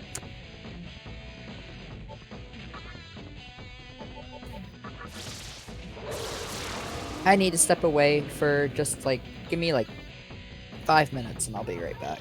Alright, we'll just keep climbing the tower.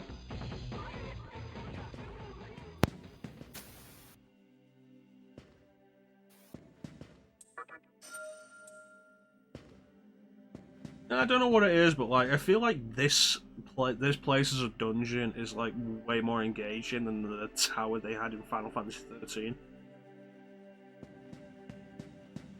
Which isn't a specific knock against Final Fantasy 13 so much as the continued consideration that we've had previously of like dungeons in HD JRPGs not having the same level of engagement.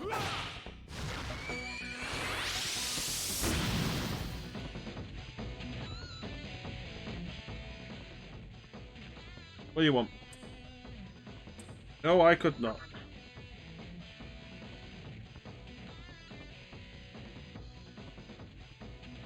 Look, lady, this is a demon world. You can't just walk up to random people you meet in battle and expect charity.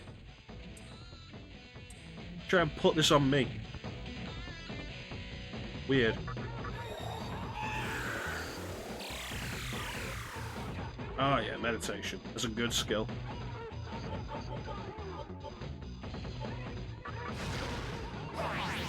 Ah, shit.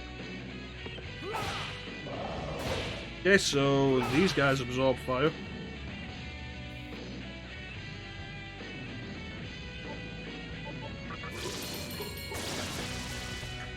They don't absorb fist, though.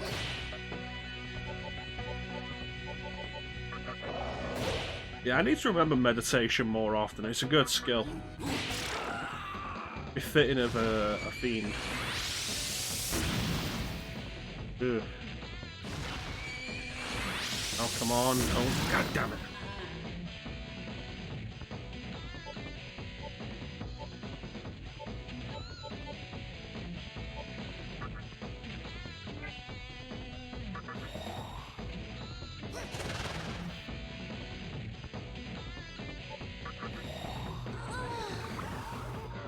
Oh, there we go.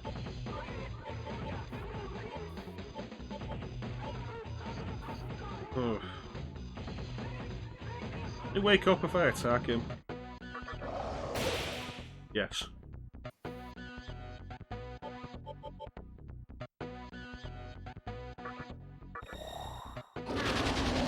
This could make or break it. Ooh.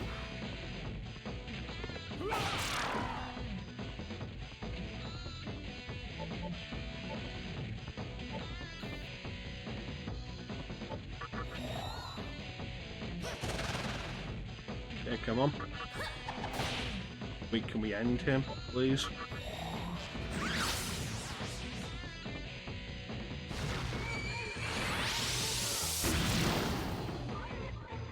Please stop killing my demons, I only have so many of them.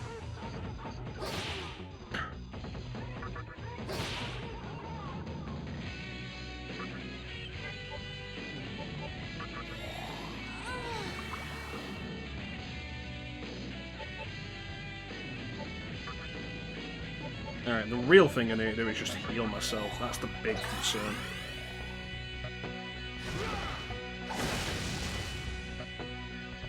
Can take anything after that. Throw this out.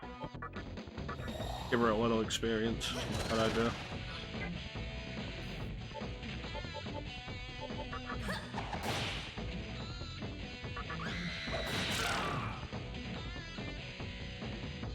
That battle was nasty. Alright, the entire party I was using died.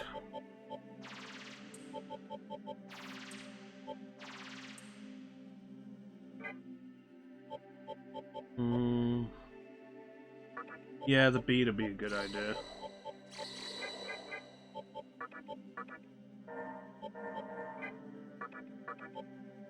Let's see. Soju, Oni, and then Rajanaga. Alright. That goes up. This go. Also up. Oh, it circles right. I have to go to the item over there. Awesome. Always try and figure out which way is not progress.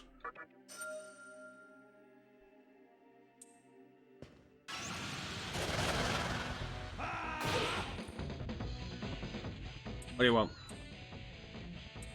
Yes. Yes, it is.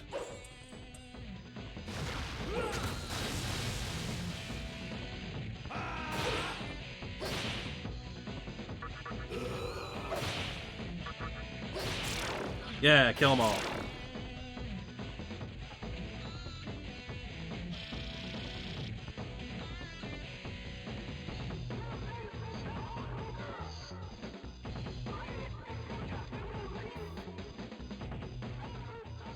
Life refill is the next skill we get from the Magat-sama we have currently equipped. Will that be worth dropping one of the skills we have? You know, we've not gotten a whole lot of use out of Might. Not for the lack of trying, because like Might gives us the chance of getting crits more often, and it's rare. I could get rid of Might and replace it with Life Refill. Although if I get the option for Mana Refill, that's the much more useful option.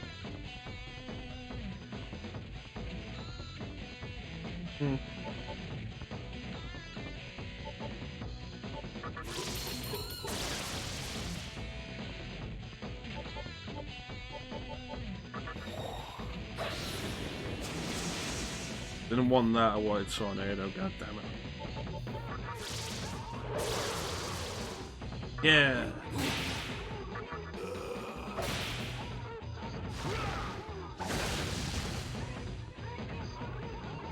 Alright, another Zionga. And just punch him. And Zionga. And a Zan, see how that goes. Yeah, about even with the physical damage.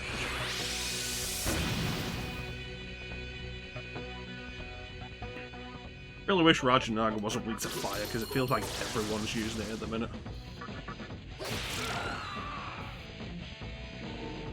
Yay, level up. Strength +1.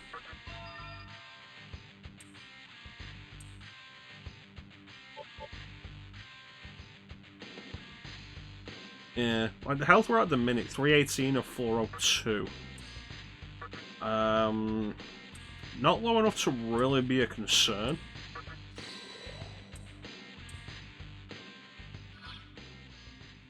Awesome. Fully restored the entire party, MP included.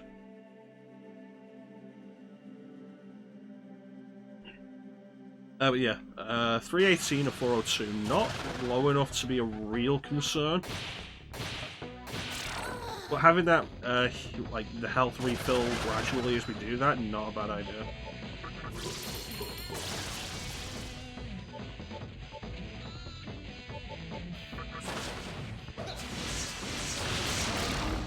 Nice.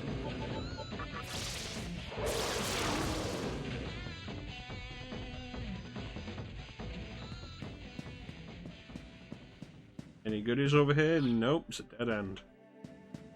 Right, feels like this one room's taken ages. I feel like the encounter rate hasn't helped that.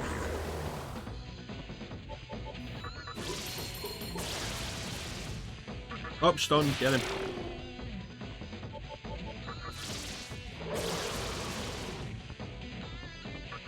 Would appreciate it. God damn it! Stop missing, Oni.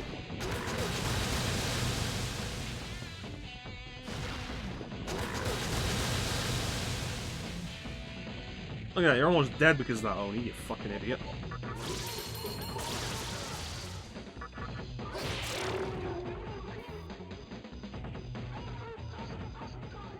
Embarrassing. See Uzume. And let's head up this elevator.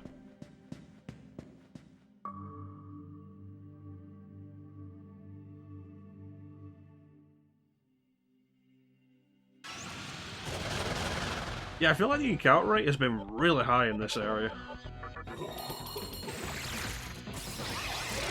God damn it.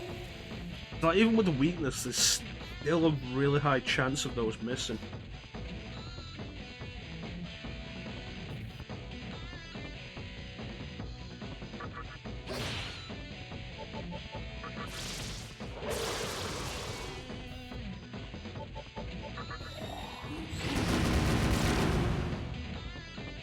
Alright, crits.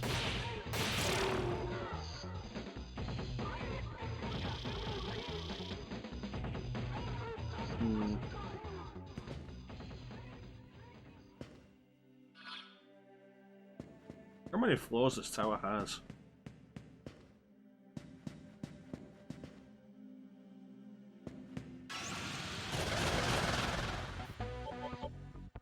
Yeah, open with a Mahamon again.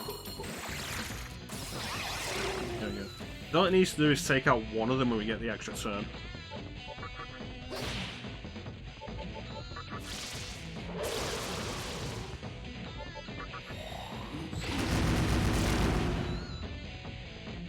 And get him.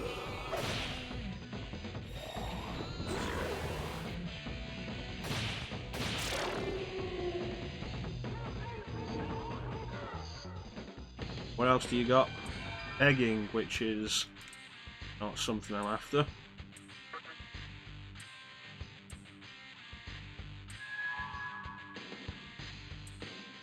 Okay. Oh, wagtail plume.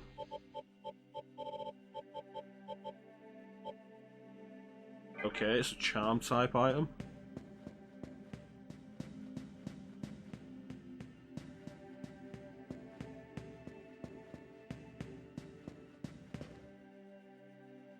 Yeah, if that leads up, this lead. Nowhere. Down to nowhere.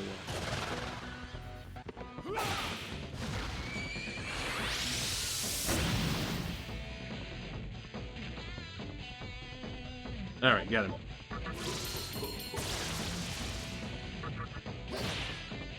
Every time we do Zionga, I'm just hoping for shock. Just really nice. That's a set of guaranteed criticals. Nice. Counter.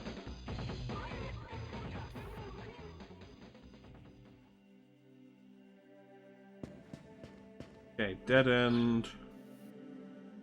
Possible progress, but then there's two paths we didn't take.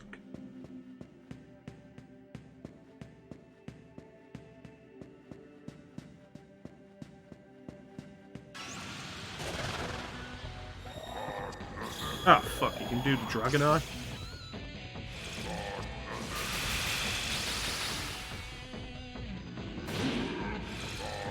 Good job nobody's weak to ice. Doesn't stop that damage from building up, though.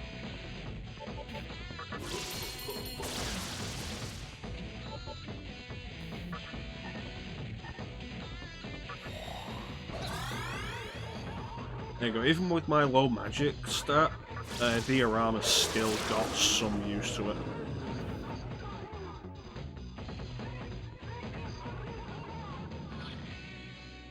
Deal with Zumi. Yeah, this is progress. This is another puzzle. Let's head back down and check those other paths then.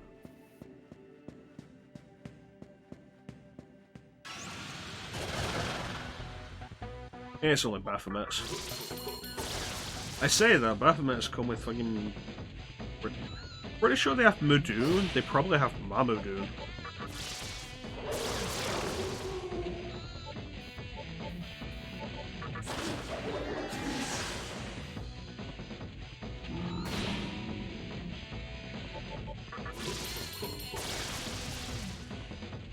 That is never not a problem. Oh yay.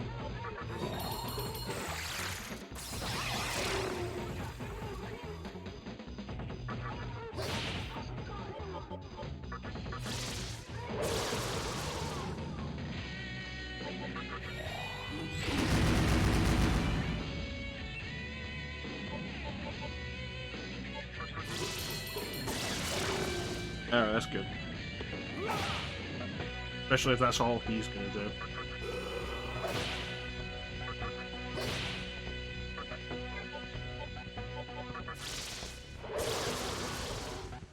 Oh yeah. Really, a triple round? God damn.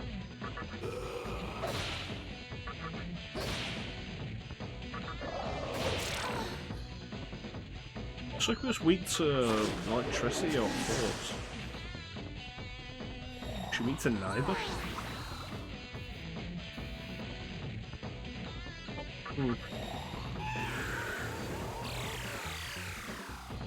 With how effective that skill is, I'm concerned that one, at some point, is going to turn around and just stop being useful. Or like stop working or something. Like 80 MP back? Like that's good numbers. Ah shit.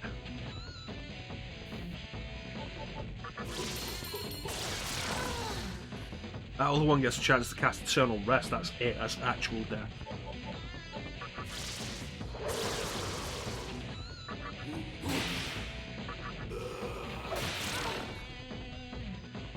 That was... Now let's take a look at Succubus. Eternal Rest kills all sleeping targets instantly. That's just something Succubus has.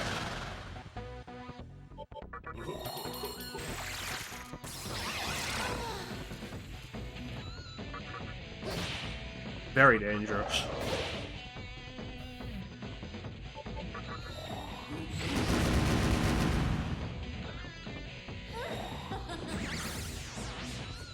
That is also dangerous.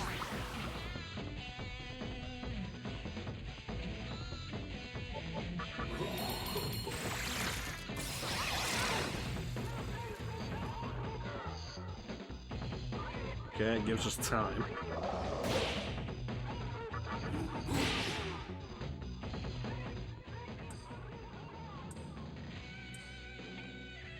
Nope.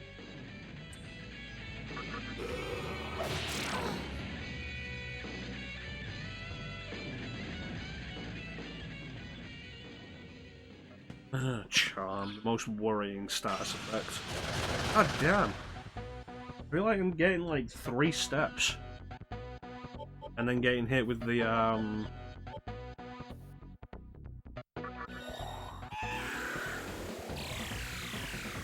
random battles. It is crazy.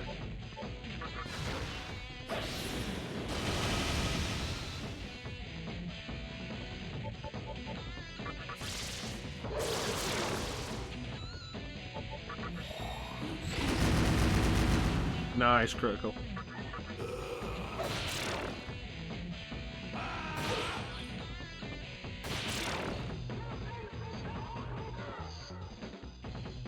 How far is it?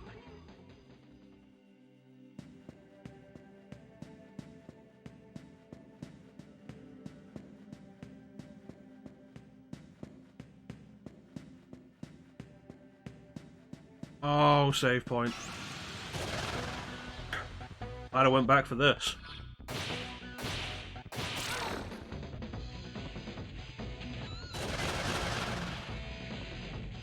Okay, Elagor is weak to electricity. Take advantage of that.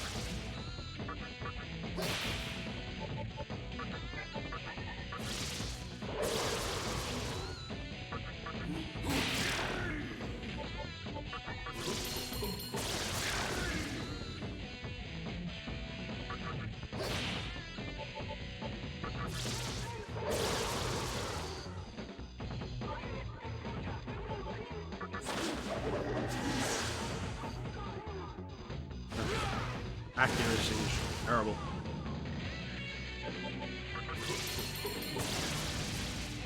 Get him. Level up for Daisoju. You learn prayer. Which does what? Heals HP fully and cures all ailments for the entire party. Cost 50 MP, but we have meditation there, which restores 80.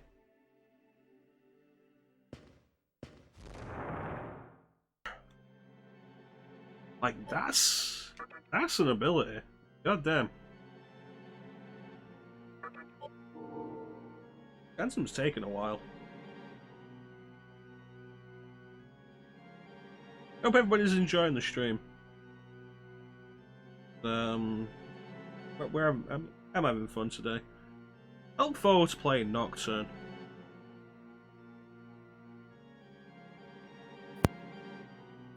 Good game, I enjoy You it. ending? No, want me to say something while I was saving? Oh, okay.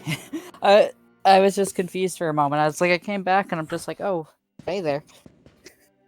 Yeah, there's a lot of chances been gone for a while. He said 5 minutes. I hope everybody's enjoying the stream. I enjoy Nocturne. Check out this ability I'm that enjoying. Daisoju just got for leveling up. Hmm. Rare.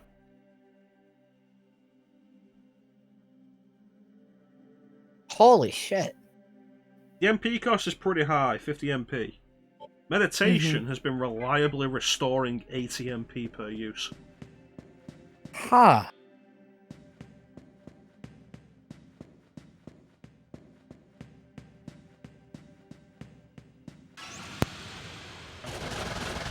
So the fiends. Kinda useful.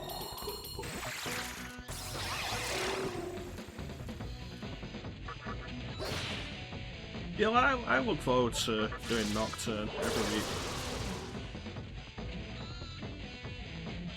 Good game. Nice crits. I do too.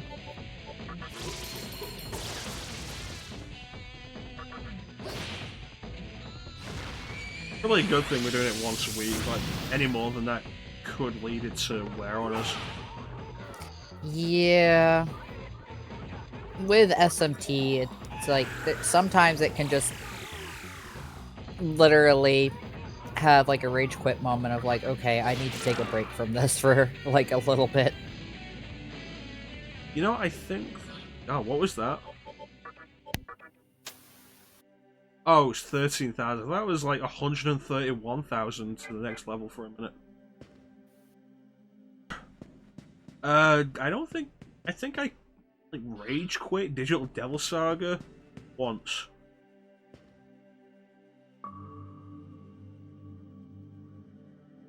Like between both games, I think I only rage quit once, and that was Meganada.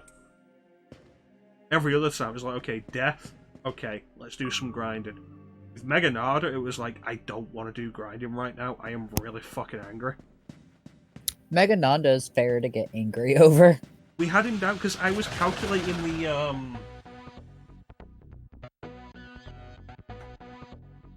he charmed one, like, if you remember, he charmed somebody at one point, and they cast Diahara on him. So we knew exactly how much HP he had. And so I was counting down the HP, and we had him to less than 1,000. And then he switched up the routine and completely fucked us over. And I was just really pissed after all of that, because that was a long fight.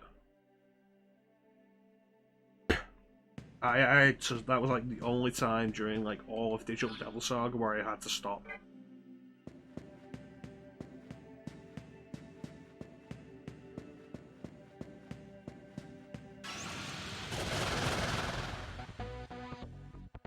Alright, thanks for joining us, Magic. You take care of yourself, buddy. We'll catch you next time. If anybody wants to check out Magic, he's a super cool dude. Currently doing challenge runs on Resident Evil Village. He seems to be doing knife runs. Kind of thing Magic does. I mean, I've said before, like that time he did Resident Evil 6 co-op on No Hope, which is the hardest mode,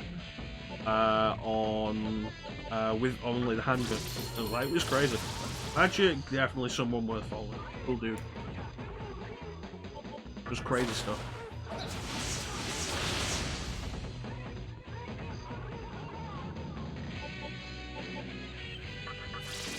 Yeah, you take care of yourself, Magic. It was good to see you again. Yeah, thanks for hanging out here, Magic. I've not been able to get into his stream lately because he's been doing like RE8 for a couple of weeks. And then like he was doing Persona 5 Royal for a while on the hardest difficulty. Yeah. I feel that because like I haven't been able to play Persona 5 or Persona 5 Royal yet, so that's the main reason why I didn't pop into those streams of his.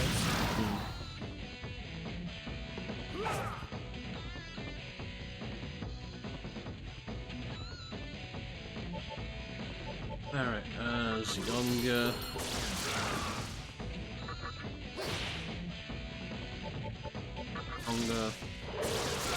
There we go.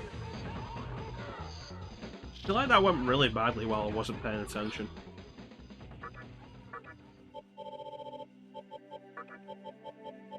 I should probably buy some more revival bean.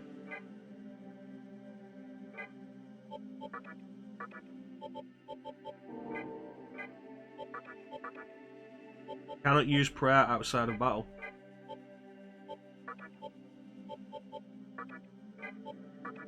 Well, that kind of sucks. It's weird, especially with it being entirely a healing skill.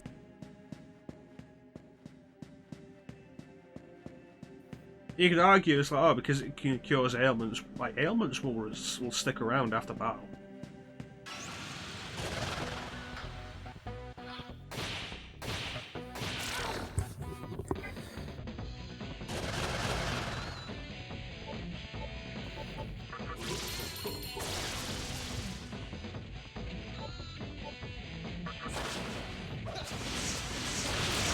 You had a pretty fortunate occurrence while you were gone.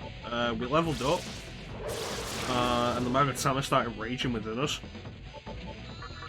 and then fully restored the entire party. Oh wow. Including MP.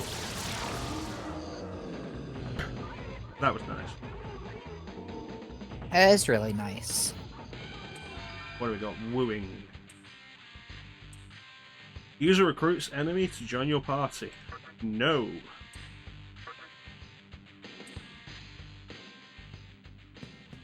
Alright, here we go.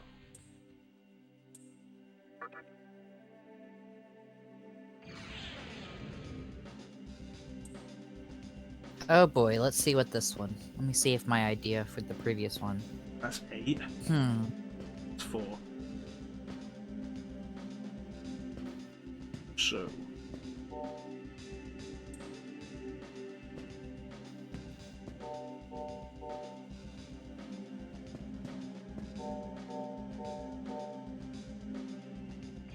Okay, so it's not multiples. Yeah, it's exactly what I thought it was. You have to get the exact number. We both had the right idea. Yeah, yes. You think that's something that's missing from dungeons in HD RPGs, like actual puzzle elements? You know what? That's a very good point. Because off stream, I've been playing through, finishing up Tales of Berseria.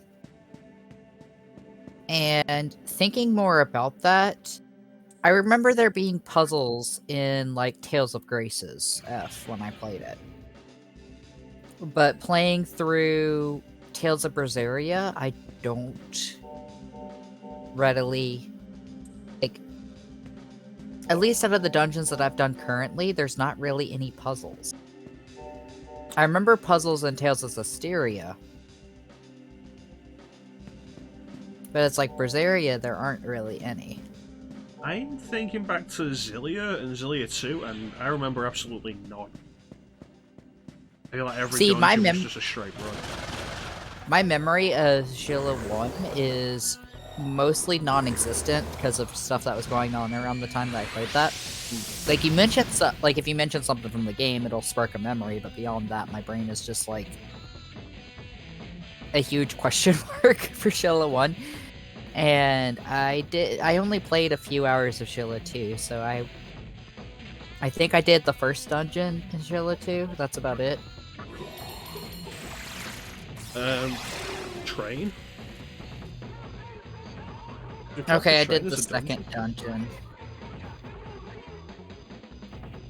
Because I got to Elise. I got Elise party again.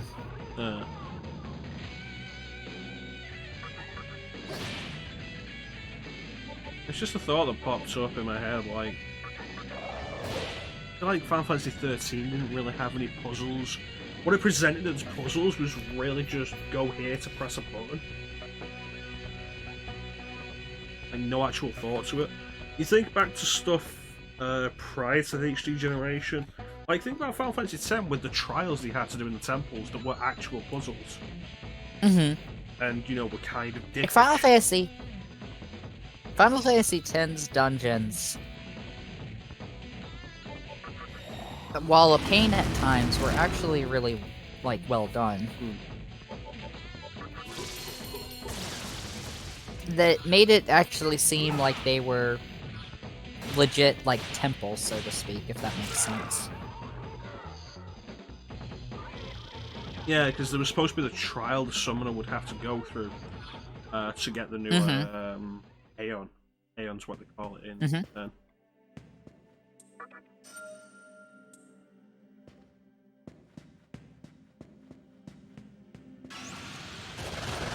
Okay, so we have to hit A again.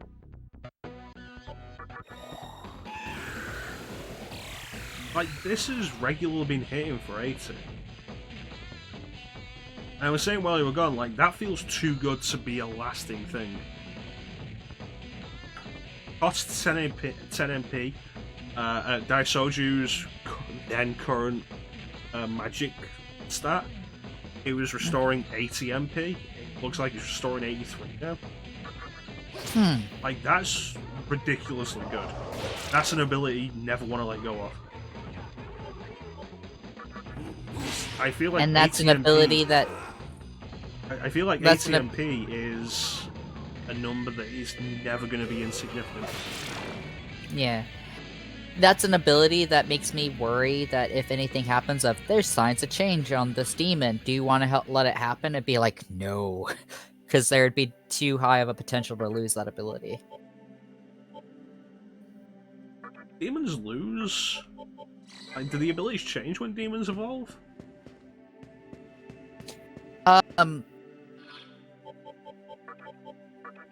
I thought it was the thing of, like, sometimes certain things happen that can cause the attacks to change. Oh yeah, skills can change. The pop-up for the skill to change. Like, that's what I was meaning. I don't think they change through, like, when the demon evolves. Like, look at that Rajanaga has. We got Rajanaga as a Naga, and he evolved into Rajanaga. That looks like something planned.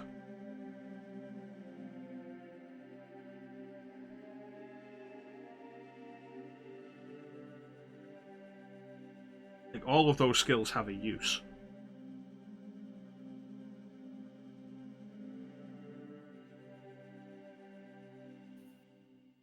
You get what I'm saying? Yeah. Yeah.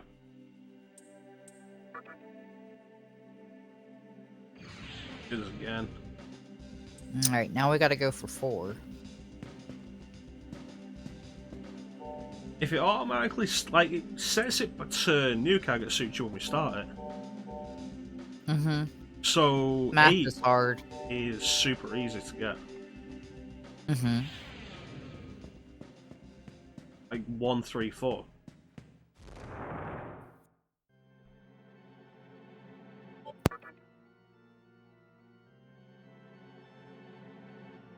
The trick is having 4 when you get to the 4 door. Like 8, not a problem.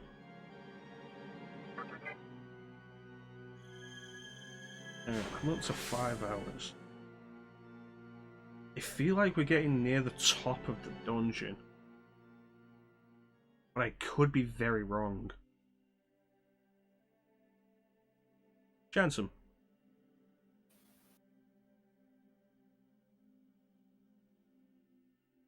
Let me check that.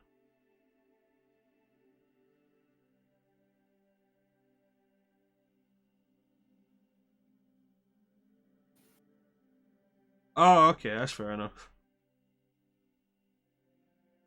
The obelisk has 150 floors. Yep, that's what I just googled because I was like, okay, how many floors is in this place? Because we're at floor 52. Yeah, it's like I feel like we're probably getting close to the end of this. Nope, 150 floors. We're obviously not going to go through 150 separate floors, but we're probably going to go through at least 7 more. Mm-hmm. So I think with us coming up to 5 hours, it would not be a bad idea to call it here. Yeah. This might be a good place to go ahead and call it. Yeah, because God knows where the next save point will be. Yeah, I don't know when the next save point will be. Plus, we have the Fate Sisters that we're dealing with. My save point was on floor 40. That can't be anything, surely. Piece of the map there that I've not done. Yeah, I just noticed that part.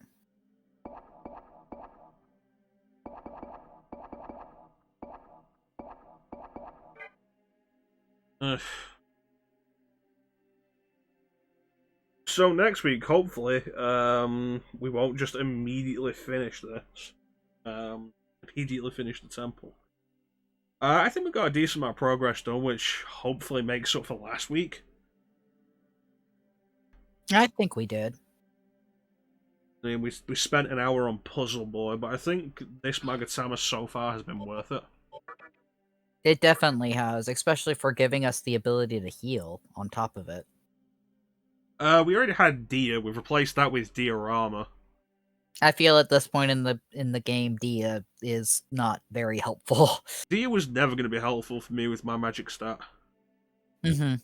Diorama, about 100 HP healing with this magic stat. So that's more useful. Life refill can get use out of that. Tetrarja. Raja.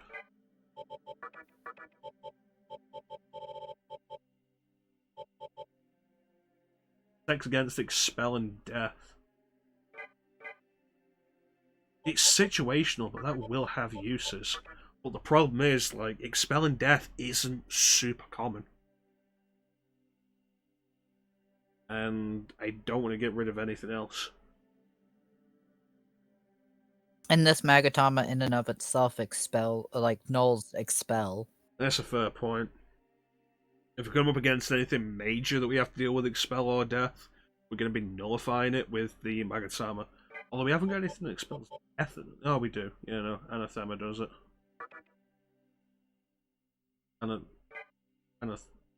Yeah, Anathema. Anathema. Anathema. I don't want to master more of these. We're only mastered 2. Finish that off. One more there. Because like every one of these that we master, we end up getting new titles when we hit certain numbers mastered. As you saw, we are currently adept.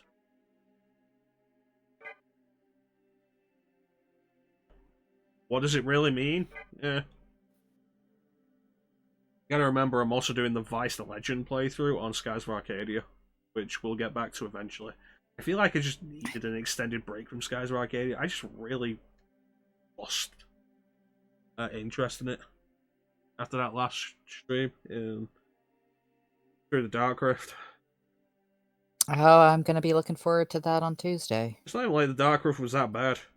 I made it worse by searching for all the treasures, which isn't something you Oof. have to do. One of the stipulations of the Vice the Legend playthrough, you have to find every treasure chest. Running around Grand Fortress for a while, like, okay, there are 2 treasure chests here, and we are never coming back.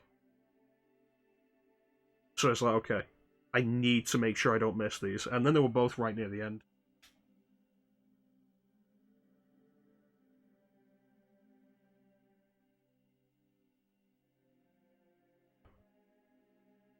So yeah, that was fortunate. I'd be worried, but it was fortunate.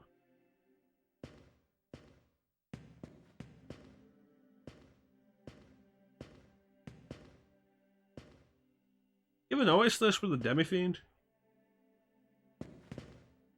The lighting situation?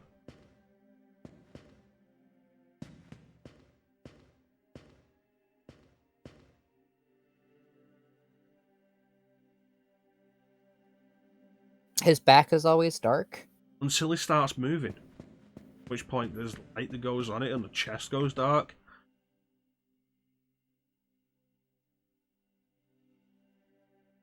Okay, that's weird. The back is light now.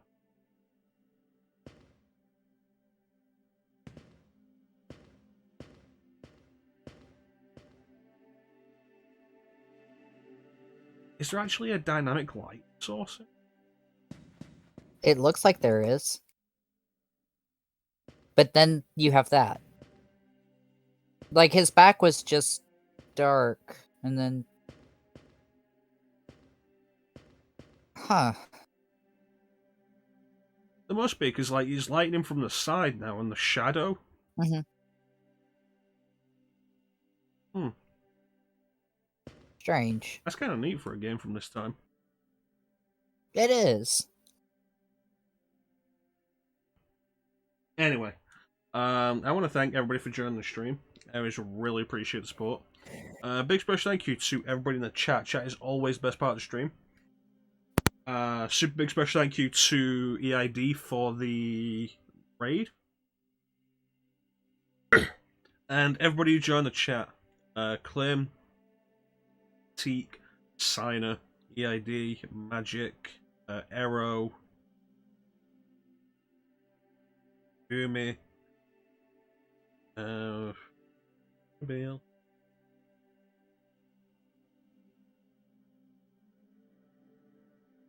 Not that I can readily think of. I go through the list just to check. I think we've hit everybody. Lavino. Lavino popped in to say he was like. Mm-hmm.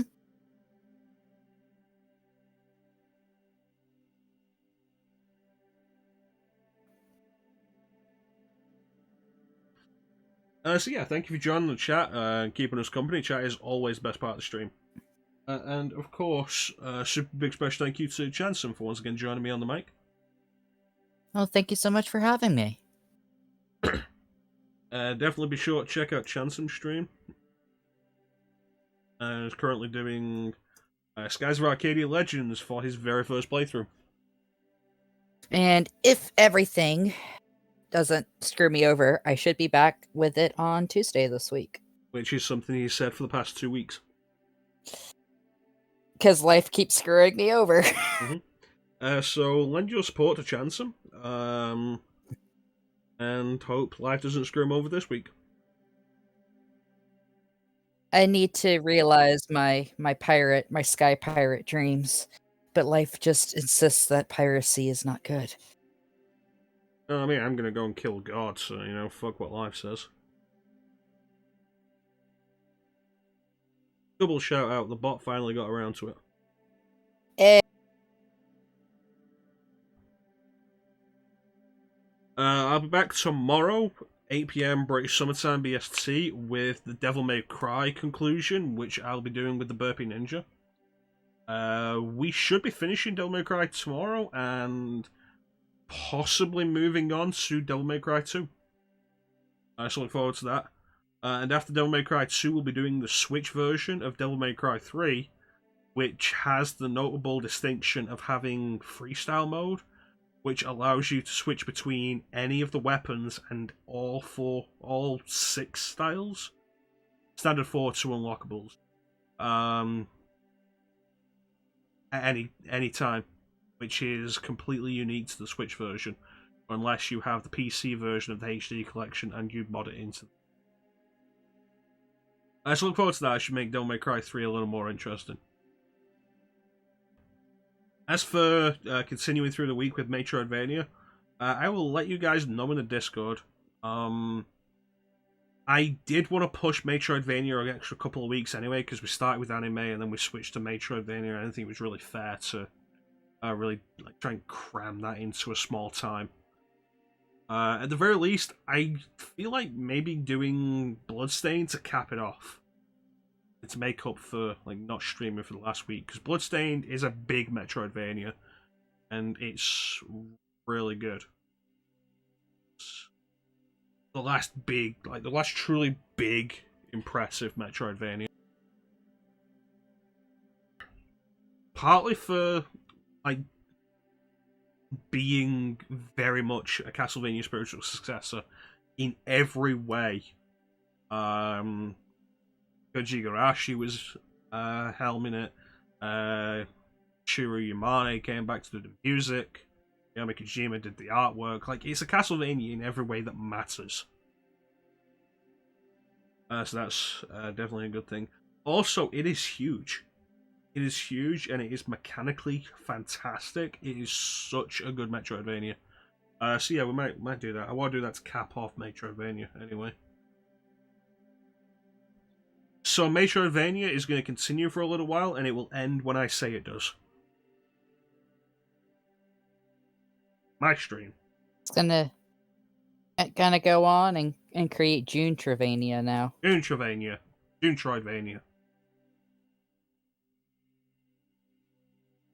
I was also doing doing a Metroid Fusion playthrough, a quick Metroid Fusion playthrough, to make up for the mess that was the Super Metroid playthrough that I just quit because I wasn't enjoying it. In Meridia, I hate Meridia. Metroid Junction.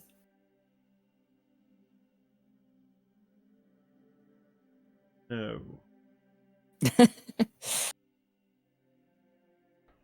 Well, I can knock out Metroid Fusion in 2 hours. You want the Metroid game that I really know? A lot of people will do Super Metroid and get it done really quick. I can get Fusion done in. I think my best time was an hour 14. Which sounds impressive. It's not a speedrunning time. Speedrunning time, I think, is sub 1 hour now. Damn. And my playthrough still involves going out of the way a few times for some expansions, just for safety's sake. Because Fusion is a game that will turn around and rip your health from you very quickly.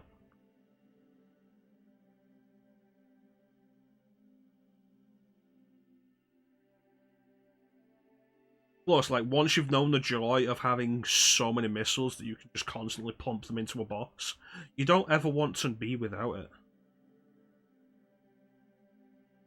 At those times where you have to be. Bosses that demand charge beam. Anyway, ChanceEm, what do you got going on? Well, my plans at the moment are I'm going to do my best to finish up Skies of Arcadia. If everything works out, I'm planning on doing 1 stream a day for Skies of Arcadia until I get it finished, and then I'm going to kind of revamp my schedule a little bit, and we're going to be bringing in some new games.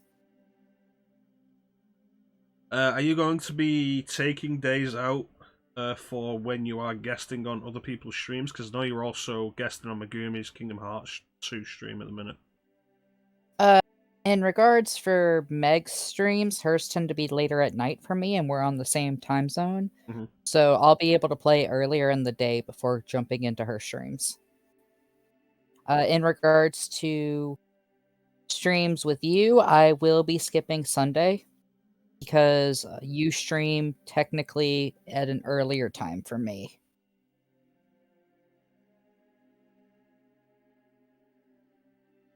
It's probably good to like have the day off as well. Yeah.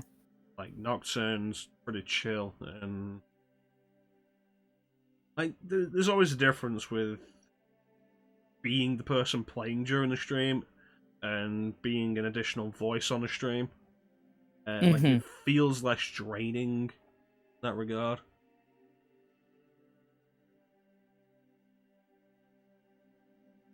Like it always sounds so easy. Like yeah, just play video games and talk, and then you do it for 3 hours, and like it can get really exhausting. Yeah, it's kind of interesting. Like you don't realize how exhausting it can actually get until like you're 3 hours or so in, and you're like, oh gosh. Yeah, and then you do it for 9 hours because you decided to finish Ocarina of Time in a single sitting, and you know, fucking good idea. And then I did it for 12 hours because I was like, hey, let's do Trauma Center in one sitting. At least you did Second Opinion and not Trauma Team.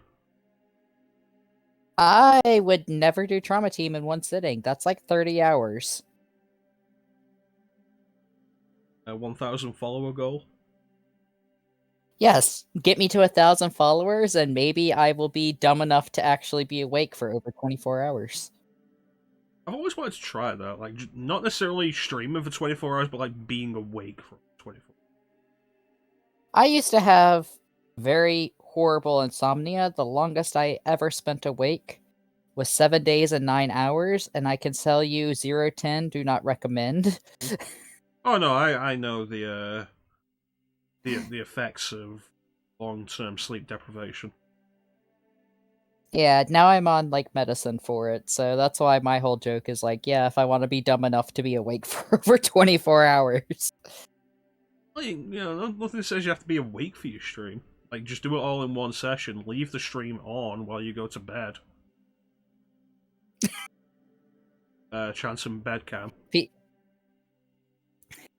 Yes, I'll just have a pre-recorded stream of myself playing while there's actually a webcam of just me sleeping in the corner. Oh no, it's like what is it? Like the game on a pause screen for like 7 or 8 hours while you sleep, and also ChanceEm bedcam. And like not even like you will lay facing the camera, like you with your back to the camera. Like is Be like, ChanceEm "Good night, sleeping, everyone." or is that just like a pile of pillows? We won't know for another 7 hours. That's happening. That's against. Oh my god! That does not surprise me.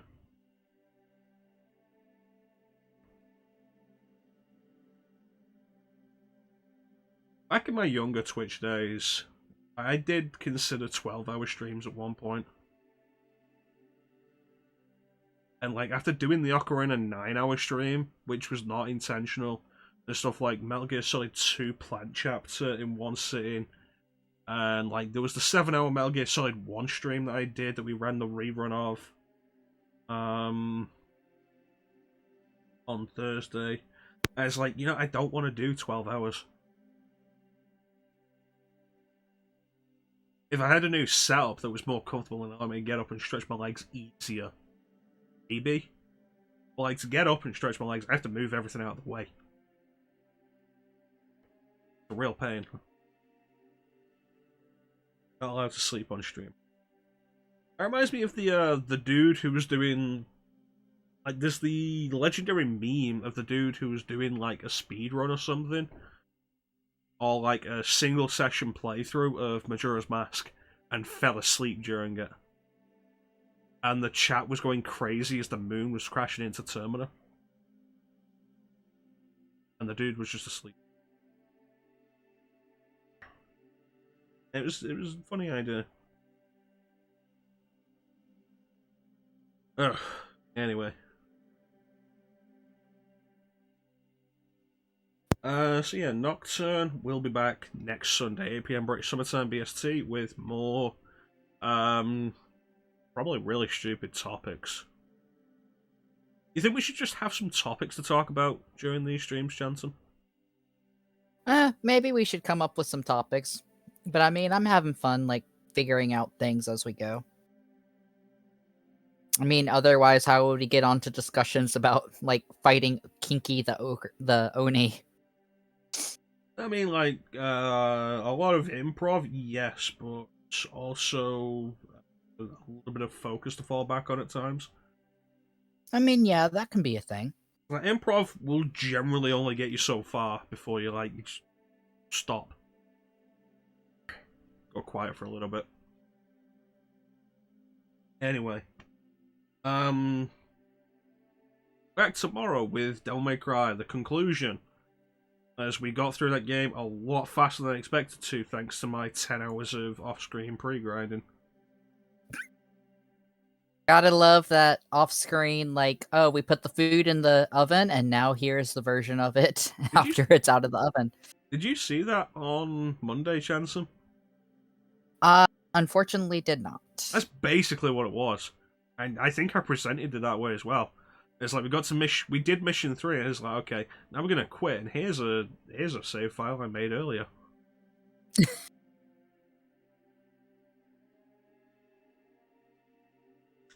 Lim, I will ban you if you quote Troy Baker. Oh. Oh no.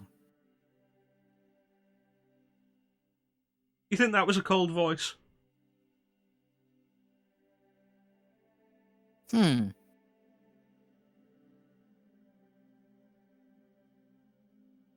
can do like the really serious, the really serious tone. I am.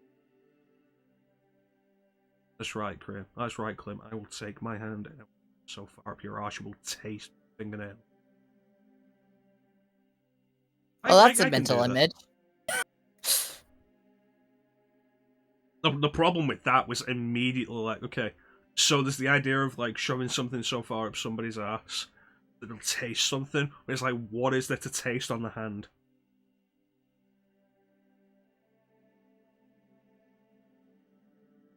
Taste the shit on my fingers. Like, that doesn't work. That just casts aspersions on me for having shit on my fingers. Even though I went through your ass.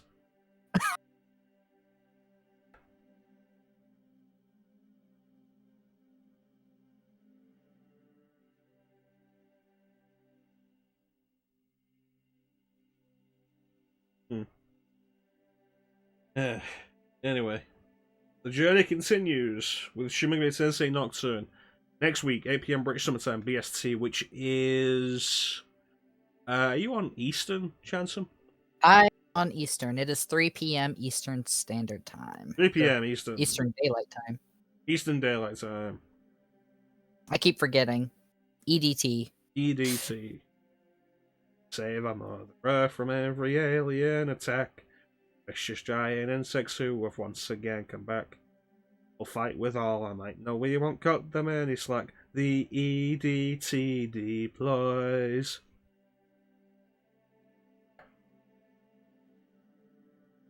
Earth Defense Force is great.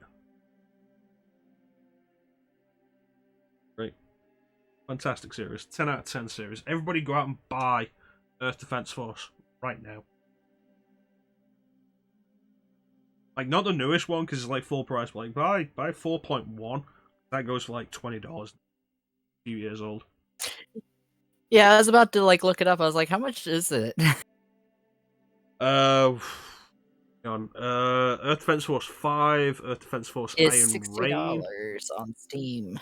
Earth Defense Force World Brothers was just released this week, which is a voxel-based Earth Defense Force game. But EDF 4.1 is a fantastic game. substantial amount of content goes super cheap. I'm really getting so tired of Sony installing this shit. You know what? On that line, Sony keeps putting on sales tabs on the PlayStation 4 dashboard, and it still pisses me off. Like, there's a sale going on at the minute, or there was this week, and they put another tab on there, and I fucking hate it. If I want haven't to really see been the sales, checking. I will check the store. Yeah, I haven't really been checking the shop on PS4. Uh,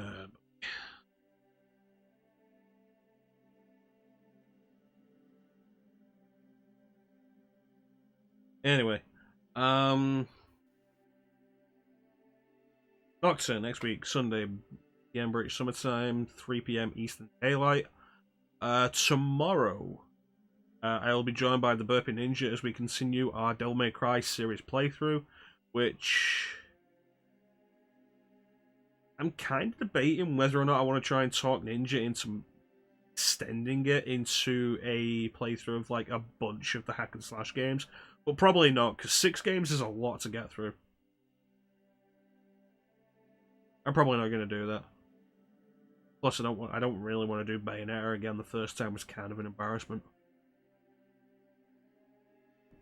Anyway, ChanceEm, anything you want to say before we go? No, not really. I feel I've already said everything that I was going to say in that regard.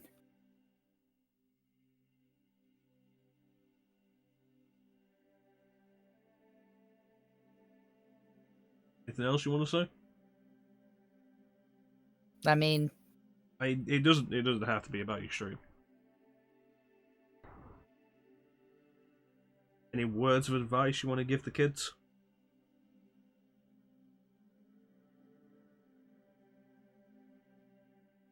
be safe, have fun, take care of yourselves, and thanks for hanging out. Eat drugs. Don't do school.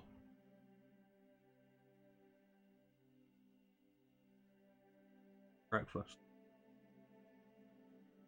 Day and breakfast.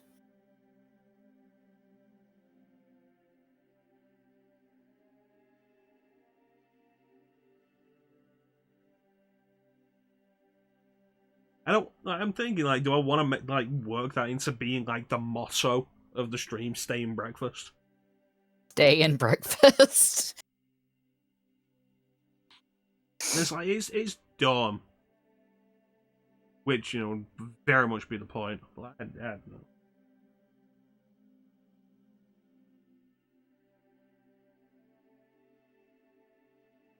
Eat your breakfast, kids. And if you don't have breakfast, remember, Mother Harlot is coming for you. Oh, that's one of the names they changed.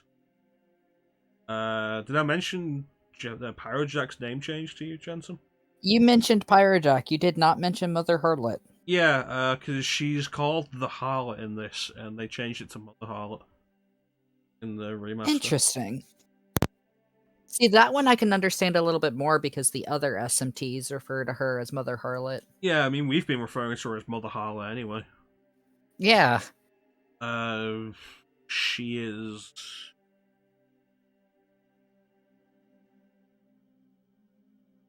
the 9th fiend. Yeah.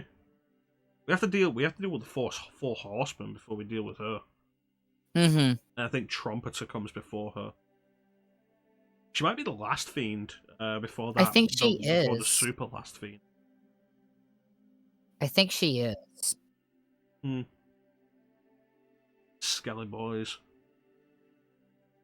Gotta get through all the Skelly boys before we can get over to Mama.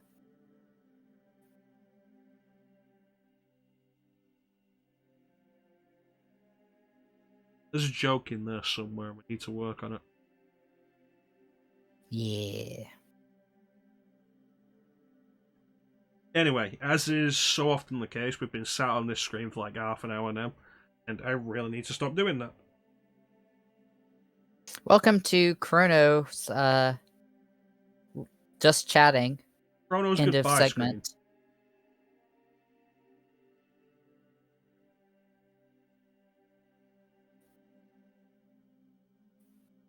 Doesn't look too. Just gotta change it to say goodbye screen.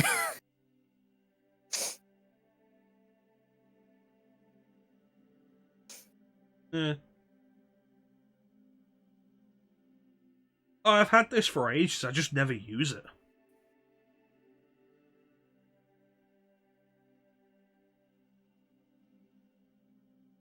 I never have a reason to use it because, like, I don't talk to people like outside of the game, kind of thing. Mm-hmm. Because I know streamers who start with like the full camera on them and then go into the game. Like for me, the focus of the streams isn't me; it's the games. We're here for me to play games. Plus, often when we start, like there might be one person there. People trickle in, people don't flood in, which is another point. Fair off. So like, I don't really see the point of like a screen like this most of the time.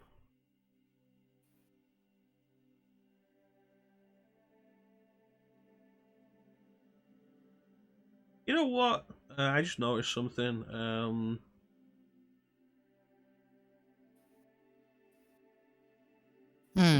Talk about that next week, actually. Yeah. I'll forget about that.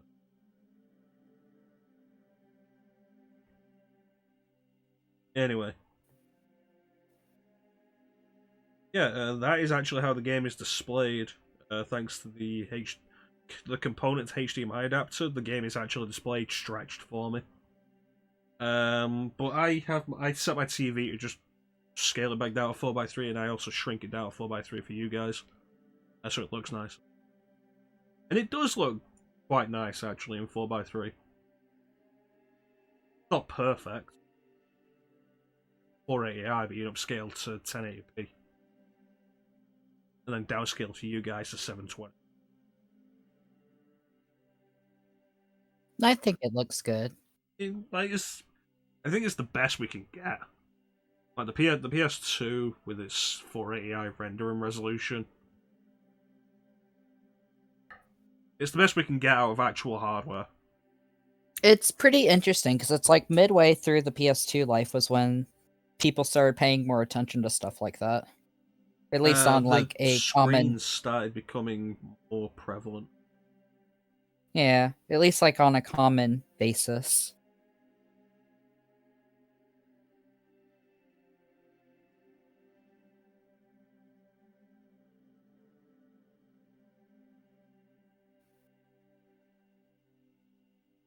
One thing I will say about the HD edition, the cleaner visuals really do make all of this pop really nicely. I do agree with that. Like, let's not be down on the HD remaster for a minute. It looks fantastic, which is basically down to the art design really holding up and better rendering resolution. Mm-hmm. Anyway, Nocturne next week. Don't Make Cry tomorrow. And Bloodstained at some point, which I guess we'll just use to cap off Metroidvania. When I say. And then at some point, I'm supposed to be starting Legend of June, and we have the redemption that ChanceEm made for Astro Boy: The Omega Factor, which I still want to do.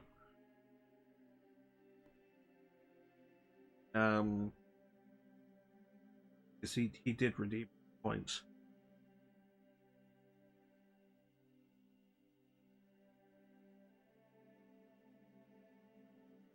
But yeah, check that out. ChanceEm hoping to stream on Tuesday. Definitely check it. Stream out while he's doing Skies of Arcadia, his first playthrough.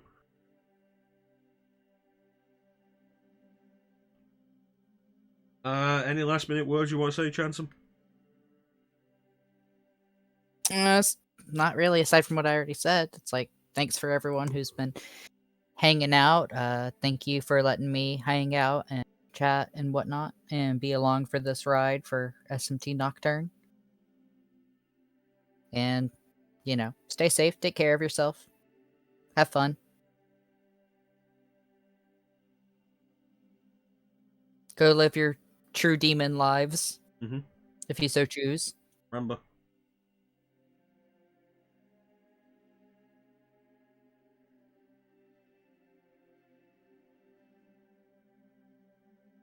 What about you, Chrono? I think I've said enough.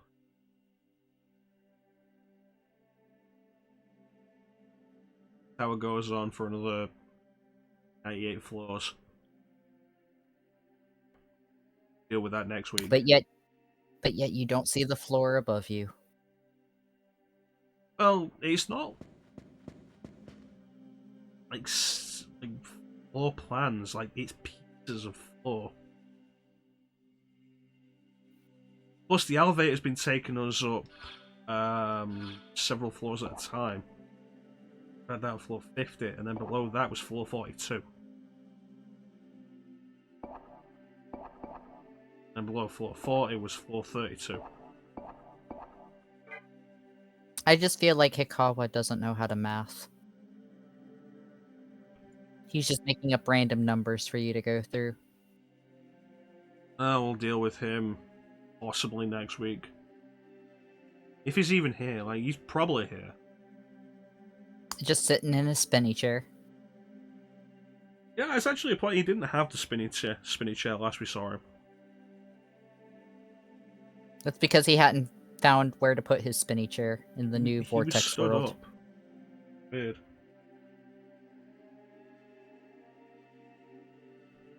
Anyway, once again, I want to thank everybody for watching. Big special thanks to everybody in the chat. EID for the raid. Chat is always the best part of the stream. I always really appreciate the company. Nocturne next week, next Sunday, 8 PM British Summertime, which is 3 PM Standard. And Devil May Cry tomorrow with Ninja. It's 8 PM British Summertime. I forget what time it is for Ninja because he's in Texas.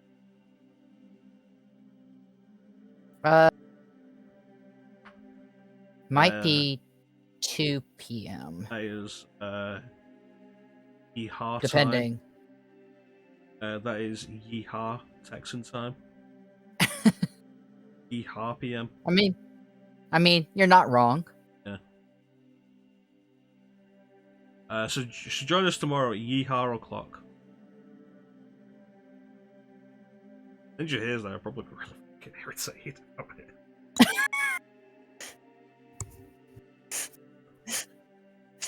I'll make sure to let Ninja know that you said that he's on Yeehaw o'clock time. Yeehaw. What time Yeehaw. is it? Hey Pa, what time is it? Yeehaw o'clock, son. Now I'm just imagining Dante, like, doing a square dance, popping in with the cowboy boots and the cowboy hat. Have you ever seen Devil May Cry 5? Yes. Yeah. Probably like the dumbest fucking moment in the series. Anyway, that's pretty much it. We ran out of steam like half an hour ago.